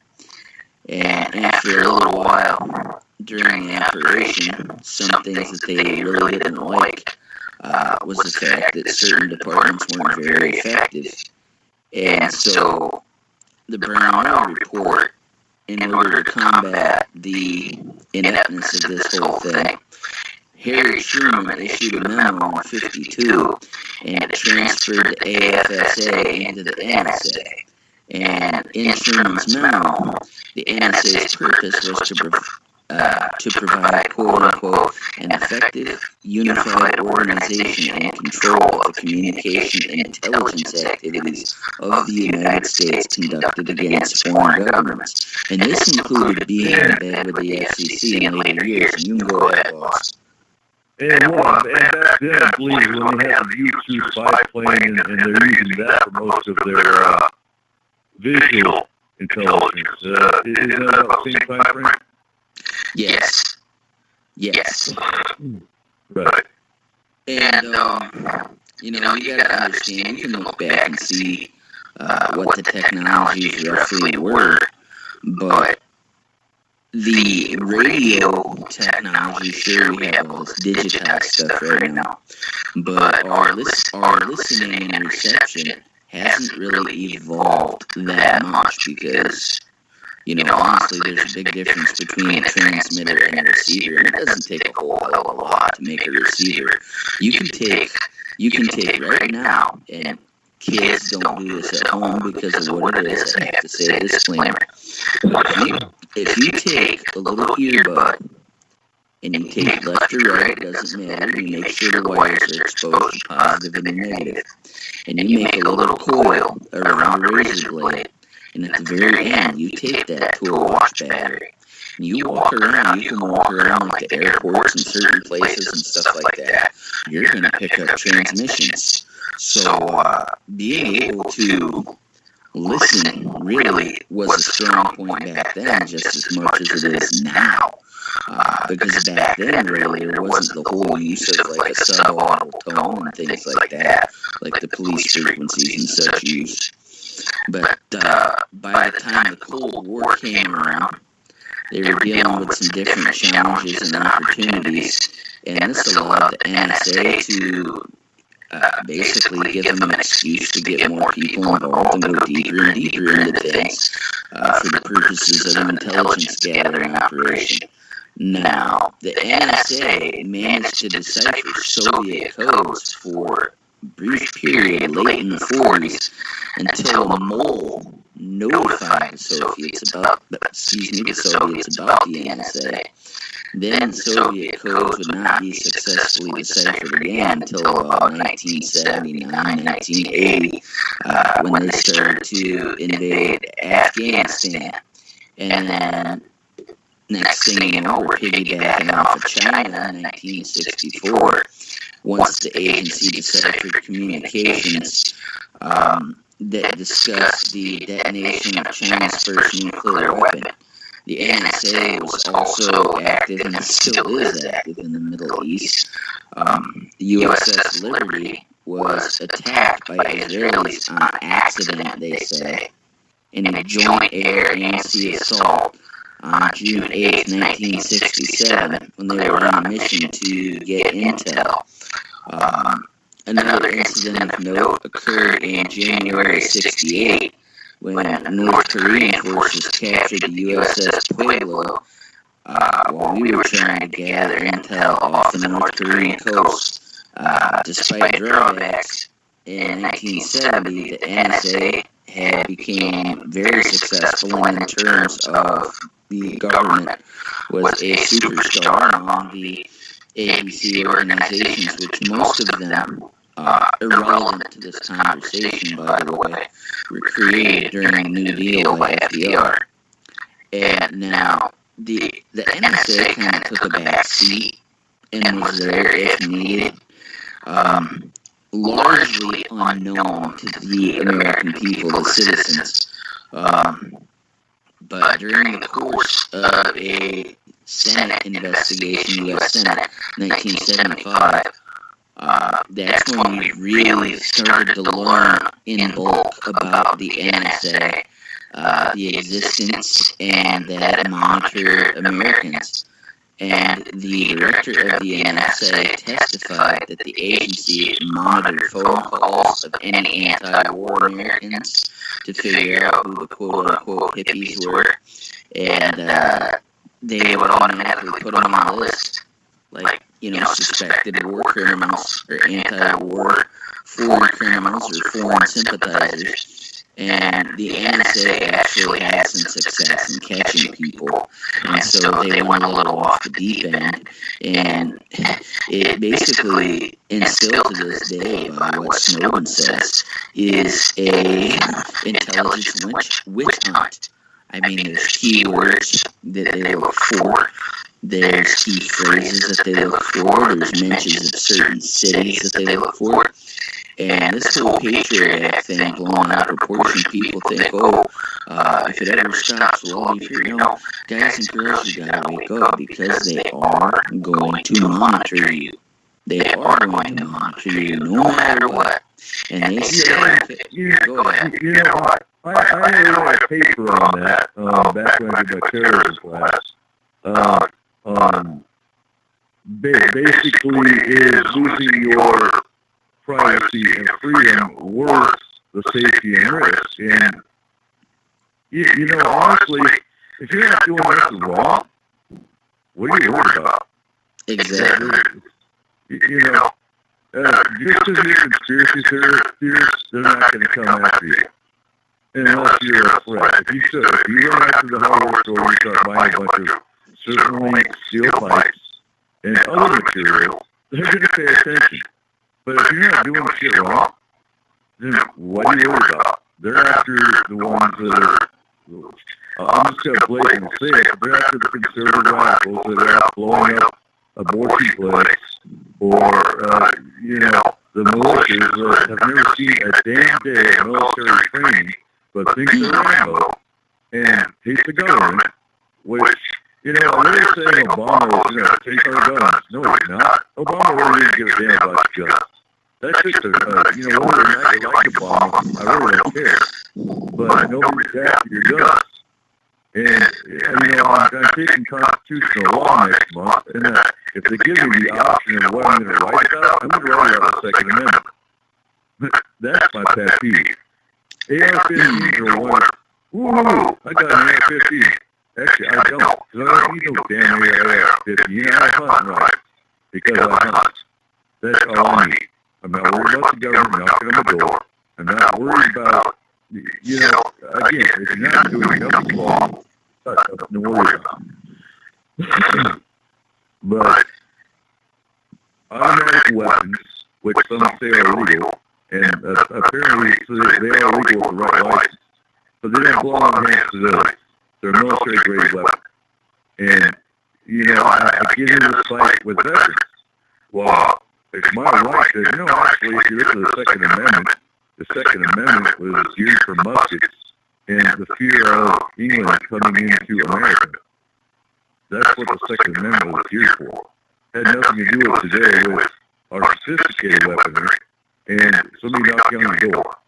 Anyway, I'm done answering. Go ahead.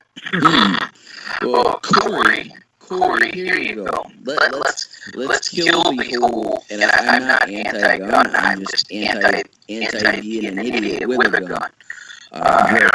Yeah, I mean, like myself, my vision sucks.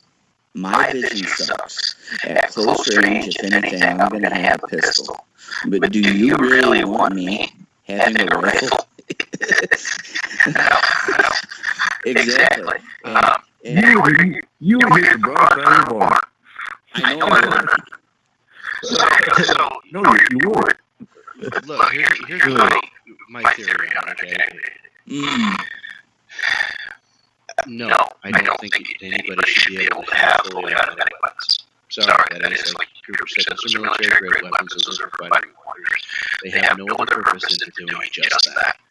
You should be able to have a handgun, you should be able to have a hunting rifle, I mean, you should be able to protect your home, you should be able to go hunt food. Okay, great. Secondly is, I think that anybody who gets a gun license should have to go to the hooves. They should have to make sure that they're not a freaking psychopath. And then thirdly, I think that anybody that gets a gun license should be required to take lessons on how to shoot, how to clean, how to take care of the gun, how to use it properly.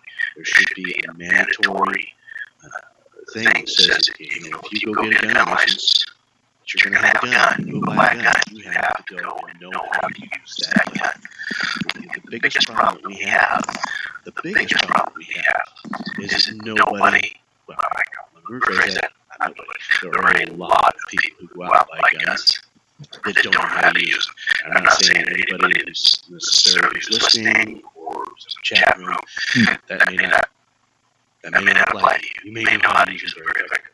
But there's a lot of people out there, and I can't tell you how many people I've talked to that have said, yeah, you know what, I went out and bought a gun. And I said, well, do you ever shot a gun? No. Really? You went out and bought a gun, you don't know how to use it. Great. Keep that damn thing and you away from me, because I don't want you anywhere near me if anything goes down, because you don't know how to use that thing. So, you know, I think that is a big ticket thing, you know, and there's a lot of people who get, you know, their hair about it, but, you know, that's the reality. I mean, it's just common sense. You're going to own something that is as dangerous as a gun can be. A gun can kill a person, and it can kill a person at a long distance. Okay? We're not talking about, you know, people who say, oh, I can kill somebody. Yeah, but you can't throw it 200 yards and kill somebody. You can't. Okay? So, yes, you need to know how to use it. What I thought was funny is just in the last year there have been, what, 3 or 4 different machete killings. I mean, oh no. Yeah, I think one was actually a Buddhist monk that used a machete to kill, I don't have the news sources right in front of me, but yeah, one was a Buddhist monk that actually killed someone with a machete. And yeah, you know, anything can be a weapon. You don't have to have a gun. You don't even need a knife. I taught my soldiers how to kill with a pair of hands. But yeah, and Markham brings up the point that back when the Second Amendment was created, it was to create a well-armed militia. And I look at the militias today, and the reason I hate militias so bad today is because of what happened in Harnett County, Oregon, just last year, because the sheriff of Harnett County was a buddy of mine back in '93. We were in Somalia together. And the crap he went through with a quote-unquote militia, which were nothing but a little band of dumbasses, that had no business being in Harness County to begin with. That was from the Bundy Ranch. If you remember that joke of a damn. Oh, yeah. Yeah, that was the Bundy plant that went to Harness County, Oregon, and took over the wildlife reservation. And, you know, they were calling for the militias and whatnot to go join. And militias showed up, and they followed my buddy's mom around. I mean, really? A 70, 80-year-old woman you gotta follow around and harass her? Seriously. So, yeah, she had to have me on speed dial because they needed some military backup, and we would have been on the way down there. But, you know, come on now. Militias, if you look at half the militias, they're a joke. They've never seen a damn well trained day in their life. And watch too much TV. And hate the government, have their Bible and rebel flag, and there you go. Stolen valor. What I have to say, you guys, though, and I know it's slightly off topic, but it's damn good radio, and that's all that matters. We're keeping asses in seats listening. Now, for real, we have all this monitoring, and even if, and what this monitoring comes to, like you said, okay, Obama's going to take the guns, he didn't take the guns. Well, here's the thing. If any president, Obama, Trump, whoever, if any president, we're going to flip that switch where they decide that we are now prisoner, they're not going to take the guns. All they have to do is shut down the roads. That's it. That's it. And the people who don't have a food supply, done with. The people who don't have electricity, done with. They won't even have to lift a finger. Sandbags at the end of the main road, and if your ass ain't been to Walmart, you're done. It's a matter of tickle me Elmo when it comes to this stuff. When someone says it's popular, everybody runs out and gets one. Just like fidget spinners. Fidget spinners right now are the new, kids with fidget spinners are like Remington arms and guns. But it goes hand in hand because the right people profit off of this, and they profit off of our fear. They let just enough information out to make us fearful. But those of us who are wise are prepared to begin with. Now, well, that's why after 9/11 they created the terrorist warning, which is a joke. And it started out with the red, the orange, and the high, which it never, ever has hit green. They've always kept it at orange and red. That's called fear-mongering. There's more people that die in car wreck than there, we actually discussed this in the class taken too. There's like maybe 300 deaths due to any form of terrorism a year. The chance of you dying by a terrorist attack is so low, it's not even on a meter. So it's nothing more than fear-mongering that the government's throwing out. I can't remember which president it was. I recall after 9/11, there was actually a president that encouraged the public to go out and Christmas shop because nobody wanted to leave their homes. Do you remember that? Yes. I think that was Bush. Yeah. I do remember that. Now, one thing, and I'd like you both to answer on this. I want you both to give me an honest answer here. Now, you both have Facebook on your phones, right? Yeah. Mm-hmm. Alright. Now, have you ever noticed you sit your phone down? Maybe it's across the room. Maybe it's right next to you, but you sat it down. You're talking with your family, you're talking with your buddies, and the next thing you know, you go to, I'm going to check Facebook. In the suggested ads is something that you've been talking about, not something that you typed up. Not something that you emailed, not something that you said or did physically to a computer. You didn't say, Siri or Google or whatever. But it's right there. Like I talked with my wife, I said, you know, one of the things we need to do is this and this around the house. And the next thing you know, there's an ad about household chemicals that comes up. Does that happen to either of you? You know, to be honest, I haven't noticed, but I'm No, going to go there now. You know, I want to add something to what you were talking about earlier.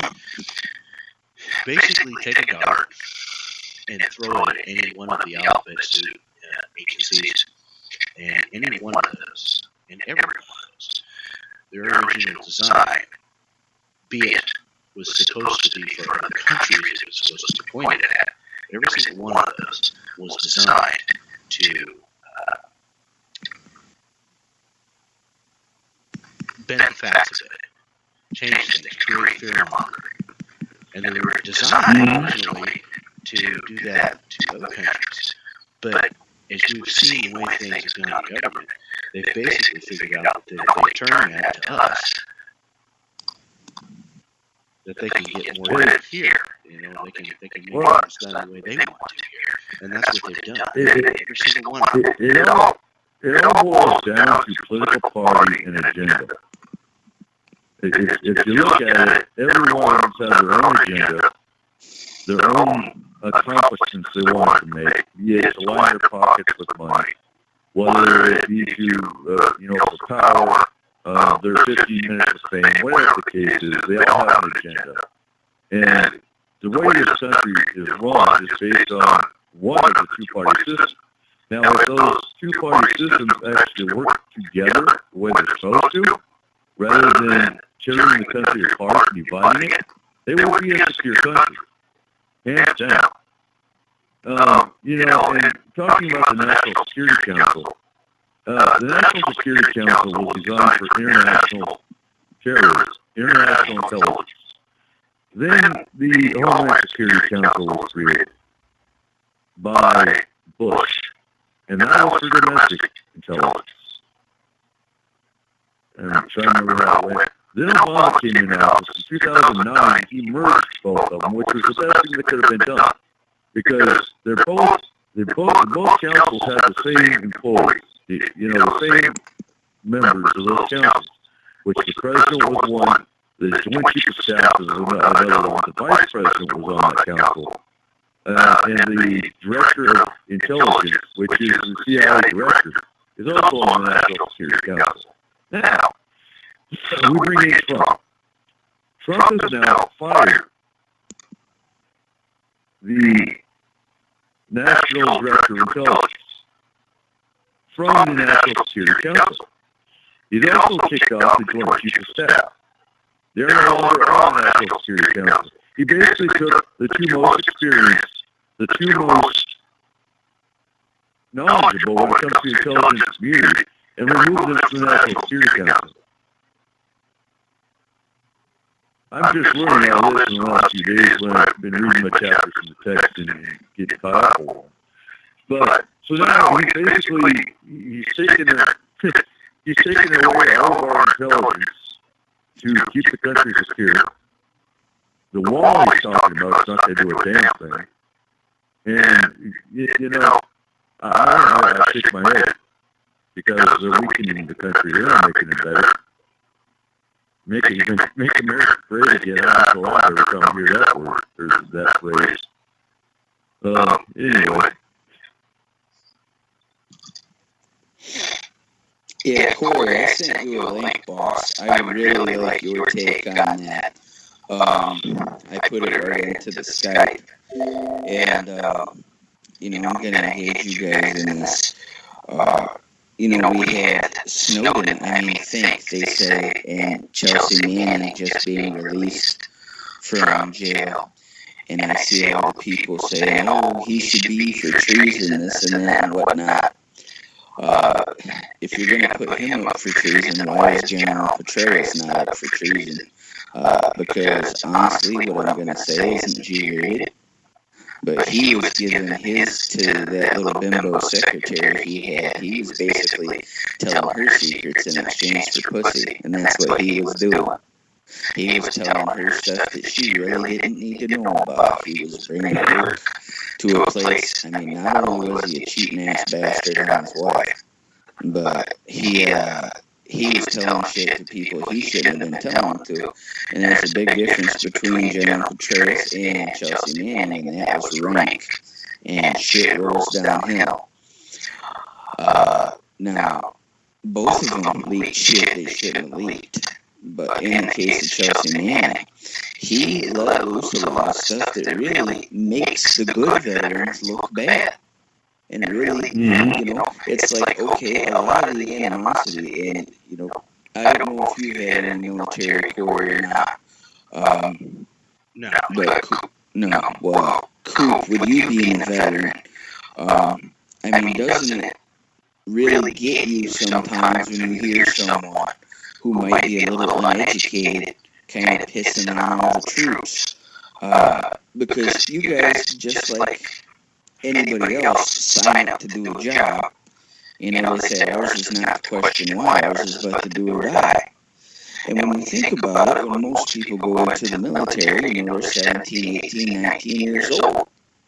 And depending on who's in office, you're either, you're there to serve and protect, and you're thinking that you're there to serve and protect and look after the American people. And I have no doubt in my mind that if something ever landed on this soil that we had to deal with, that all the vets who could would be standing up right along with our current military and kicking ass and taking names. But you got so many people out of fear and out of ignorance pissing on the troops. I have the utmost respect for what everybody who was ever able to sign up. But then the other side of it, the thing that really causes the problems, is like when you have some of these guys who would take some of the things that was leaked is how they would take, for example, a baby and they would toss him to a bayonet like horseshoes.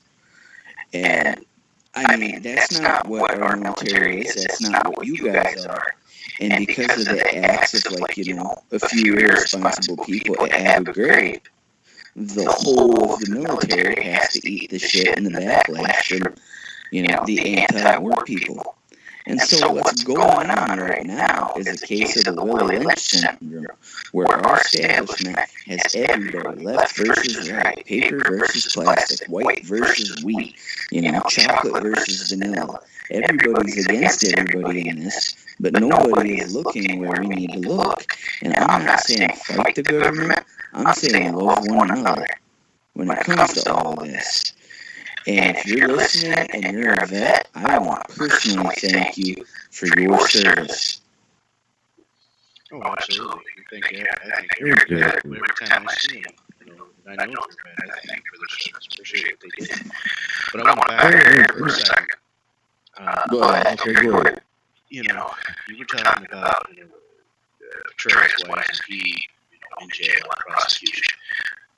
Hey, for that matter, why isn't Hillary Clinton under prosecution? Why isn't George Bush II or Dick Cheney under prosecution?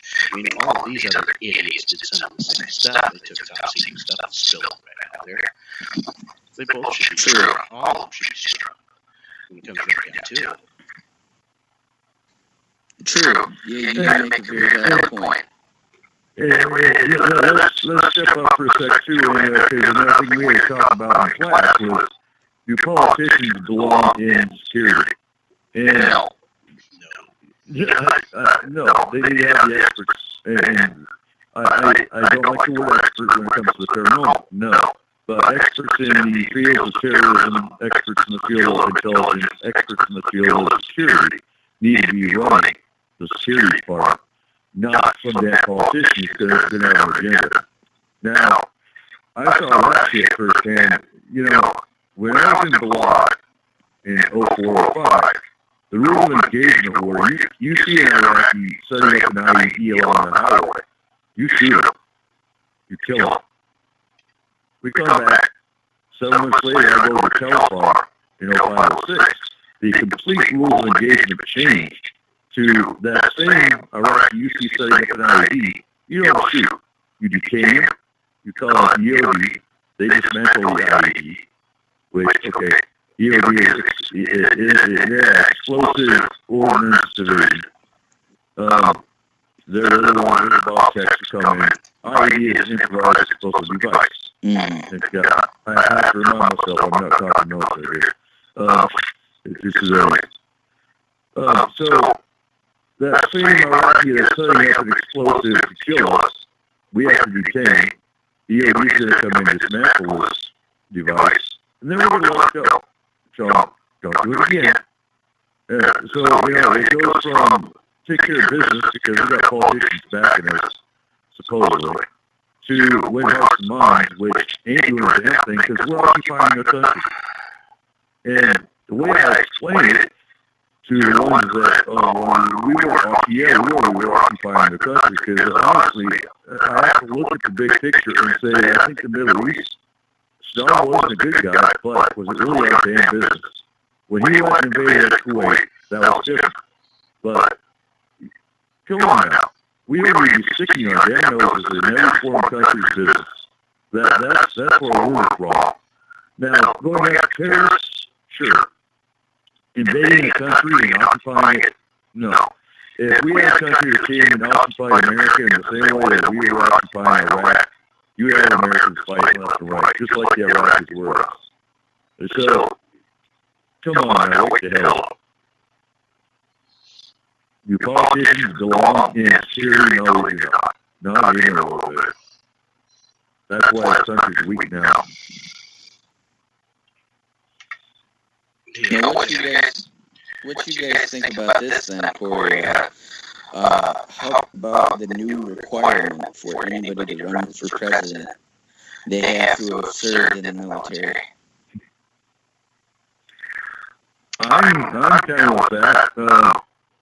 I think my only problem is most of us have PTSD, so would I really want to be president with PTSD? Probably not. That's my only problem with a veteran for president.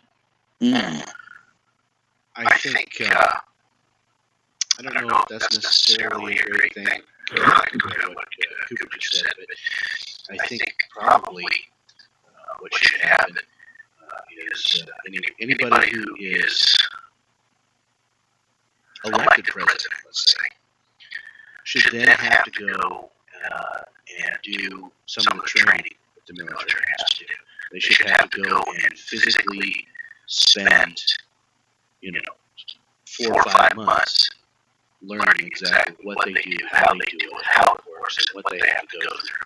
And I put a point on this, should then have to go to the military hospital afterwards and see all the ones with PTSD and limbs. They should have to experience that. Well, see, it's so easy for them to say, let's push the button, let's send troops over. Because, they're not sending their kids. They're not sending their kids. I mean, did Bush or Obama really think the idea of putting guns in their daughters' hands and sending them over to the Middle East? No, they had no problem putting guns in the hands of other people and sending them over to die. And it's pretty sick that our military is treated expendable like that. War is death and destruction, and it's not going to be pretty. Yeah, I get that. But, I mean, for me, that would be a pretty tough, hard decision to be like, okay, we're going to do this because we're going to be engaging in several years of conflict in which there's going to be a lot of broken families. There's going to be a lot of people coming, having that knock on that door and handing the flag to somebody. And that has to be considered. You know who gets pulled into the military? Poverty-stricken families. Yep. I want to interject here, though. I think that there should be a requirement that if you are elected to high office, and I don't care if it's Congress, I don't care if it's Senate, and I definitely don't care if it's President, Vice President, if you're elected into those offices, it should be a requirement that if you demand that we go to war, your kids are the first ones enlisted. Boom. And my mate and I had to discuss this once in a while, but I remember, I can't remember who it was, which prince it was, but one of the princes from the UK actually went to Afghanistan. And it was a stupid move on his part because he would have put his whole unit at risk. Because you know damn well the Afghanistanis would have been all over trying to kidnap him just for ransom. But I know there was a prince from the UK actually went to Afghanistan as a soldier. Prince Harry, there you go. Yeah, Martin clarified. Yeah, and I thought that was honorable. But at the same time, yeah, he was stupid and he put his unit at risk because and he got yanked out. They found out, oh my God, Prince Harry's in Afghanistan. But, you know, he was trying to do the honorable thing. And he's royalty, so yeah, he can't based on his stats. But, no, I remember sitting in Iraq in the DFAC, in the Dunn facility, and if I remember right, George Bush's daughters were getting in trouble for drinking underage. I'm like, you can sit and drink underage, but you can't serve your country. Seriously. And you know, Fahrenheit 9/11 movie with Michael Moore. I love the part in that movie where he actually goes and he tries to interview all the congressmen that are walking out of their building, Congress. Asking him, is your pay? He had a recruiter with him. And he's like, is your kid, sir? Are your kids military age? Would you ever consider putting them in the military? And they shunned him. They kept on walking. And, yeah, you know, they're above everybody else. So, their kids ain't gonna serve. It disgusts me. Yeah. That's that again. It's like I said, you know, I think it should be mandatory law that, you know, if you're like a high office, if you demand to go to war, your kids are first up. They're the first ones to go to the military. And I would put it past saying that, you know, if your kids are under age of being able to enter the military, they need to go to ROTC. You know. I like that.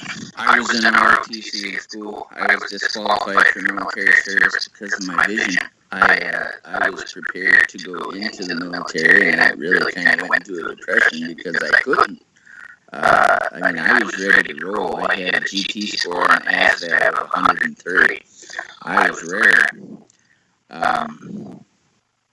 And I had successful family members who went in there. But, you know, this whole thing, this whole discussion, we have the CIA sitting here and they're like, what about us? What about us? Well, if we want to get into the CIA now, we can, or we can turn a whole other show because, I mean, we're having a pretty good, deep discussion. It's up to you guys. What do we want to do? Well, actually, we're explaining all, so it all fits. It all fits. I kind of was going to start kind of working back to top here a little bit. You know, Go ahead. The CIA, which is another one of those, you know, covert groups, you know, good at bending facts to make sure they get their way. Founded September 18, 1947. Founders Dwight D. Eisenhower, Allen Dulles, Harry S. Truman, and William J. Donovan. So I guess, you know, as we're going along here, and we're talking about these different alphabets, and getting the history and stuff in it, you know, a lot of us know the history and stuff. A lot of people. I think a lot of our listeners probably know a little bit about some of the history and stuff.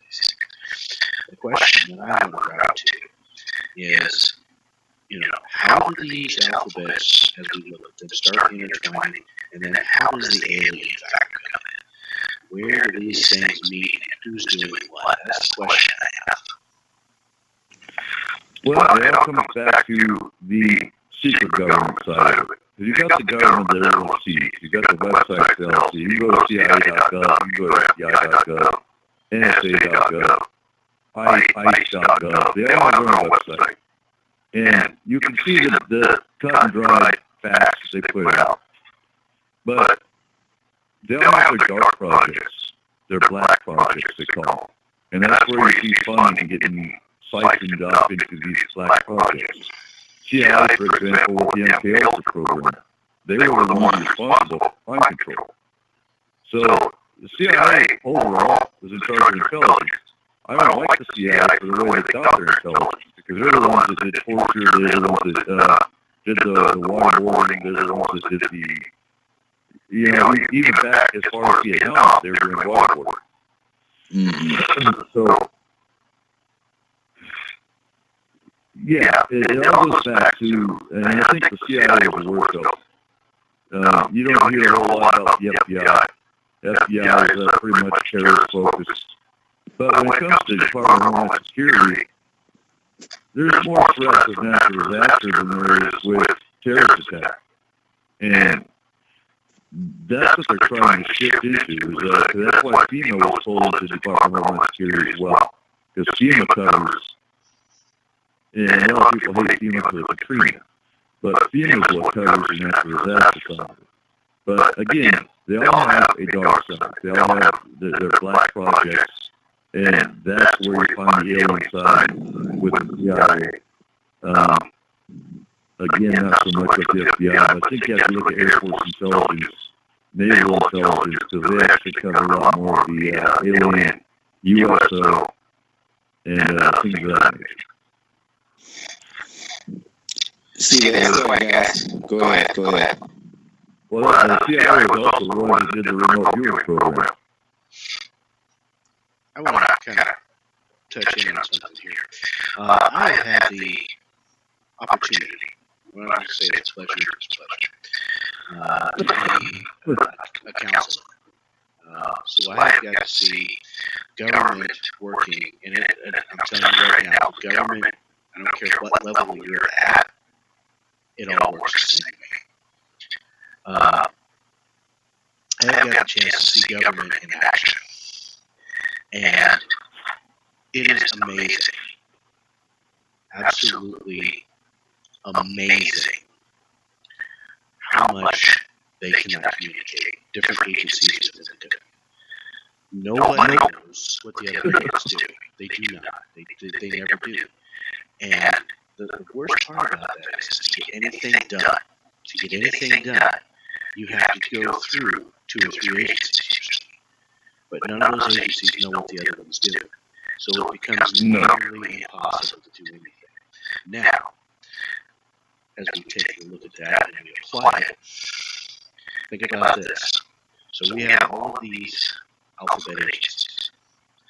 All of them have their hands in the dark side stuff, whatever it may be, we consider paranormal.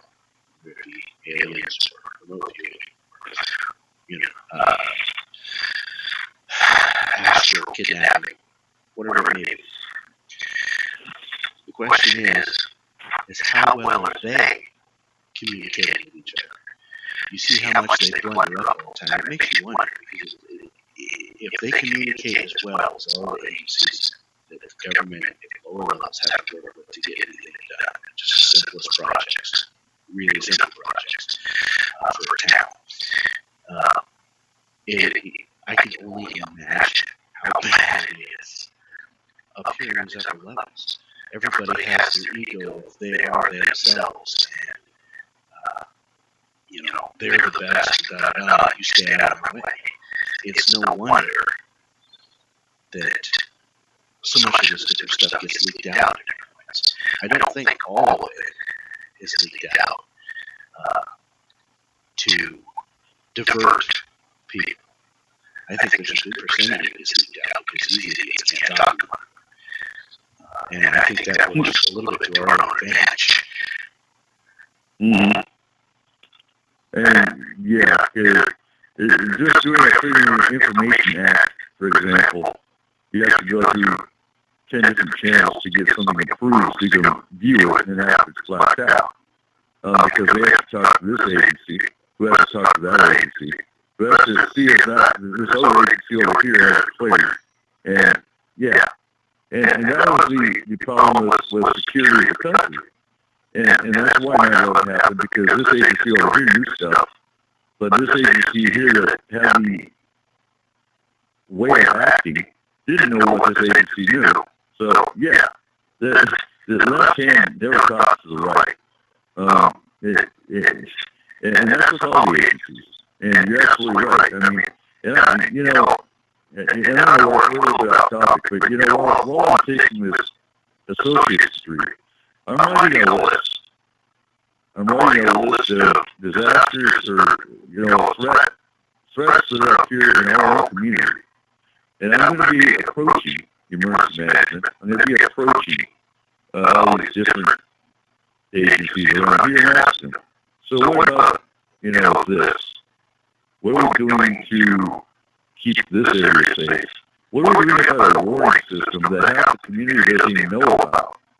And why isn't this happening? And, because you look around, and Corey, you live up here.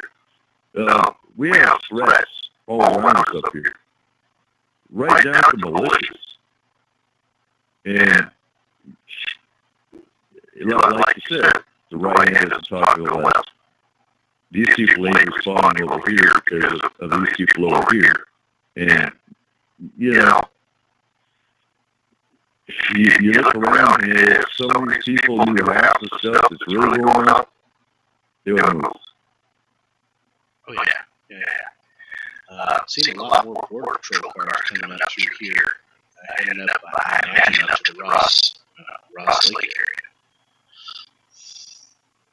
area. And that's ICE. Now, ICE is actually the intelligence arm of the Department of Homeland Security, believe it or not.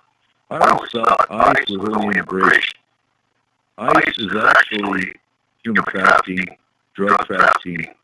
They have a whole array of jobs they do, not just immigration. So, yeah, it makes you wonder what they are doing up here. Because I've noticed that for quite a while that there's a lot of ICE trucks that come up and down our highway up here. Now, for our listeners that have no idea what we're talking about, the Canadian border is only about 40 minutes north of us. And there's actually parts of the border that aren't even, there's no fence, there's no wire, there's no nothing. You can walk from Canada right into America just through the backwoods. So, and that's probably why ICE is up here. Partial. But, and yeah, Martin was bringing up Paragon. Yeah. Oh, he's more welcome. Hell, we'll set up a lab. Yeah. We'll set up a lab and Martin can analyze everything. Hands down. So, yeah, getting back to, and it does have to do with ego. Because, the CIA director, they just saw their shit didn't stink. Nobody else knew anything that they were doing. And, you don't hear a lot about, again, maybe some of our listeners can help us with that. I've heard anything too negative about the FBI when it comes to the paranormal side. You got anything for us there, Seth? As far as the paranormal side,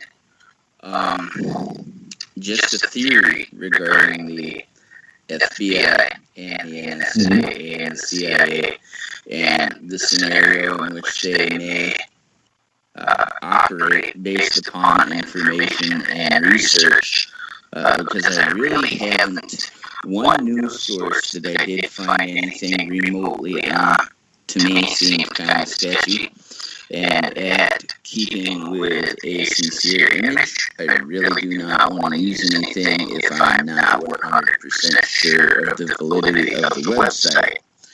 But I'm going to throw you guys a scenario, and this is based upon things I've read, and you guys can weigh in on how you think it might play out.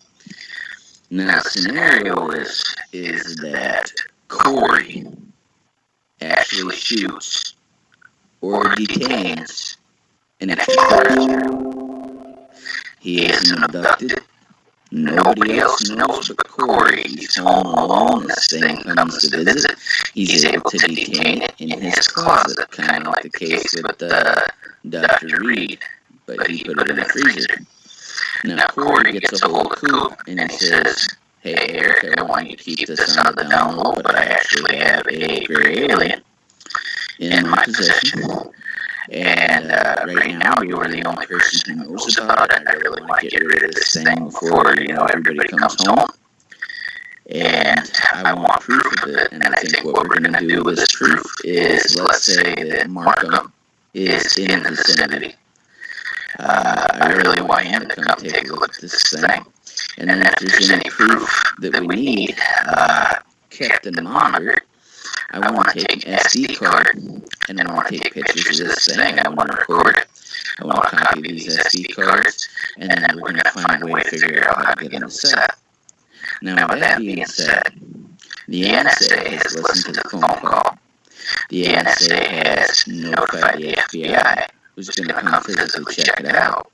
And then after the FBI comes and physically checks it out, possibly takes the evidence, the CIA is going to take you two, and quite possibly me and Martin, if the evidence is all made it our way. And we're all going to have that sit-down talk. I hope you guys value your families and this and that and whatnot, and you probably better shut up. Now, I think the thing is that the CIA themselves are going to do the dirty work. To me, this is where the Men in Black come in. I really think that the Men in Black kind of are in bed with every one of these organizations, and they kind of act in the way where you go to a small Mayberry type town where your police officers are also your firemen and your EMTs. Now, that being said, what do you guys think? Well, something I want to add in here is just kind of food for thought.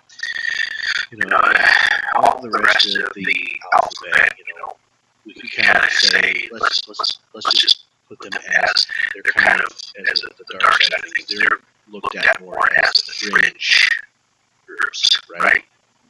Your CIA, your NSA, and ICE.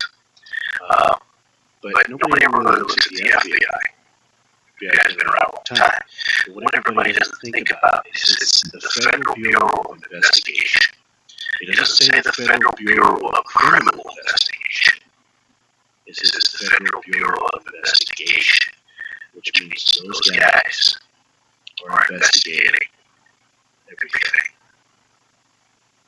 And I don't care if it's aliens or what it may be, they're investigating, they're involved. So something to just kind of keep that, as food for thought in there.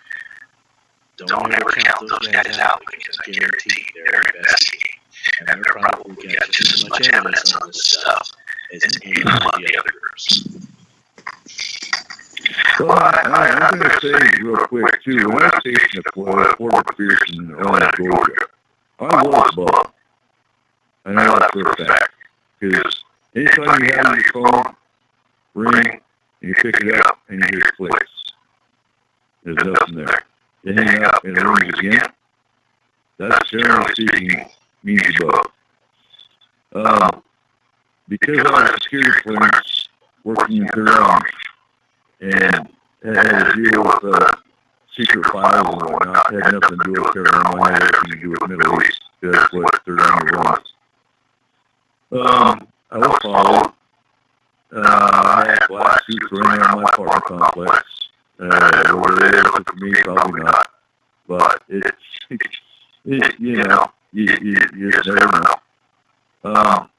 But they really want, they really want to hands down. And addressing the Men in Black real quick, so I think the Fred was asking about Men in Black. There's different types of Men in Black. Men in Black date back to the 50s. And some of them are alien. Some of them are government. Defense. Today, if you have a 1950s car pull up and you have these strange looking Men in Black guys come up, then they're alien. Then there's also the theory of time travel. Have you guys ever heard of that theory? I haven't. No. The question was, I went back here to Craig stated, he says, MIB, our follow-ups? No. Trying to figure out what these aliens are up to? Question. Some of them are, some of them are trying to find out what you know. And if they think you know too much, that's when you'll get threatened. Some of them will threaten you.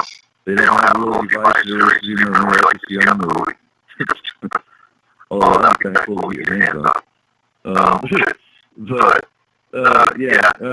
No, a lot of times, the cases that you do hear about is after somebody saw a very large sighting, where there's multiple people that witnessed the sighting. And I'm reading as I'm talking, listening to Frank's thought. And so, yeah, they'll come to your house, they'll ask you what you saw, and see how much you know. And if you're going to talk about it, that's when you start getting threatened, and they start talking about your family, things of that nature.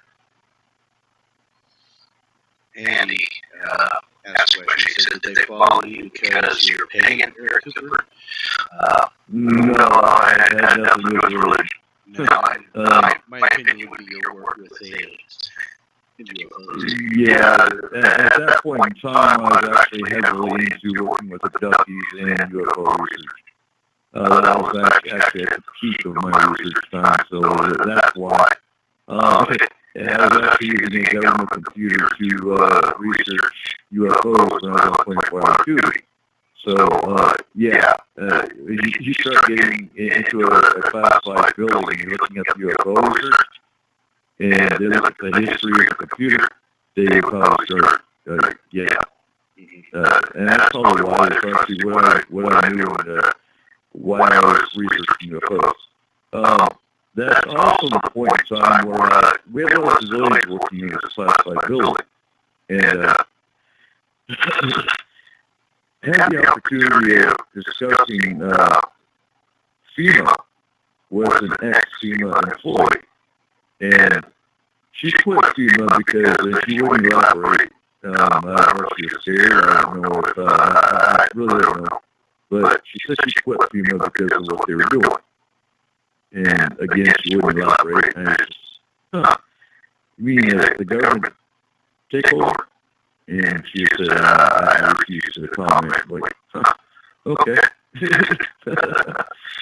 So, yeah, and I actually had to teach FEMA about the military ambulance. That was kind of interesting, too. The capabilities of how to load and whatnot. So,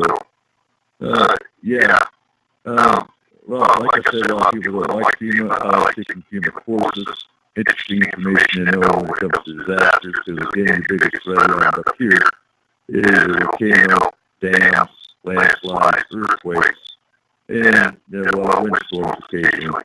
And again, we have a lot of, and reptilians.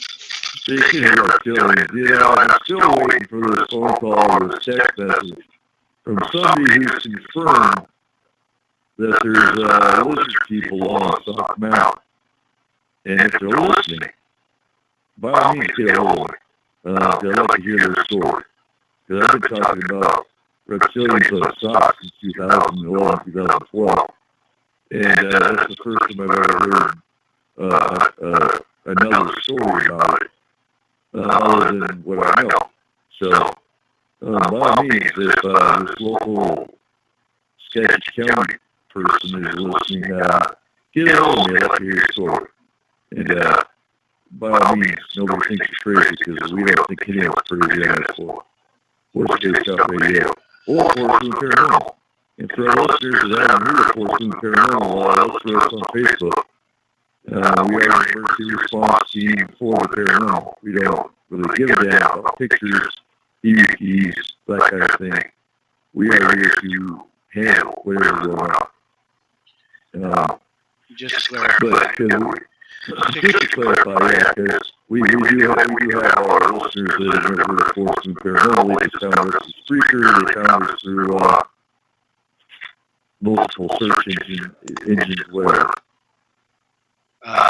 And just to clarify on that, when Eric says we don't give a damn about an EVP or a picture, we mean that in fact as showing it off. Look what we got. We do in the matter of we're having to do an investigation to find out who and what is there and why, and use that to show the client what's going on. Yes, we do in that manner. But as for the type of stuff you see on TV where everybody's just excited and all weirded out because they got an EVP picture, that's not us. That's not us at all. There you go. Yeah. Yeah, that's why I have co-hosts. They help clarify everything we said. But, yeah. It's just really irritating because half the cases we get have had other teams and other groups that went and investigated, quote-unquote, investigated, and said, yeah, you got something here, we don't know what it is, look at this really cool picture we got. Have a nice day. And, now they're actually, one, confirming to the client that they are indeed having issues, not clarifying anything as to what it is, just that they do have issues. And they've also, at the same time, poked and prodded whatever they're giving them issues. So now let's get this out. And there is a client hanging out dry, there, where we go. So a lot of the phone calls, like I got last week, are people in tears and terrified because they don't know what to do. And that's where we come in. We come in and remove or mediate temporary spirits, combat aliens now, and combat negative energies. So that's what we say. Yes, if you're a client and you got a picture or an EVP, by all means, we're interested in those. That if you are another team or group and you went to Waverly Hills, join the club. There's been a number of different teams that went to Waverly Hills. Woo! Yeah. So anyway, that's what we said on that. What do we got next? I have something for you guys. Unless, what do you got? Yeah, alright. Here you go. Now, have either of you heard the case of Stan Romanek? No. That sounds so familiar. I'll tell you. Stan Romanek supposedly set up a camera near a window in his house, and he filmed what many people believe to be an authentic gray alien coming up to his window. With this film, he got national acclaim. He had even been, I'll tell you, for those of you who haven't heard him, how to pronounce his, or spell the last name. It's Stan, and then Romanek, Romaneck, I believe. But anyway, he got national acclaim, different paranormal interviews, talking circuit, stuff like that. So many people believed. And then the next thing you know, they say that he had child pornography on his computer. Now, with that being said, now his wife had stood right by him and said, no, I don't believe it. I don't believe he did anything like that. I never suspected anything like that. But here's the thing. The reason I brought this up is it becomes not a counterpoint to what you said earlier. If you're not doing anything wrong, you don't have anything to worry about. Because both of you guys ought to think, and the listeners too, and consider the fact that there is so much of this and other deplorable crimes being committed online in hordes and hordes of these crimes. So why is it that so many ringleaders of these human trafficking and child exploitation organizations who are doing this to people, why are so many of these people going uncaught and unjailed and unsentenced? And yeah, you have the whole thing with the Pizzagate and the Rothschilds and the rings in the UK. But my thing is in a way, if he did have it on his computer, then he's sick and he needs to be strung up by his toes and bled out in public. However, However, benefit of the doubt for a minute. Why is it that the one person who comes up with some pretty damning evidence all of a sudden has this stuff on his computer? And with that being said, don't you think that these organizations who monitor things, they can turn around and doctor your backlogs and your information and your hard drive, and so that if Eric Cooper and Corey Ruiz and Eric Markham and Seth Kinsey all find a gray alien, that the next thing you know, we're going to get our 15 minutes, we're going to be on Spaced Out Radio, showing Dave everything, but then the next thing you know, we're going to be in jail. Smear campaign. Do you guys think that's possible? And when you research that, I want to come back and touch this topic and see if you guys think that's what happened to him. Well, I think it's possible. Let me finish this quick. Yeah, go ahead. I think Trippin hit it on the head here in the chat room. You asked the question of why these others weren't caught. Well, they're suppliers to the rich. You know, there's a lot of rich people out there, big corporations and all those different things like this, and then the dark rooms and stuff. They're a bunch of sick bastards. And yeah, you know, these human traffickers and stuff, they're suppliers to these guys. You know, they make money off these guys. So that's the reason why you don't see them caught. And not only that then allows them to have that opening to do just like you were saying, you know, be able to pin something on somebody that they didn't do. You know, like Roman here. I think Dawn said, did the wife see it too? And I believe the answer to that was that no, she didn't. That's the reason why she stood by it. So it's one of those where it's, you know, this is a whole big circle of life for the government here in these 6 years. They not only these other ones are being suppliers to the rich and powerful. That's why they're not getting caught and strung up. But then on the second hand of things, that also, like I said, leaves a nice wide opening to take somebody who's being honest, doing, you know, good work to try to make people aware of the dirty rotten things that are happening and or aliens and or whatever it may be, and take them and use that to make a smear campaign up, to just completely destroy their credibility. And in the masses' eyes, it works very, very well. It takes a few people like us to look through it and go, yeah, I think that's BS. Exactly. And you know, I watched a video of Woody Harrelson today, and I like Woody Harrelson. He's a real down-to-earth actor. And he brought up the point that the American people far, far, far outnumber all the politicians and all the little peons in government.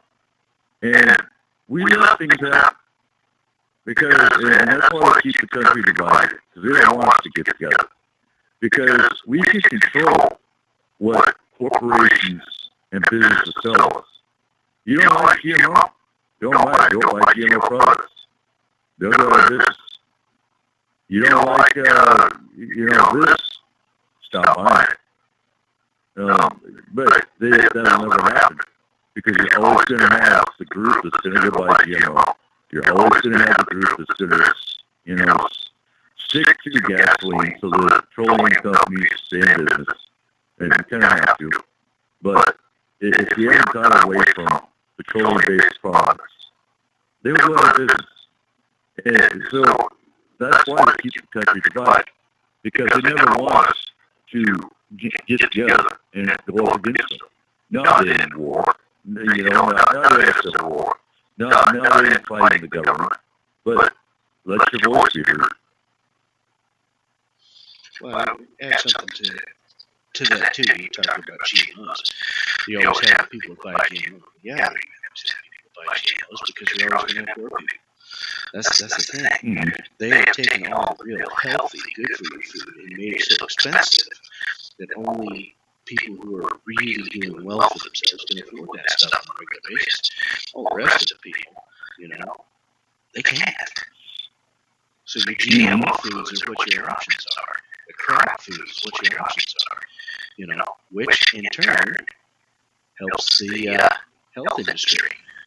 Medical industry on top, because now you've got people that are sick and ill, and don't have to spend every dime they have to pay for either insurance if they can possibly afford, and or spend it on the doctor itself because they can't. And that's exactly the pickle I'm in right now. A lot of the listeners don't know this, and I really don't mean to be personal, but on the 9th, I got results from my blood work back.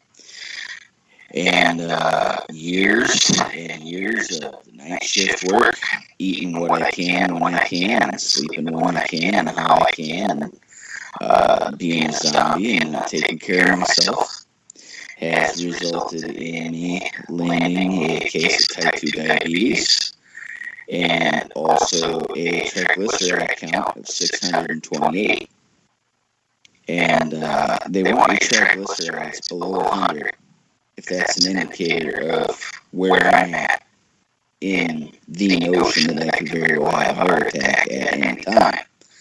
Now, that being said, all this talk we're having about the healthy foods and the affordability of such, the ABC organization right now that I feel does a lot of damage is the FDA, the Food and Drug Administration. They are responsible for just as much death and destruction as the terrorists that we claim to be after. You want to go after a terrorist, then tell me why in the blue hell that an ingredient found in Roundup is in Cheerios to like 36,000 parts per every millionth. Basically, Roundup is just about sprinkled on Cheerios. It's in it. And other cereals, and they say whole grain, sugar-free, fat-free. That's fine. But really, and yeah, it is a matter of affordability. It is a matter of affordability. You have uneducated people who, for example, you take a single mother who's on food stamps and public assistance, and for whatever reason she's a single mother.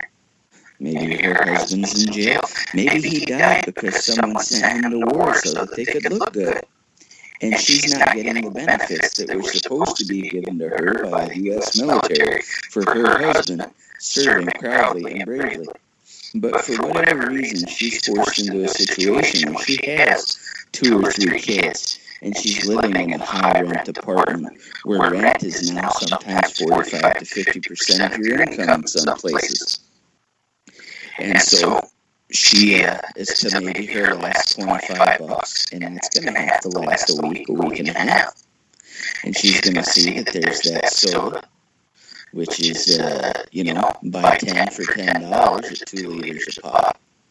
Or there's milk, and depending on where you are, the price of that's going to be 2 something, and if the economy shits the bed, sometimes almost $5 a gallon. And that margin of affordability, you have them putting that stuff up there that you really shouldn't eat, but then you gotta eat. And there's marketing everywhere I look. When I started, I posted about my health on Facebook, and then I told you, Coop, last week, I gotta sit this one out. I missed work, I missed money, and I'm talking about having this condition. I see advertisements for Wendy's coming up telling me how I need to get the double stack, and I see advertisements for Mountain Dew, and I see advertisements for McDonald's and all these things that I've been putting into my body, and I have been the result of weaponized food has caused me to be overweight and has contributed to, maybe genetically I was screwed to begin with. But it didn't help. It didn't help. And the Food and Drug Administration is evil. Seth, passing along a message Markham says here. He says, don't let them put you on a SAP drug. They are poison and will cause rhabdomyolysis. I can't probably just screw that all up, but and he says that Veggie diet. yeah, do a veggie diet. He says that the that whatever that is will attack muscles, heart, arms, legs, all your long muscles. So just Yeah, no statin. No statin because of rhabdomyolysis. I'll get a shot at this. Rhabdomyolysis. yeah, Cardwell's next password. Right? Yeah. Markham, shoot that word, rhabdomyolysis. There we go. Thank you, Markham. Yeah, send that to Carlos for the next password. There we go. I got to throw this in. FDA and USDA, I believe, were hand in hand. Here in Washington, now we had goats, and we had goat milk. Now, here in Washington, if I even give goat milk, or even cow milk for that matter, raw to my neighbor, I can go to jail. If you're in Idaho or Oregon, you can have a certain number of cows, goats, whatever, but only a certain number. And you can milk them and sell the raw milk. But here in Washington State, you go to jail. Do you believe that crap? You go to jail for giving raw milk away. And, you know, it all stems, my opinion, but it all stems from when I think it was Reagan did the dairy buyout program. Because, you know, growing up, there were dairies everywhere. This is known as a dairy county. And after the dairy buyout program, the small dairies, they couldn't compete. Now, if we want to spend, probably close to $1 million making a grade A dairy, then we can sell milk. But who's got $1 million to throw into a grade A dairy when you're not going to make your money back selling milk? So, yeah, you want to talk about corrupts. Let's put more money in our pocket. Alphabet agencies. There you go. Definitely.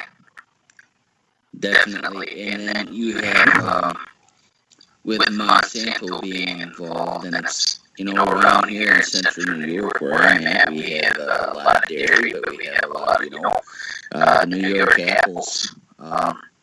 We have a lot of Monsanto embedded up here. And if I'm close enough to a farm where Monsanto has subsidized the farmer, now if I make a garden and my stuff happens to be cross-pollinated, they can come around and they can say, legally it could be my land, but they can say, look, you're close enough, but there's a chance of cross-pollination. And if cross-pollination has occurred, you can't sell your crops. And not only that, but their seeds are made so that when the plants, finally come time to harvest, you can't reseed. Farmers used to be able to keep their seed for the next year, but now a lot of their seeds are made sterile so that they can't grow anything. And that really puts a hold on our farmers and screws our economy. We all, guys, we're in the last 20 minutes. We gotta figure out a way to get out of this. I know we talk paranormal and conspiratorial, but really, if you're out there and you're listening, thank you. Thank you very much from me personally. And if you really want to show your thanks, we do this out of our own free time and stuff like that, don't get me wrong. But if you really want to show your thanks, I'm not going to ask you for any type of donation. I'm not going to ask you for anything like that, but I'm going to ask you to share us. Take the time to share us. You can share a funny meme, you can share a video of a cat, juggling or some shit. Share us. That's all I want you to do. And if I see that you have shared us, You know, I mean, you guys like the band was cool. And that's the thing. You guys, when we shoot up, S4 is no joke. I feel we are Nebula Rising, and I feel we are a contender to own part of the night. And I'm very glad to be part of this. And if you guys want to take the last 20 minutes, that's good. I'm going to stay on listening, but personally, I'm going to bid everybody a good night. Yeah, it's been a long day tomorrow. Yeah, I know you told me that earlier. And yeah, you know, and we talk, a lot of people think we talk negative, and you know, when you talk conspiracy, you talk, a lot of the topics we do, they are negative in nature. That's just the nature of the beast. So, to prick it up a little bit, you know, I got 11 rows in my garden planted today. And that's what you can do. You don't gotta rely on the store. You don't gotta, you know, and I run a homesteading, a survival group as well. And it's full of all kinds of information. But, you know what, even if you're in an apartment, you can have a garden. And there's a lot of cities in America that allow you to have a certain number of chickens. Not roosters, obviously, but hens. You can be doing things to take care of your family that takes a lot of the cost out and makes you not so reliant on your government. Get some chickens. Have your own eggs.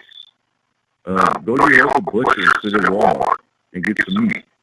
It's a lot cheaper that way anyway.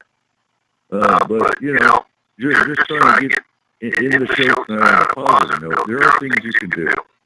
And here in Fort Swoon Paranormal, we actually teach survival class, as well as the paranormal.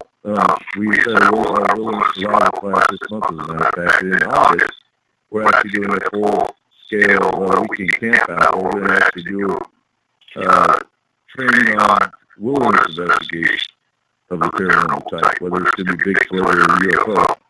And we're going to do more extensive wilderness survival training and base camp setup, as well as medical training. So there's things you can do to make your life more positive, whether it's plant a garden on your patio or get some chickens, you know, and we actually have some survival stuff in the Fort Swoon Paranormal Library as well, in the file section. You got anything to add there, Corey? You know, just to keep in mind that a lot of the laws you're dealing with, like the one about sharing and stuff, are brought about by groups, companies like Monsanto. And the best way to combat that is to do just what you're talking about. You know, yeah, maybe you can't share it, but there's nothing saying you can't share the knowledge of how to do it. You know, grow your own garden. Show your neighbor how. If your neighbor doesn't know how. You know, get some animals that will take care of your needs for milk or meat or eggs, and show your neighbors how to do that too. You know, maybe you live in some place where you can't share the stuff, you can't sell it, or whatever it may be. But there's nothing saying that you can't share the knowledge of how to do it. You know, that's the big thing. It's banding together at the human level.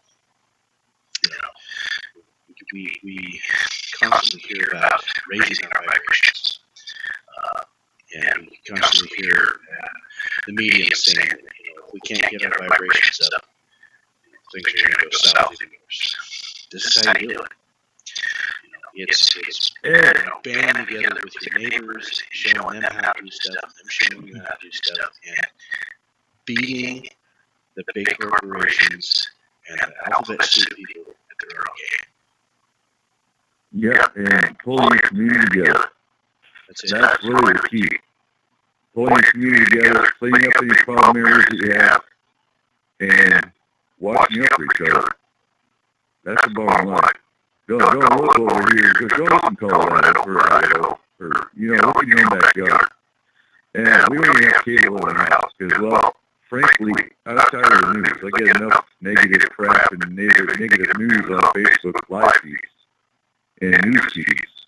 I don't even read it on TV. If I want news, I look out my window. If there's something going on somewhere else, I contact friends in those areas and see what's really going on. Because you can't go by biased media anymore. And you can't, if you're liberal or Democrat, you watch CNN or MSNBC. If you're conservative, you watch Fox News, you know. There's no straight media anymore, you know, and Dave Scott and State Scott Radio can tell you, you know, if you're a real journalist, you don't have a biased opinion. You tell the news. That's what you do. But there is no such thing as a real journalist anymore. And he'll be talking about that at Parathon, actually, is ethics in paranormal media. So, thank you for listening. Oh, wait. One of the biggest tickets with media, too, is, I've heard this stated before, is just taking the time and patience and using your brain to look at more than just one source for something, and looking to see where the bullshit is, where the truth lies. And, you know, we have a lot of smart people out there, so sometimes act a little dumb, but there are still smart people, and if they just take time, take a breath, you know, something that we've kind of forgotten how to do in our fast-paced world, and take a look at what's being stated in the media. You can find that truth in the middle. You take both sides and find the middle somewhere. I've always said, you know, anytime there's two sides of the story, somewhere in the middle is where the truth lies. Well, not to mention, when it comes to, you hear all the crap about Trump. I don't believe it at all. To find out the truth about the executive order, for example, he signed, go on the White House.gov site. The executive order is right there. There's no lying about that one. They can, you know, spread the truth all they want on media, but the documents are right there where he signed them. And you can read word for word what he really signed. So, on that note, y'all have a great week, and we'll see you next week. Good night, everybody. Thanks for playing.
difficult to estimate this probability. The likelihood of a complex molecule like DNA being created by random collisions of atoms in the primordial ocean is fantastically small. In an universe, it would happen in some places, but they would be very far apart. If you want to find the fast intelligent life, our best bet is to listen for radio signals.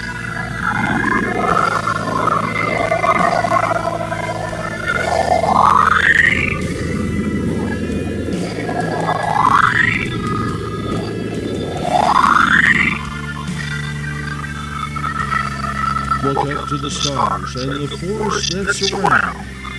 Do you see them? Do you hear them? Are they there?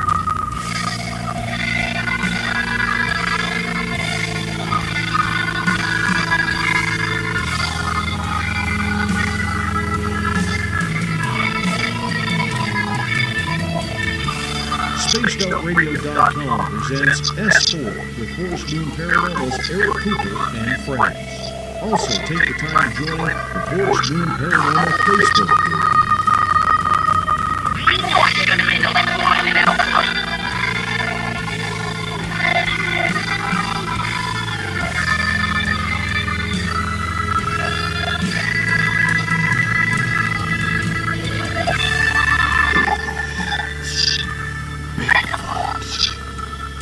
Conspiracy.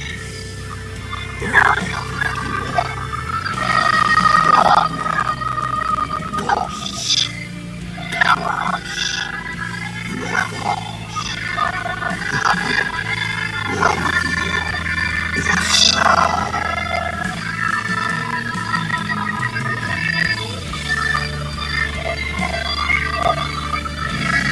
One small step for man, one giant leap for mankind.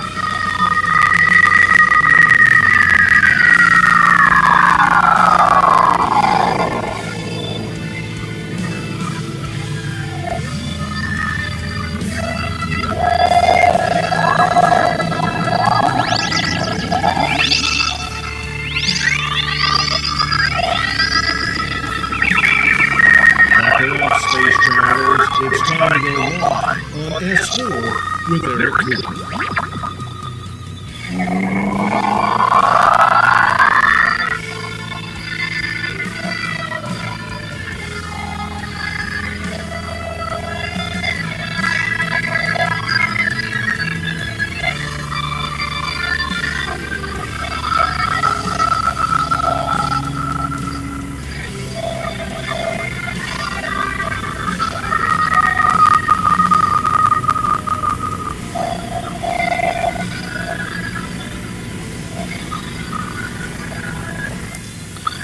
Good evening, ladies and gentlemen, and welcome to S4 with Eric Cooper, broadcasting live from the beautiful mountains of concrete.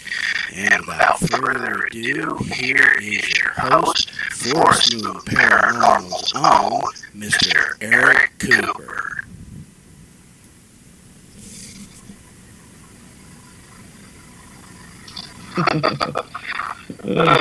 How you doing, everyone? Yeah, coming to you live from the mountains of Concrete, Washington.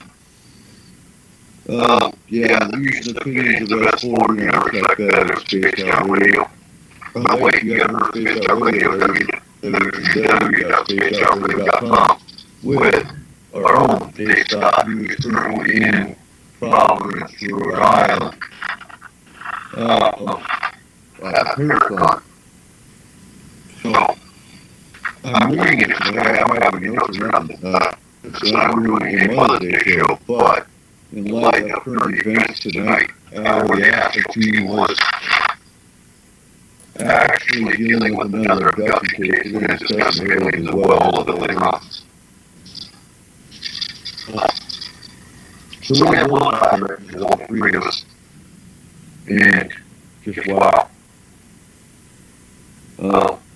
Kind of disappoints me in that we had all the locals up here that are in our group that are on the team. And we need a team, a much bigger team than we have. The a lot of backup than what we got.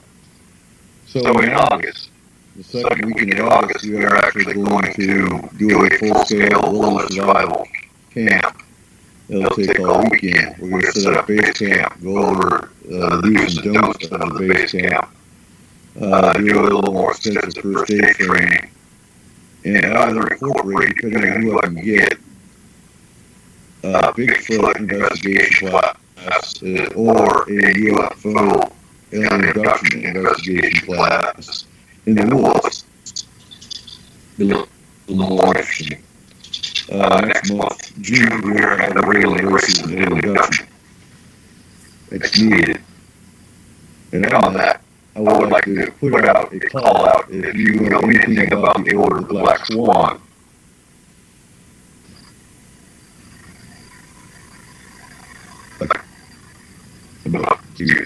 So again, if you're familiar with the Italy version of the Order of the Black Swan, I wish Christopher was in the chat tonight. He's not. He knows a little more than I do.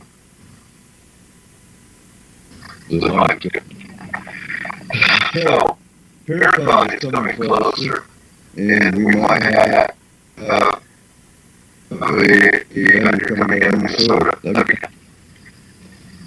What'd you tell me? What's that? Say that again.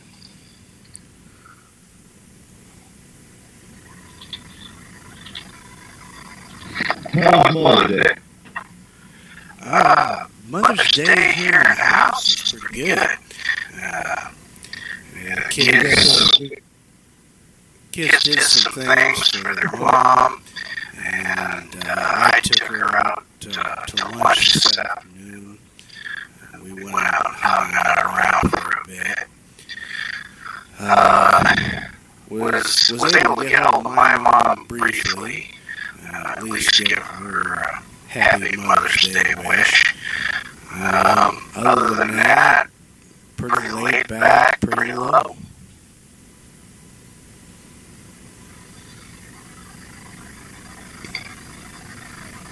Good deal.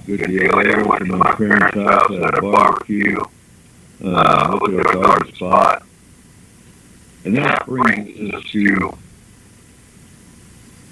and I'm reading what Captain just wrote.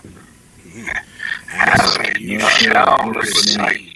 The Order of the Black Swan I'm looking for has nothing to do with that. Yeah, that's not the one I'm for. And it's not the right symbol.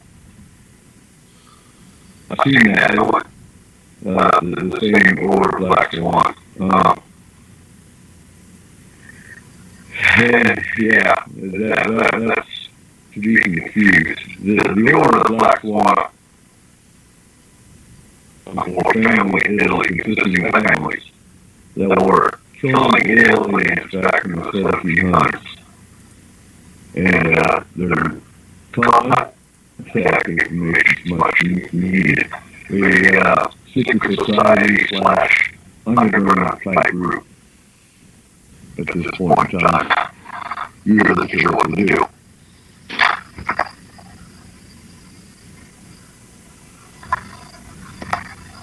And got this order still around today and still doing what they do. And so tonight, we have a purge with the Astro team involving an alien battle, I guess wouldn't be the involve the greatest messages in the buildings. And we've just recently started taking us on the Astro front.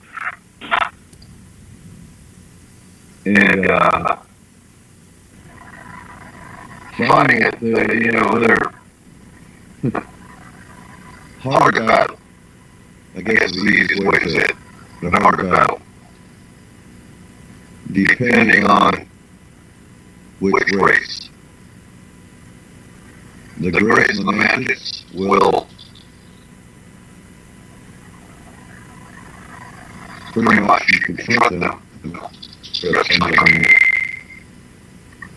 a bit trickier, because they're an aggressive race as it is.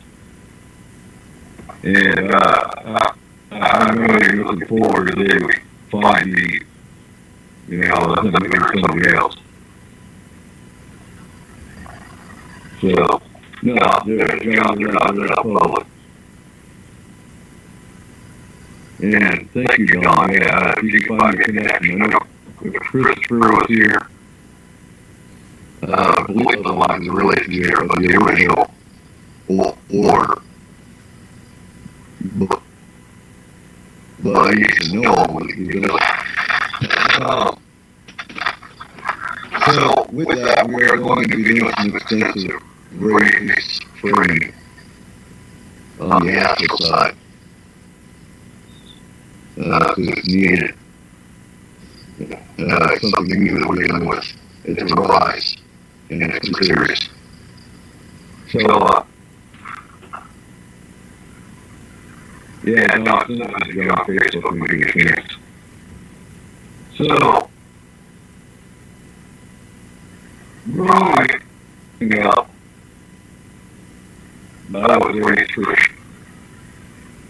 So, to be honest about Christians, anything that's not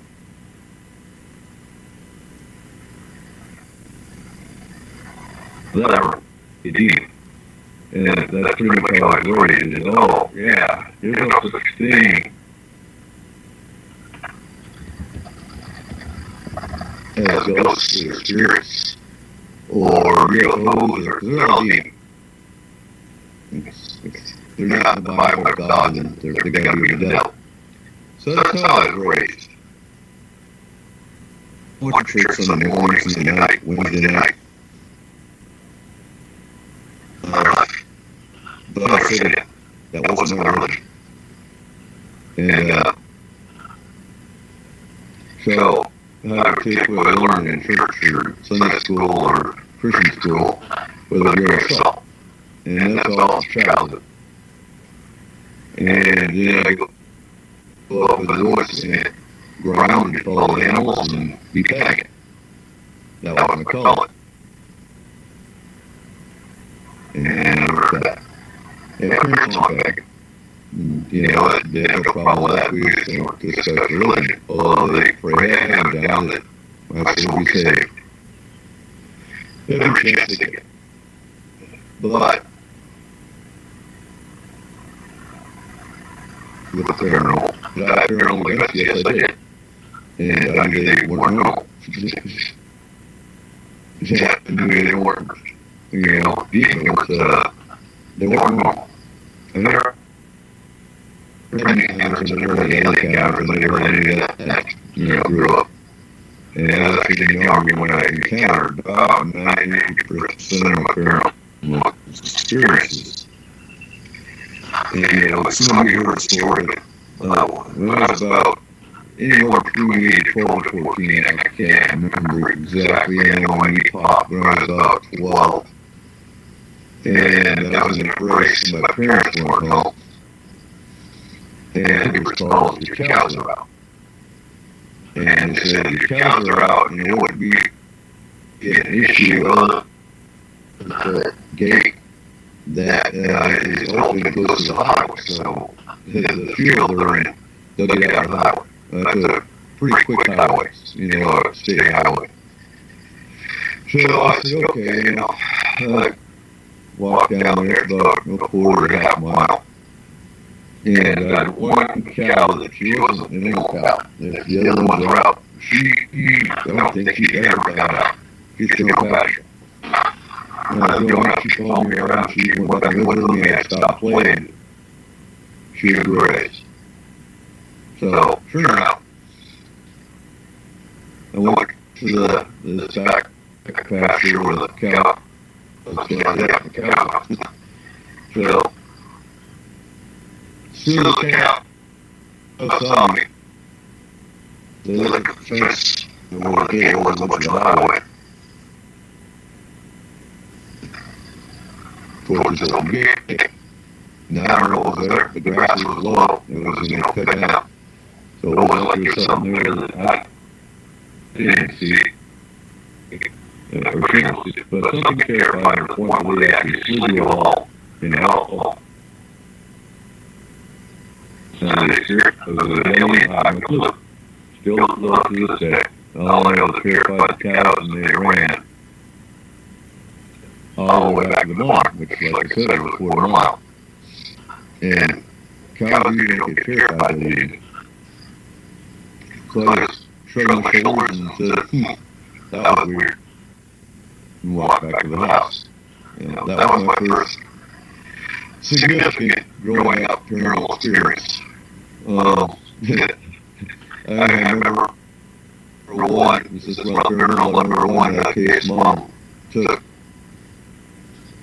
special care with dealing with strange people and was, according to her, demonically possessed woman in the backseat of her car. And personally, I think she was schizophrenic. So, that was me growing up. How about me, Corey? Well, me growing up when I was much younger, I lived with my grandparents.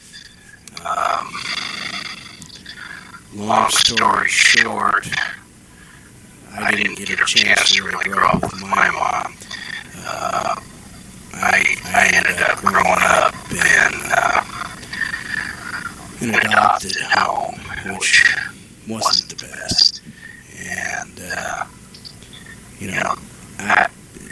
I don't think there was any belief in paranormal with them. Now, however, my actual mother, who I've had the opportunity to get to know, very much belief in paranormal.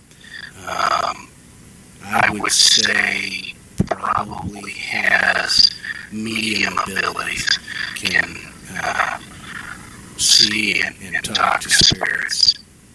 I don't know if she's had any alien interaction at all, but definitely on the spirit side of things. And also has Reiki abilities, and has had that before people called it Reiki.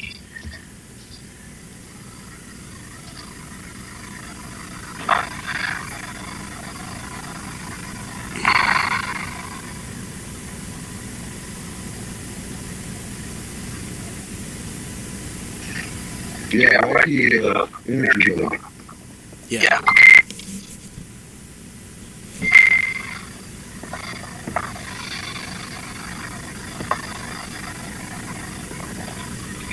Okay. Let's see here. Taz. Yeah, right. Reiki is basically done.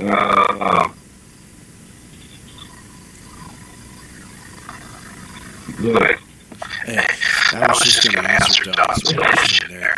Reiki is the ability to use your own energy to heal other people. Mostly with physical ailments. Help with really sore muscles and all kinds of different stuff like that. But it's the ability to use your own energy source to heal others.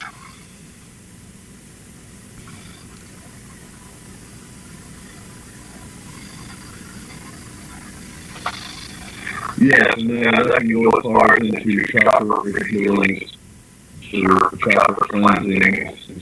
It's all pretty much energy. We do that remotely as well when we're on astral cases, using Reiki astrally. So when it comes to clients that we have, we've had traumatic events. We can use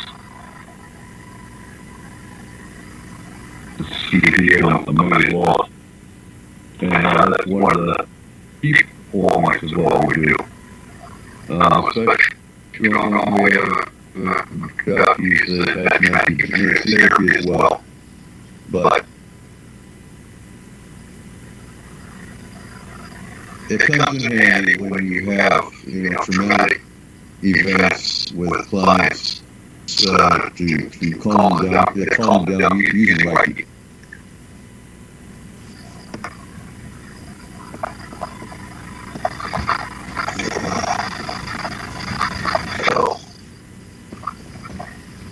Now, tonight we're discussing parents, mothers specifically, and I want to bring up children and paranormal tonight. We can't cover this enough. I know we've covered this in the past shows, but when it comes to child cases, they are important, and they cover them. I'm sitting here looking on the computer for a file, but they actually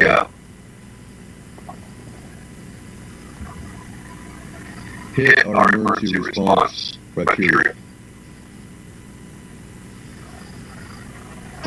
Because the child comes to it, and two parents don't take it serious.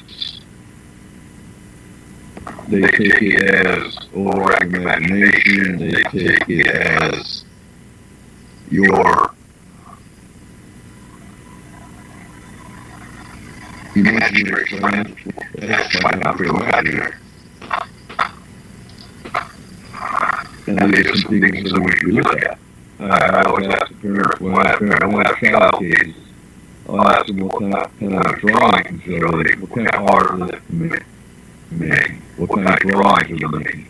Are they monsters? Are they drawing people and they have red eyes? If they have red eyes, well, that's significant. Not completely, because bear in mind, just maybe the kid only had it, for example. Things like that.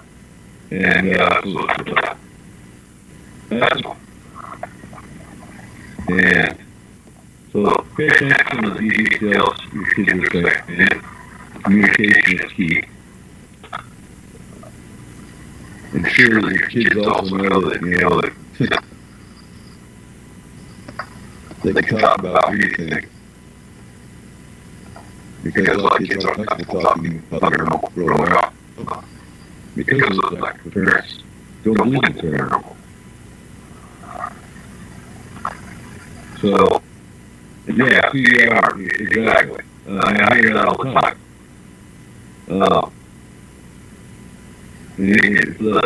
Those not in the chat are asking where were we when you though? Yeah, and a lot of the clients have today, we're having these events that affected them as children growing up. And looking back today, they're still experiencing the same events. Possibly because they're gifted, and the other because they're open to it when they're growing up and closed off now. Again, not necessarily. So pay attention to the electronics and measure parents waking up with the marks. Just waking up with the marks by themselves. Doesn't necessarily mean that because kids are asking from them. And yeah, they're right, they're not saying unless they keep asking them or something. But if you have a question in the chat, put it in caps. They'll catch it. Yeah, talk to anything wrong. There's a lot to hear. For those listening that the keys of the real show is the old one, click on that and bring you the channel. So on the introduction side, no please listen to last week's show. You hear all sides of symptoms, but with kids, watch your nose please while they're sleeping.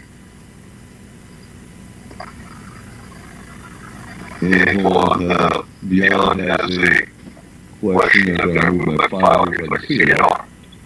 So, differences in ghosts, particular mothers and children with demonic. Okay, so, yeah, there's big differences in the pattern. The big differences in the signs and symptoms. Look at the archives, you go to a whole lot of detail in all those aspects. And ghosts and spirits, and we remove them all. Demons, not so, not near as popular, not near as common as we see on TV. You do have low-level demons on occasion. They're just nasty creatures. Hard to remove. Again, you have your Catholic performances. You know, it's really a matter of faith. That's what it boils down to. Now, in art, I already said I'm going to go down the list here. And CDR saying you keep it protected. Yeah, we actually we haven't started yet. We're starting a new program where we actually do teach children how to shield, how to ground. Contact me, ask me a questionnaire, fill out. You fill it out. The parts that are important, you fill out that apply to you. And then in the comments, you add that you'd like to be in the class. You email back to me. My email is in the app. It's for all the contact information. And, we start advertising that we're going to do these classes. We actually have a lot of adults that want to do it as well. And by all means. And of course, Don, we actually have a lot of kids that are excited about it. And of course, we have to do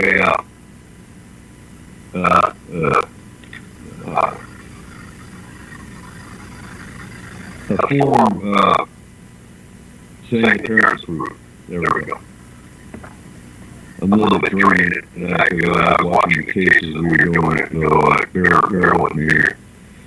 So if I are watching monsters, if you symbolic of what they're talking about, explain. Again, watch patterns, document everything. Substitute the closet, in particular room, particular animal. We had a case where all of a sudden the cat, we terrified the kids, come to find out the cat had attachment. That can happen. Rare, but it can happen. You also want to make sure it's not something from a movie that you watch, but it's a constant fear. My case, for example, I'm not a believer. If you're a basically got a monster, they don't have paranormal investigators, so these are safe. They also know about Bigfoot, know about aliens. They're coming up with mine.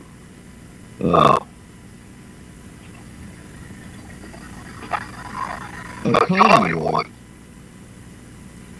with gifted kids especially, is when they start reading pictures and that's acting Gertrude. Well, Aunt Gertrude passed on like years ago. They never met Aunt Gertrude, they never heard that name. How would they know that name unless Aunt Gertrude was actually talking to them? Or if all of a sudden you take them somewhere they've never been before and they recognize them. That could be a past life issue. It could be a dream. Or it could be a spirit talking to you. So, if you keep hearing voices, a big thing is what are the voices saying? Are the voices telling you to do something? Talk to your kids. Communication. And then there's subtle things. Your kids know about this name and picture. Now, in art, pay attention to drawing.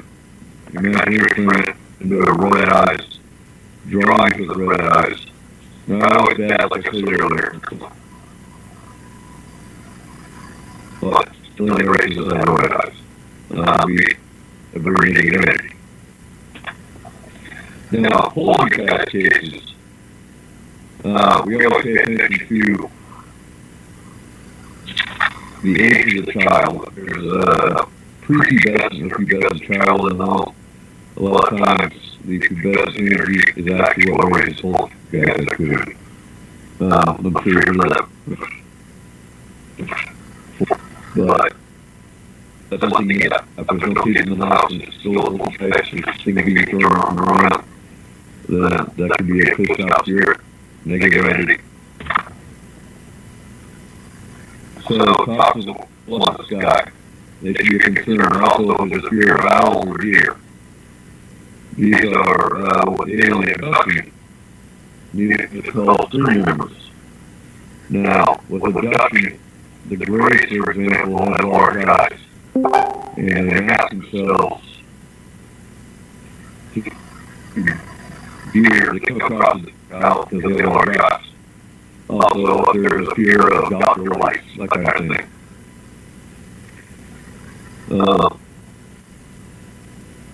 These extreme memories the aliens use. Christopher, I'm glad Christopher Fisher's in the chat. I need you to email me as much as you can about your family history and send me the Black Swan.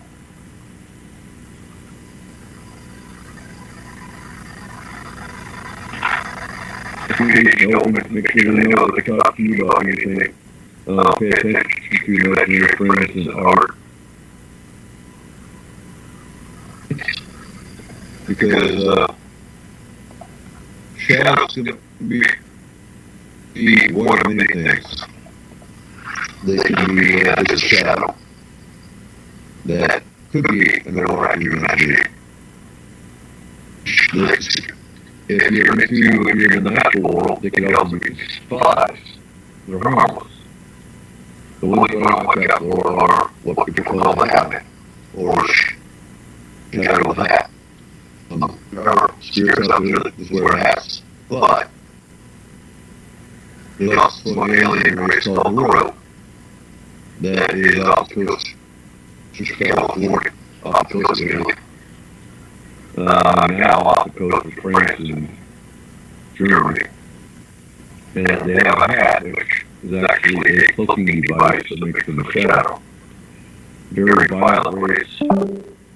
Known for ripping people apart. There's actually potential ties with Jack the Ripper as well as the death of the Black Dahlia. So, the shadows of the hats you need to watch out for. Just pay attention.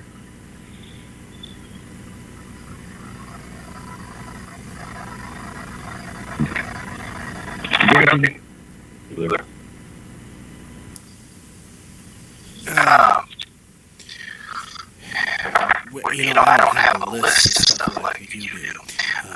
I think the biggest, most critical issue when it comes to children and paranormal is the parents. And I have to say, moms especially, because kids are almost always closest with their moms. It is imperative that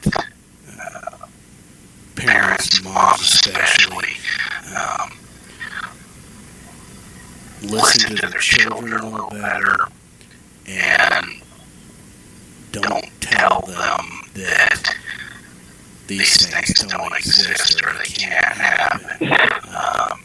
They've got to be more involved when something like this starts happening, when they start explaining things like this. Because who knows, like you said, what could be happening here. I mean, there could be some alien stuff going on, there could be some spirit stuff going on, and depending on what it is, it could get very serious. I mean, a kid could get hurt. You start dealing with a malevolent entity, then, you can end up with a kid getting thrown down stairs. We don't want that. So it's imperative that moms especially, but parents both, are paying attention, because in the last, I would say, couple of years now, it seems like spirits interactions are on the rise. And then with the last year, actually probably in the last 6 months, alien interactions are on the rise hugely. So it's even more critical now.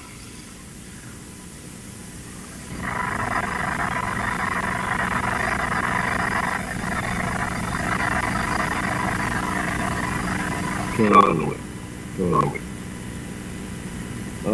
And so we got questions that I'm watching here.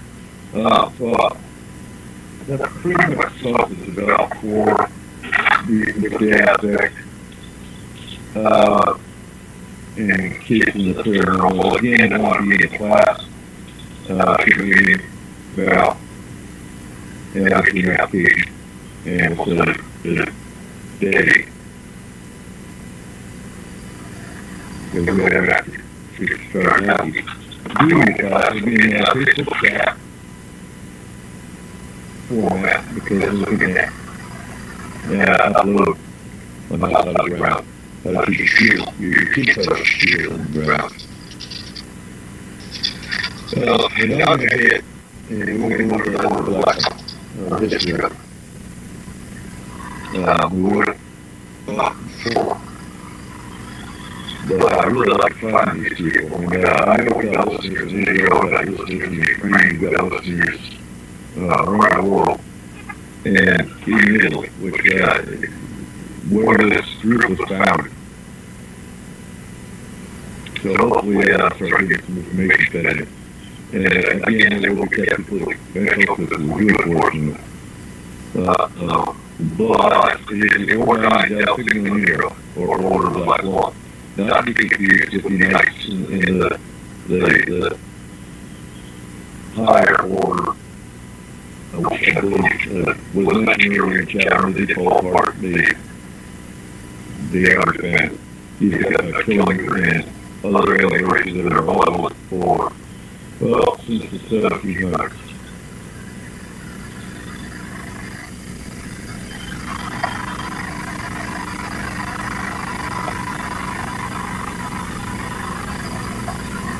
They have got in the beginning.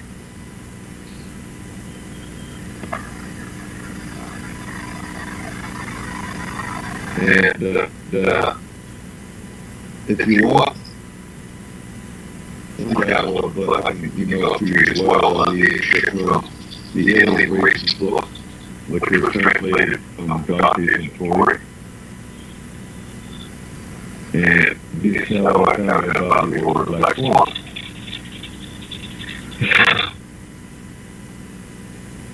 So we actually have two races that are coming here all the time, 50 different races that are here abducting humans. You want to be lucky.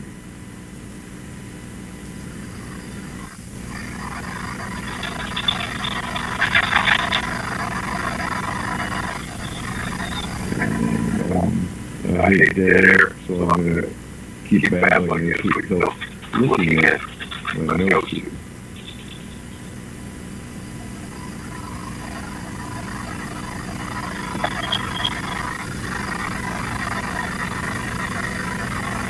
And Don, yeah, my internet is a satellite internet, and we are going to be switching over, and it'll be on an old internet connection. This particular connection happens to suck. Yeah, that's why we're running the studio from my computer here at home, because every time we were running on Coops, it just kept dropping. There would be anywhere from 3 to 20 restarts. And so we came over here and set it all up on mine so that we could have a good solid internet connection. and be able to do a whole show without interruptions, hopefully. So far, so good. So hopefully that continues at least for now. Well, actually, was our first actual. Yeah, last week was our first actual full show, like Coop was saying. Hopefully at some point here he'll be able to get some better internet, and then we won't have to worry about it. Right now, I Skype Coop in, and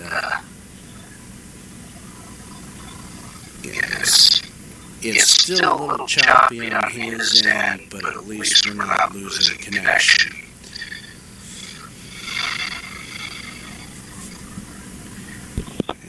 Yeah, Don, exactly. I might be able to do some Skype tomorrow. Beyond wants to know.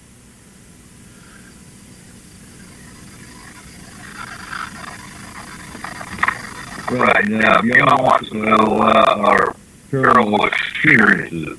And, well, it will take me I've gone through 3-hour radio shows,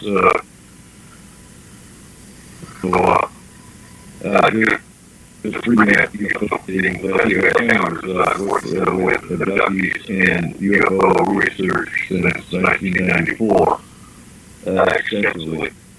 I have more fear encounters than any encounters I can even list. I walked through a wormhole in Germany where I actually saw Hitler, and was it a wormhole? I don't know. And it was a very strange encounter. With Bigfoot Knox, we have Bigfoot up here where we're at. If you're in Washington, the government Parathon, December 23rd, will be our second annual Parathon, where we have to cover all aspects of the paranormal. And yeah, and I'll probably be on. So, I did 20 years in the Army. I had my first few sightings in Germany. My third sighting was in Iraq going over Syria. And as I said, I worked with hundreds of abductees since 1994. When we just recently started finding aliens with our Atlas team. The Force New Paranormal is an emergency response team for the paranormal. We don't really give a damn about pictures or EVPs or anything other teams are after. In fact, other teams call us in because they don't know how to handle it. So, we can still have no experts. There's no expert in paranormal. We are serious about everything completely confidential. And we actually took care of our first abductee last week or 2 weeks ago, and he's still doing great. And our second major alien battle was tonight, which is another in Burning. And now, Force New Paranormal has been around since 2006. I personally myself been in the UFO issue side since then. Force New Paranormal was not happening. So, you know, share your paranormal experiences, Corey, real quick while I let the dog out. Okay. I have seen spirits since I was a kid. Not so much in the form of like what you would normally think of, like a medium where they can actually see like the person. But you know, I've seen apparitions, shadows, different stuff like that since I was a kid, different places. You know, one of the things that I've noticed is none of this stuff like ever bothered me, ever scared me, you know.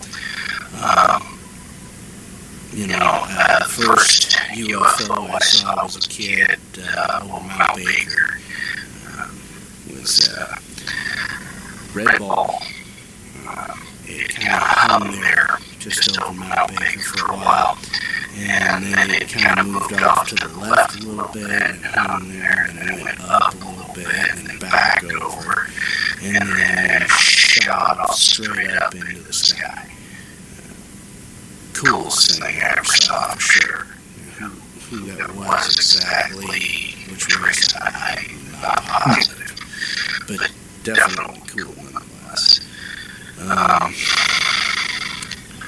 More recently, Mount Baker vicinity, where Mount Baker is in western Washington. That'll help you out, and you can look her up on Google Maps there beyond.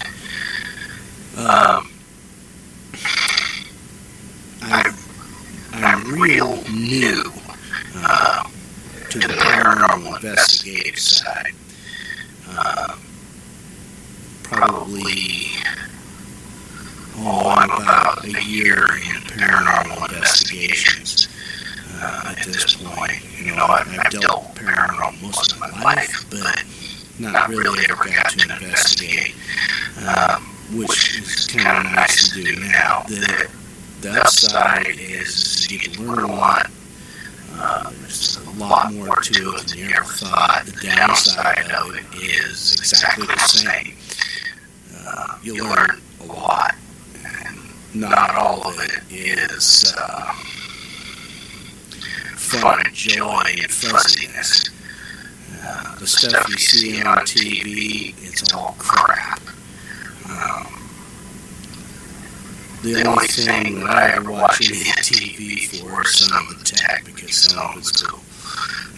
Some of that tech I'm actually going to work on building myself. I'm going to work on building my own version of the SLS camera, which is going to be kind of an interesting little project.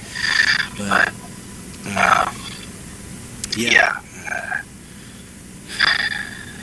the first real negative entity I got to deal with on an investigative side was probably about 4 or 5 months ago. That was interesting.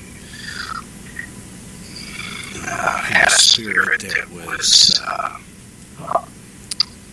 holding other spirits from crossing over, and me and I wasn't hanging out on Forest Moon's team at that moment. I was working with another team, which was a good team. They're since retired, but was still a good team at the time. And about 4 or 5 of us worked real hard and got a bunch of spirits crossed, and malevolent to back the hell off, and it was a good result. And for now, for what I can think of with my tired brain, that sums it up.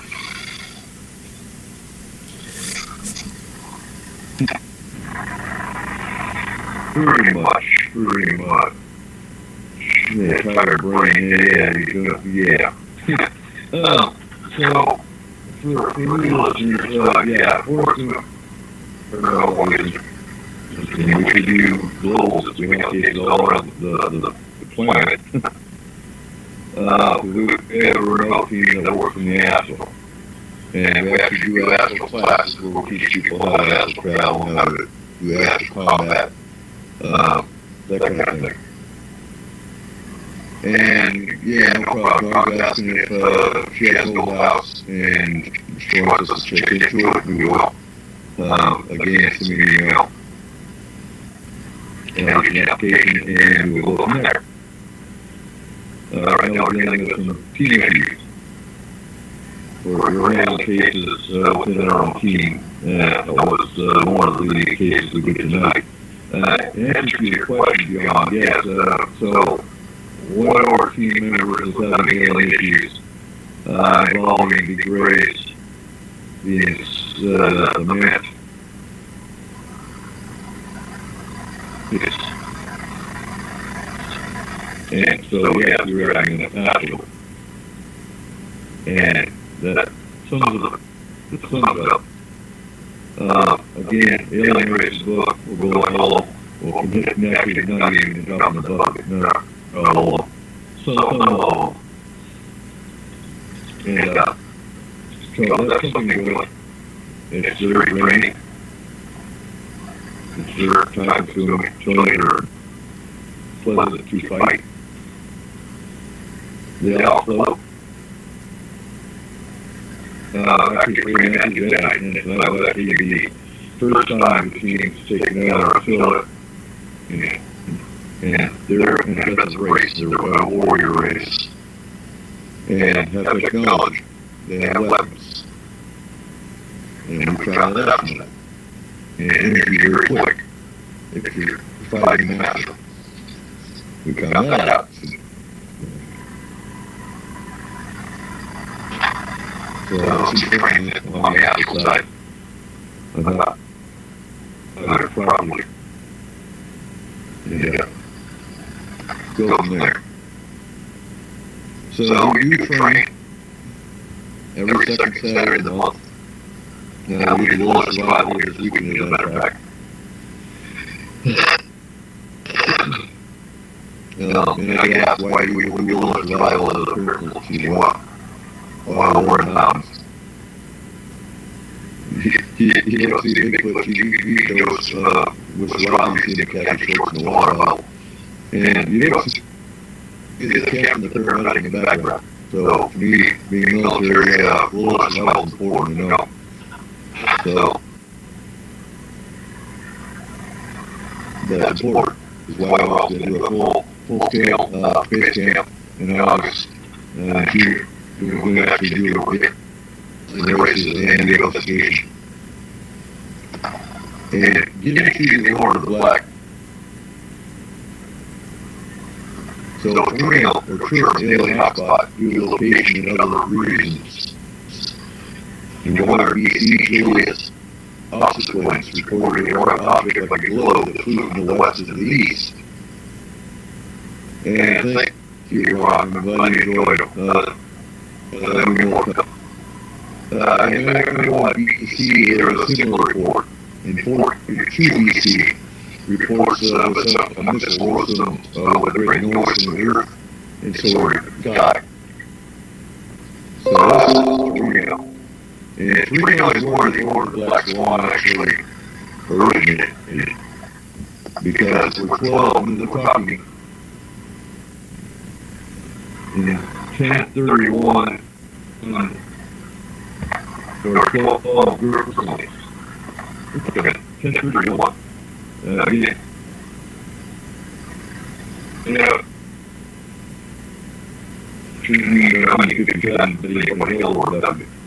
Or Travis Wall in 1975, or, more recent cases, but 1030, yes, 1030 AC in Tornado. 12 girls were up by us. They belong to 3 different families. As the time went on by, the families gave up. Oh, with the exception of Felicia Malaga, the 12-year-old missing girl. She took her 2 sons, they took the little one for an answer. Without a century of the dark period of the Middle Ages to extract so they could help and Felicia Mallet, who were the trade from the east. There was Noah, and these travelers described heavenly creatures who came down to get the daughter of the men. They also were by man. Now, if you listen to the archives, you'll hear a lot. Corey and I talk about the Maiden all the time. They're very, very vicious, make your reptilians look like puppy dogs. Very, along with Elash. So, it's not about the Maiden. She returned to Tornado in 1030 or AD. The 3 families created Ordean, Del Sigma Nero, or the Order of Black Swan.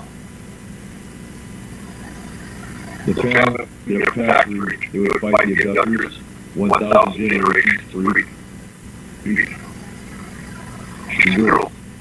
They started. So in 1550, 80, 2 families from Sicily to Tornado. There was something after that. So those 5 families still on the order today. Tornado's where the headquarters are. I don't have the money to look for them. But hopefully someone listens to our broadcast will know something and be able to email me or contact me and put me in contact with them. I'll let them know how to kill and what race they battle. You might have to learn Italian. So any questions from the audience? Yeah, I know it. But, you know, I spent 8 years in Germany, and they all speak English. Not all Italians speak English. I know all Italians is forced to paranormal, but due to time difference, if I sleep, I'm usually asleep when they come on.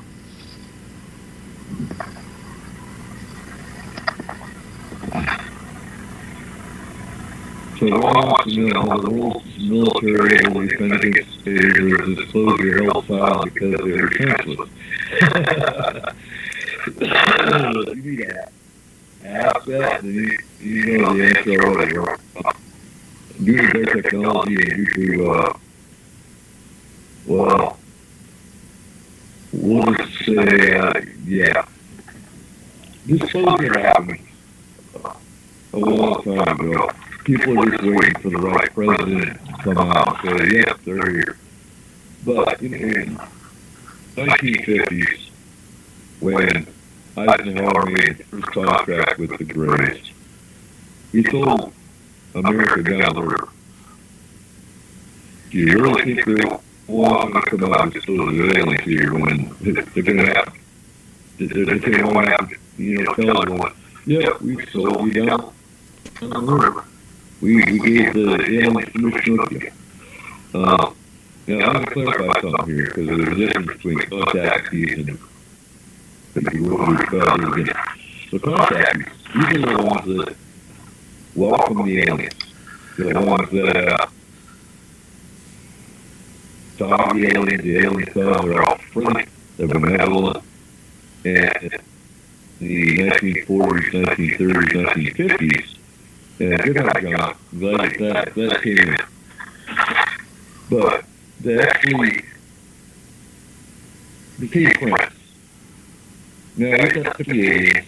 You know, you've got places here in Washington State that actually, you know, channel. Now, I don't know. Anything can channel. It means nothing. And, some of the information that gets channeled, it just makes you shake your head sometimes. But contactees are the ones that, you know, they can get a pleasant, you know, space brother experience. Here's how you change the world. Well, good luck with that. At Buc-ee's, however, they didn't answer this. And we want to talk about the same things, in fact, over again.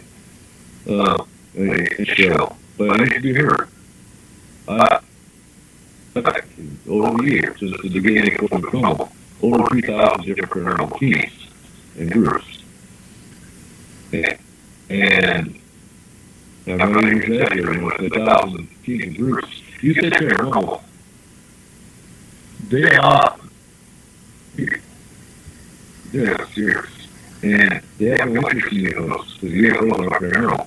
Well, I'm here to tell you they are. But out of 2,000 different teams and groups, maybe 20 of them dealt with alien abduction and UFOs. And that pisses me off. Because our team can come in and we can remove this fear and entity, human being, whatever. But until recently, you can stop abduction. Only recently, within the last 2 weeks, have we managed to stop it. And like I said, it's very dangerous and it's very time-consuming. It's very energy-draining.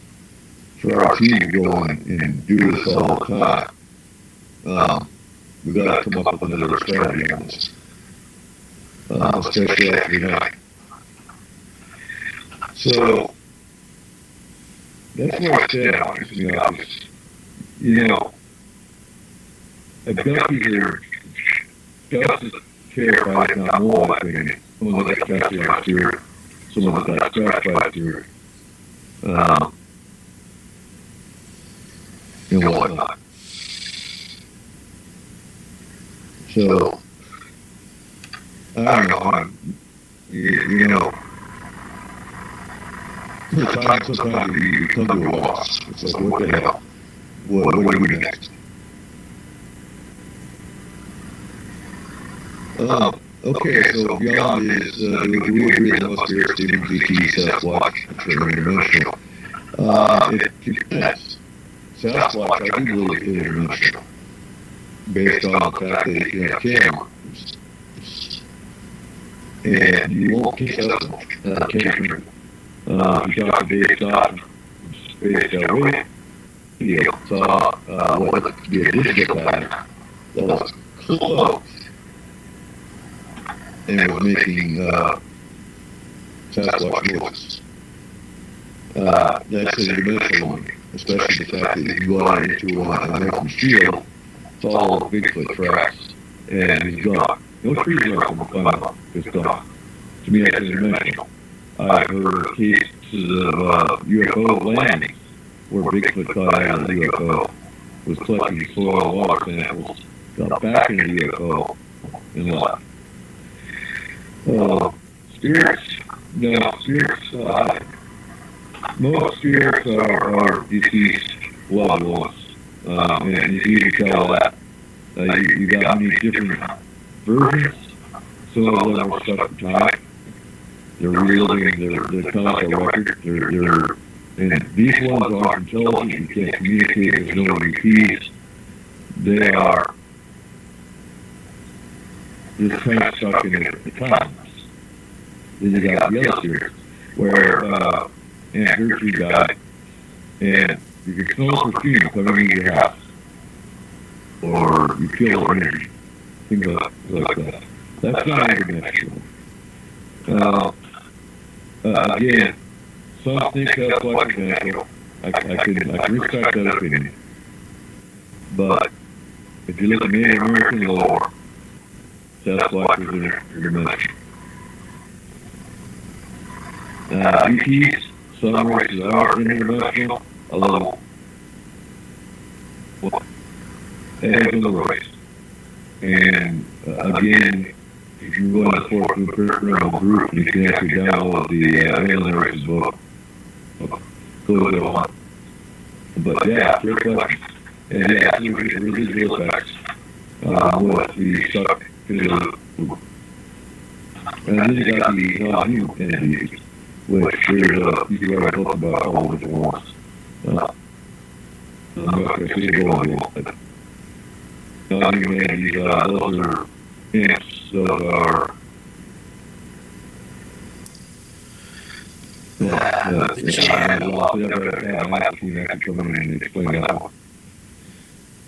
yeah, you got imps, the Jinn, lower and higher demons.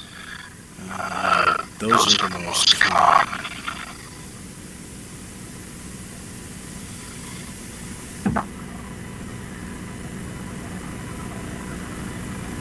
And then there's the counter to the parasite.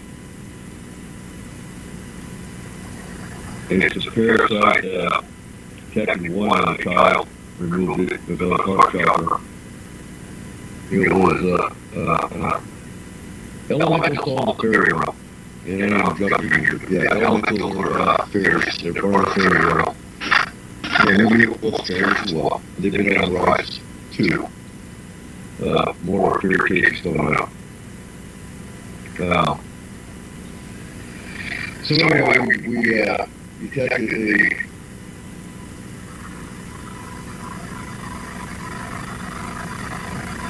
she bring up, anyway, I thought. So we encountered this why there's also the parasite that we encountered on the case that actually lowers your vibration, makes you susceptible to anxiety, depression. They can be removed. They're easily removed.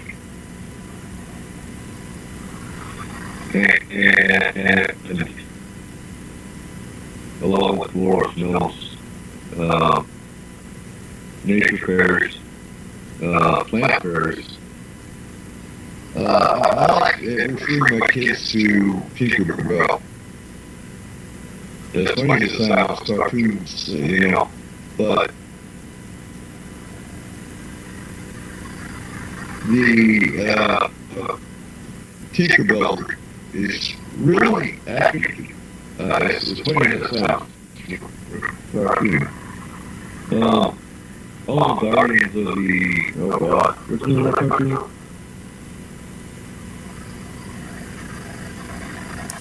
Which one? You know what I'm talking about? Guardians of the Galaxy? Guardians, oh shit, it's a cartoon.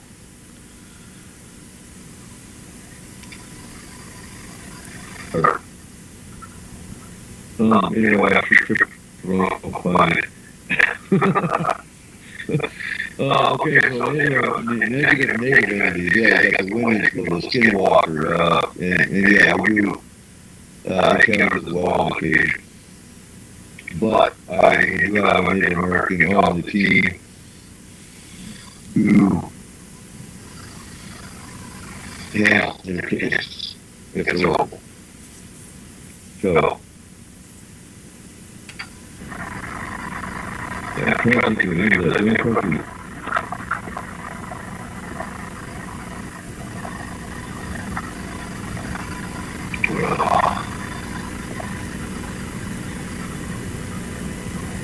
Yeah, Bull's Compass was a good one. It was. And, let's see here. What else do we want to bring up? I mean, it's a special episode tonight, it's Mother's Day, so, anything you want to talk about for it?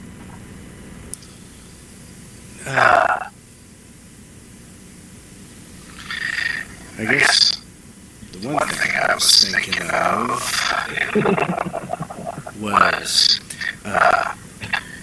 how hard it is to find paranormal investigative team members that don't just think this is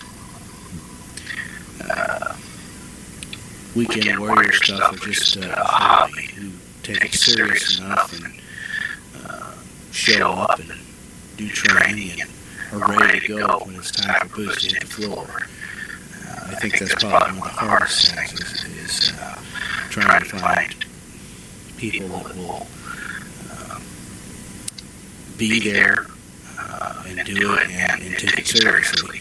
It seems like we've got 4 of us on the team now that are pretty solid in that aspect, but it sure does seem hard to find more, at least in this area, that are ready to with the understanding, yeah, we know it's volunteer, this is all volunteer work, basically, but we're ready to take it seriously, put some boots on the ground, and do the work. Put your thoughts in it on here, Coop.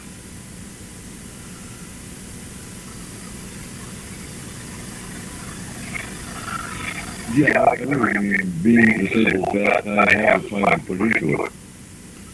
So it's a full-time job, essentially. And that's embarrassing to be able to do, because most people have to work. We're going to hit on that. And as far as no, I have communicated with him. I have a desire to communicate with him. I don't like aliens. Even I have a hard time even with the benevolent ones in that, looking at the state of this country, or our country alone, and looking at the state of this planet. But if they were so benevolent, it would be a little home. That's my opinion. I've had 2 reptilian encounters directly. They were cloaked. I couldn't see them, but they attacked me on the first time. And I got an instant abdominal pain, an instant head pain. And I was surrounded by foreign campuses. This is in Atlanta, Georgia. And it's going to sound weird, but I knew they were without knowing who they were. And this lasted like a minute. It was like a dog whistle. There was still high-tech noise, like a dog whistle. Hit my, I heard it, and it was on. The second encounter I had with them was Fort Lewis, Washington. About, an hour and a half or 2 hours south of us now. And they're up Fort Lewis, you know. And they're coming. No. The one incident is really I just reptiles. You're getting confused with the KCX not happening in Missouri. So, yeah, we use technology. We use mediums. We also have audience on the team. So, we're well about you when it comes to how we go about this. Our scientists don't care like if we get any analyzed or anything like that. We mail it straight to him. And it flies it all out at his house. So, yeah, good question, Ron. Ron wants to know how to prepare for criminal investigations, how to protect ourselves. Basically, to prepare, I usually cleanse. I usually take a shower. Then I make sure my shields are up. I'm not going to pull any feelings on all the stuff myself. I have amulets that I wear. I have stones that I use. Black onyx. Any kind of black stone, actually, zinc. So, we have stones we use, we have amulets we use, we have shields we put out. Mental shields over here. Ideally, if we get a track the atrophy, they go first. They have their own methods of shielding and their own methods of protection. Using secure guides and drags, using other means. The other way to make sure there's nothing dangerous to go out and level it. As far as removing the level energies, they can do that as well, or attack. Sage is a very good one for cleansing. As far as removing attachments, we usually we remove them, we put them in a crystal, and they're basically trapped in the crystal, and then we remove it, or let someone get salt, whether it's notion, a bag, things like that. Some people say you can bury them, which you can't bury them. I won't bury it on my property, but you bury it, and it absorbs into the surface. So that's how we prepare for a case, how we prepare for protection. Basic protocol for 14 terminal. I'm the case manager. I'm the triage specialist. Basically, we get someone either on the phone, through Facebook, email. We fill out a questionnaire. I get you the basic description of what's going on, I look at patterns, figure out whether it's alien, spirit, other type of entity. Based on location, we'll take a boots on the ground here in Washington, If it's global, then the opportunity to get contacted. If it's alien, extraterrestrial, UFO, then I handle it with the opportunity.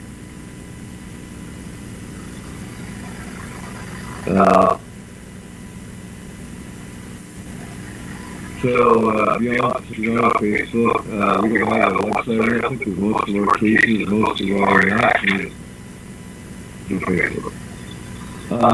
So Ron's asking, do we say in a clockwise or or a counterclockwise manner? So the basic way is much, you open up all your windows. You start from the center of the room.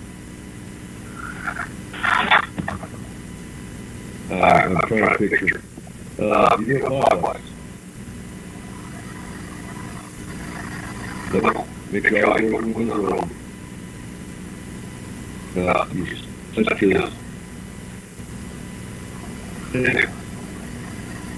And, see, each actually has a prop for reading scale. So there's actually some scientific basis for using stage, which is, I believe, probably why they American they ever knew the properties of herbs and what but a lot of people forget. You can save the house all day long, but a lot of people forget the drains. I will take salt, I put it down the toilet, I put down all the drains in the house, and it just come up your drain, up your sewer. Make sure you use salt water and you clean your mirrors, your windows. If you have carpets, salt, vacuum it up. It's the properties you want. It doesn't have to have salt everywhere. Yeah, don't forget your closets. Get every different triangle sage. Doesn't always work. We've had cases where our clients sage all the time. It's still got many advantages. One thing people forget too is they get confused. Their preachers come in, their preachers didn't do really anything to remove it. Because you gotta remember, if it's a human spirit, when they die, their personality doesn't change. And for an atheist, and you come in, he's a good laugh. He's above one. So to me, control, religion is nothing more than a control factor. And that's some people want to say that.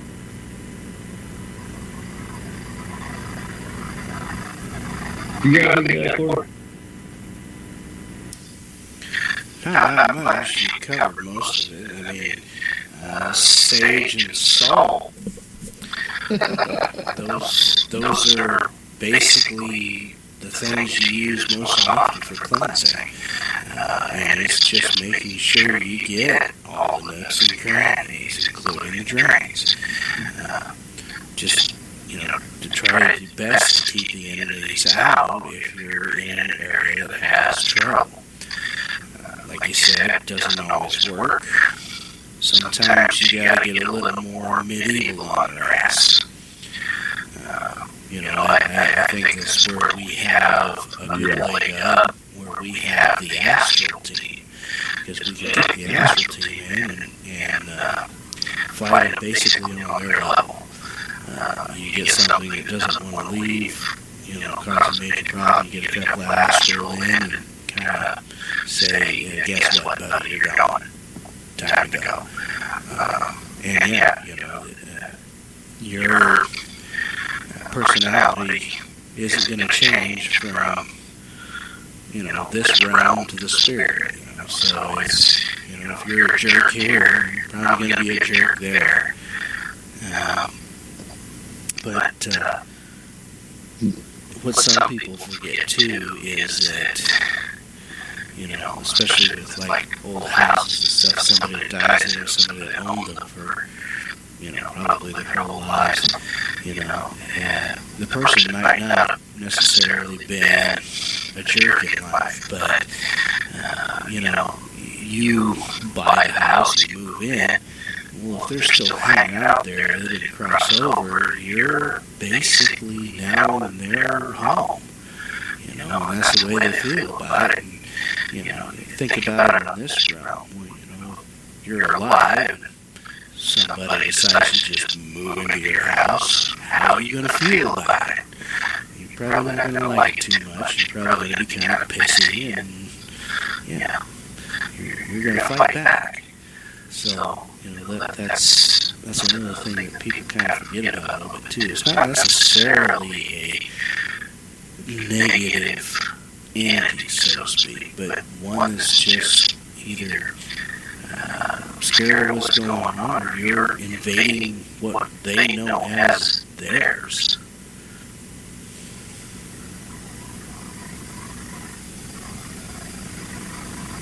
Exactly. And again, I always say this, but I would compare them with the others. The movie The Others with Nicole Kidman. Because you see them as the intruder, but if that yeah. The Other shows exactly you know, how they see you. Good movie. And good portrayal. And I want to clarify, just because the atmosphere does not mean they have to pass over. So what we do, we go in, we identify what we're dealing with, who we're dealing with, and sometimes we can mediate. Because once you explain, to them that, you know, you passed on, and you scared the dog and the kids. And they go, oh, damn, I'm dead. Just you want, you know. And they passed on, and they don't want to go anywhere. The client's okay with them being there as long as they're not scaring the dog or the kids anymore.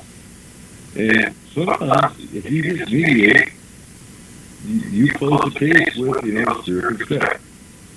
And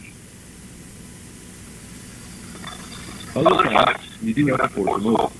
And we catch all of that sometimes, just, well, who are you?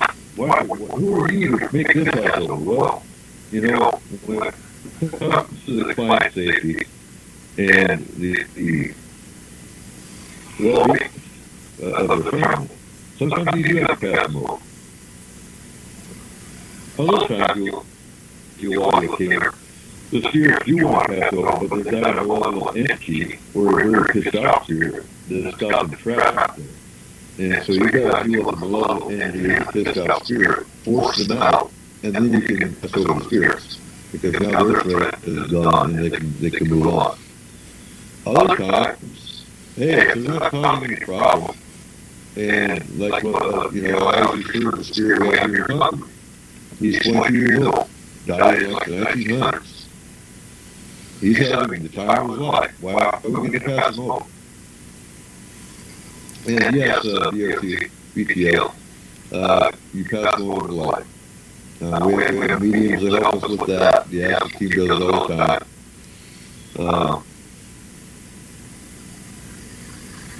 And once they pass over, I think that's this too, but once the spirit passes over and they come back, yes they can, but they come back different.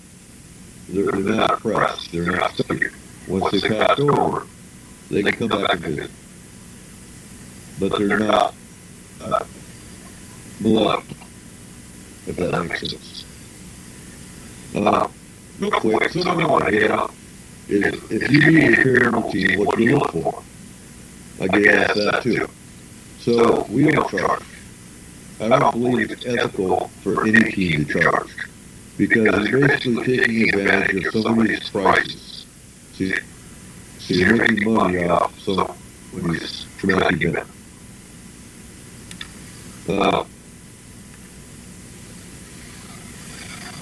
Also, ask this team how many cases they've done, how long they've been around. What's their, well, why do they do what they do? Why are they trying? What do they do with the evidence?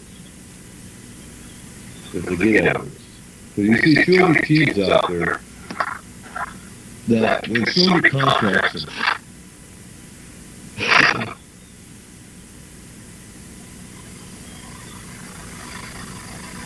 they expect the problem to be solved. They don't expect the team to just come in and take some pictures and get an MVP and leave. And most of the time, when I get a call from a client, by the time they find us, they're in tears, they're terrified. They've already had a team come in, and they left. And not only did they leave, but they validated the fact that this client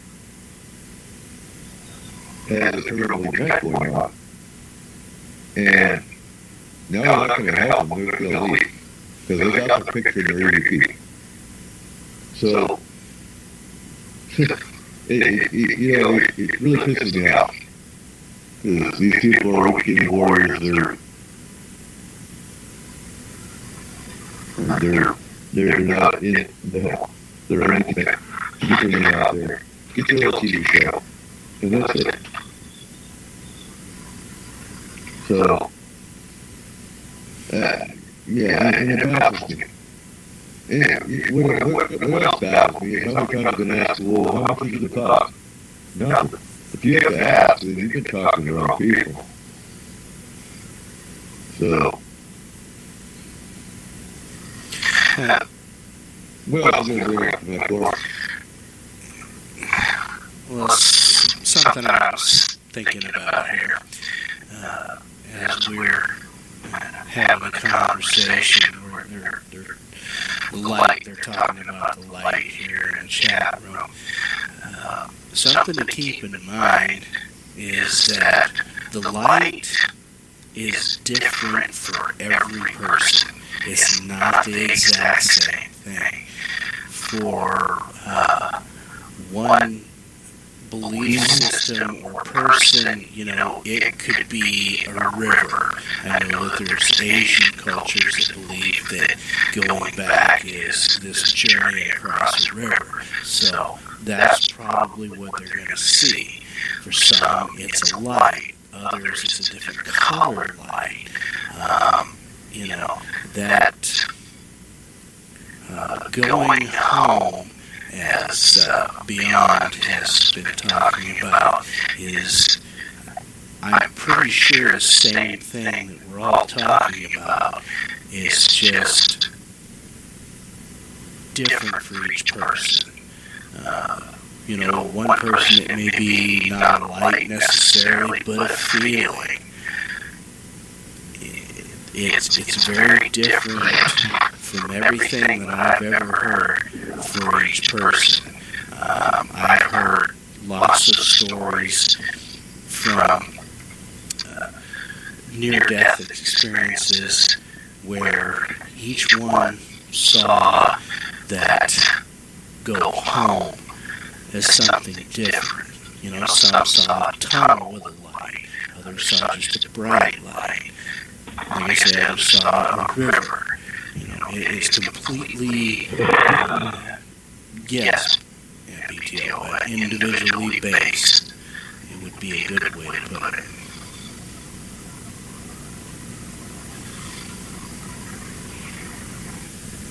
Well, I think it goes by your own personal belief system, what you expect. And that's part of it. If you're, Christian, you're going to expect heaven. If you're atheist, you're going to expect dark. If you're, and so on and so forth. I think belief it's based on how you grew up, what your belief system is, things of that nature, which is why it'd be different.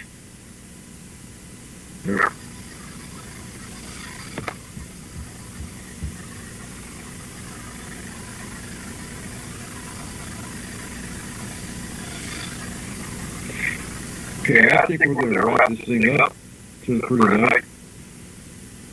I'll post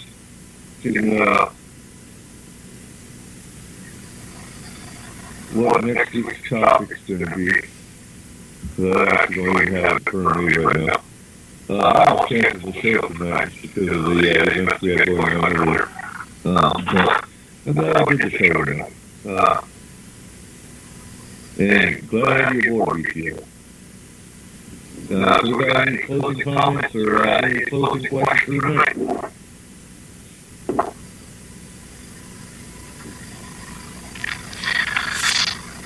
No, not, Don. Like I said, shoot me an email. I'll send you a question there. Alright, I think we're going to wrap up here on a good note.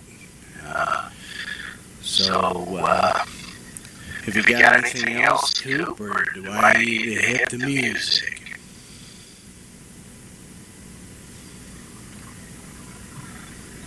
Oh, hit the music, take a song bubble foot.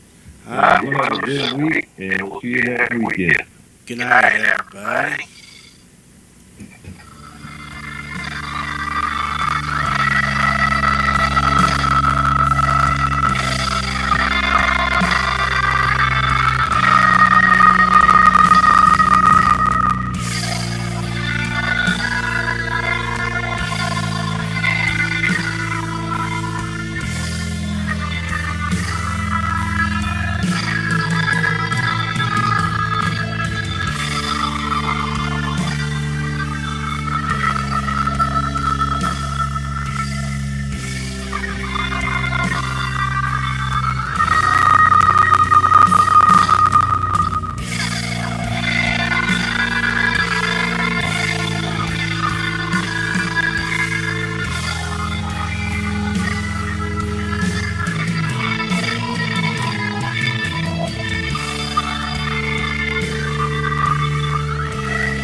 We don't understand how life formed. It is difficult to estimate its probability. The likelihood of a complex molecule like DNA being created by random collisions of atoms in the primordial ocean is fantastically small. In an infinite universe, it would happen in some places, but they would be very far apart. If we want to find a vast intelligent life, our best bet is to listen for radio signals.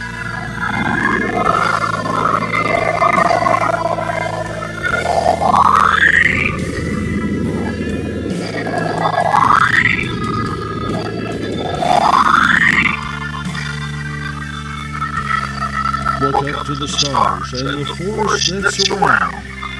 Do you see them? Do you hear them? Are they there?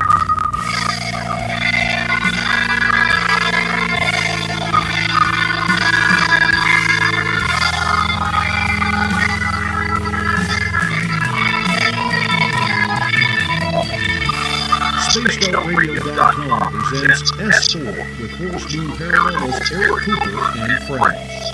Also, take the time to join the Force Moon Paranormal Facebook group. I know I should have made the left one in Alpha.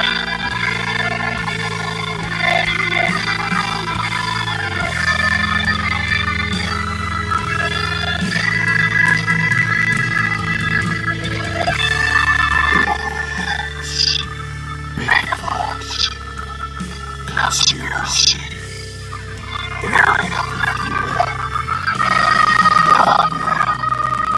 Ghosts. Cameras. UFOs. The radio itself.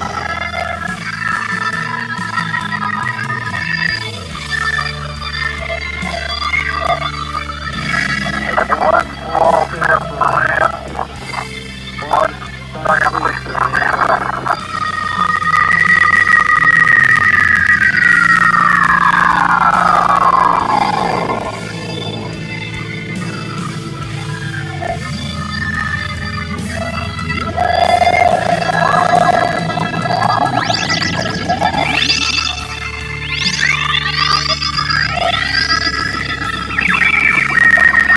Space Travelers, it's time to go live on S4 with Eric Cooper.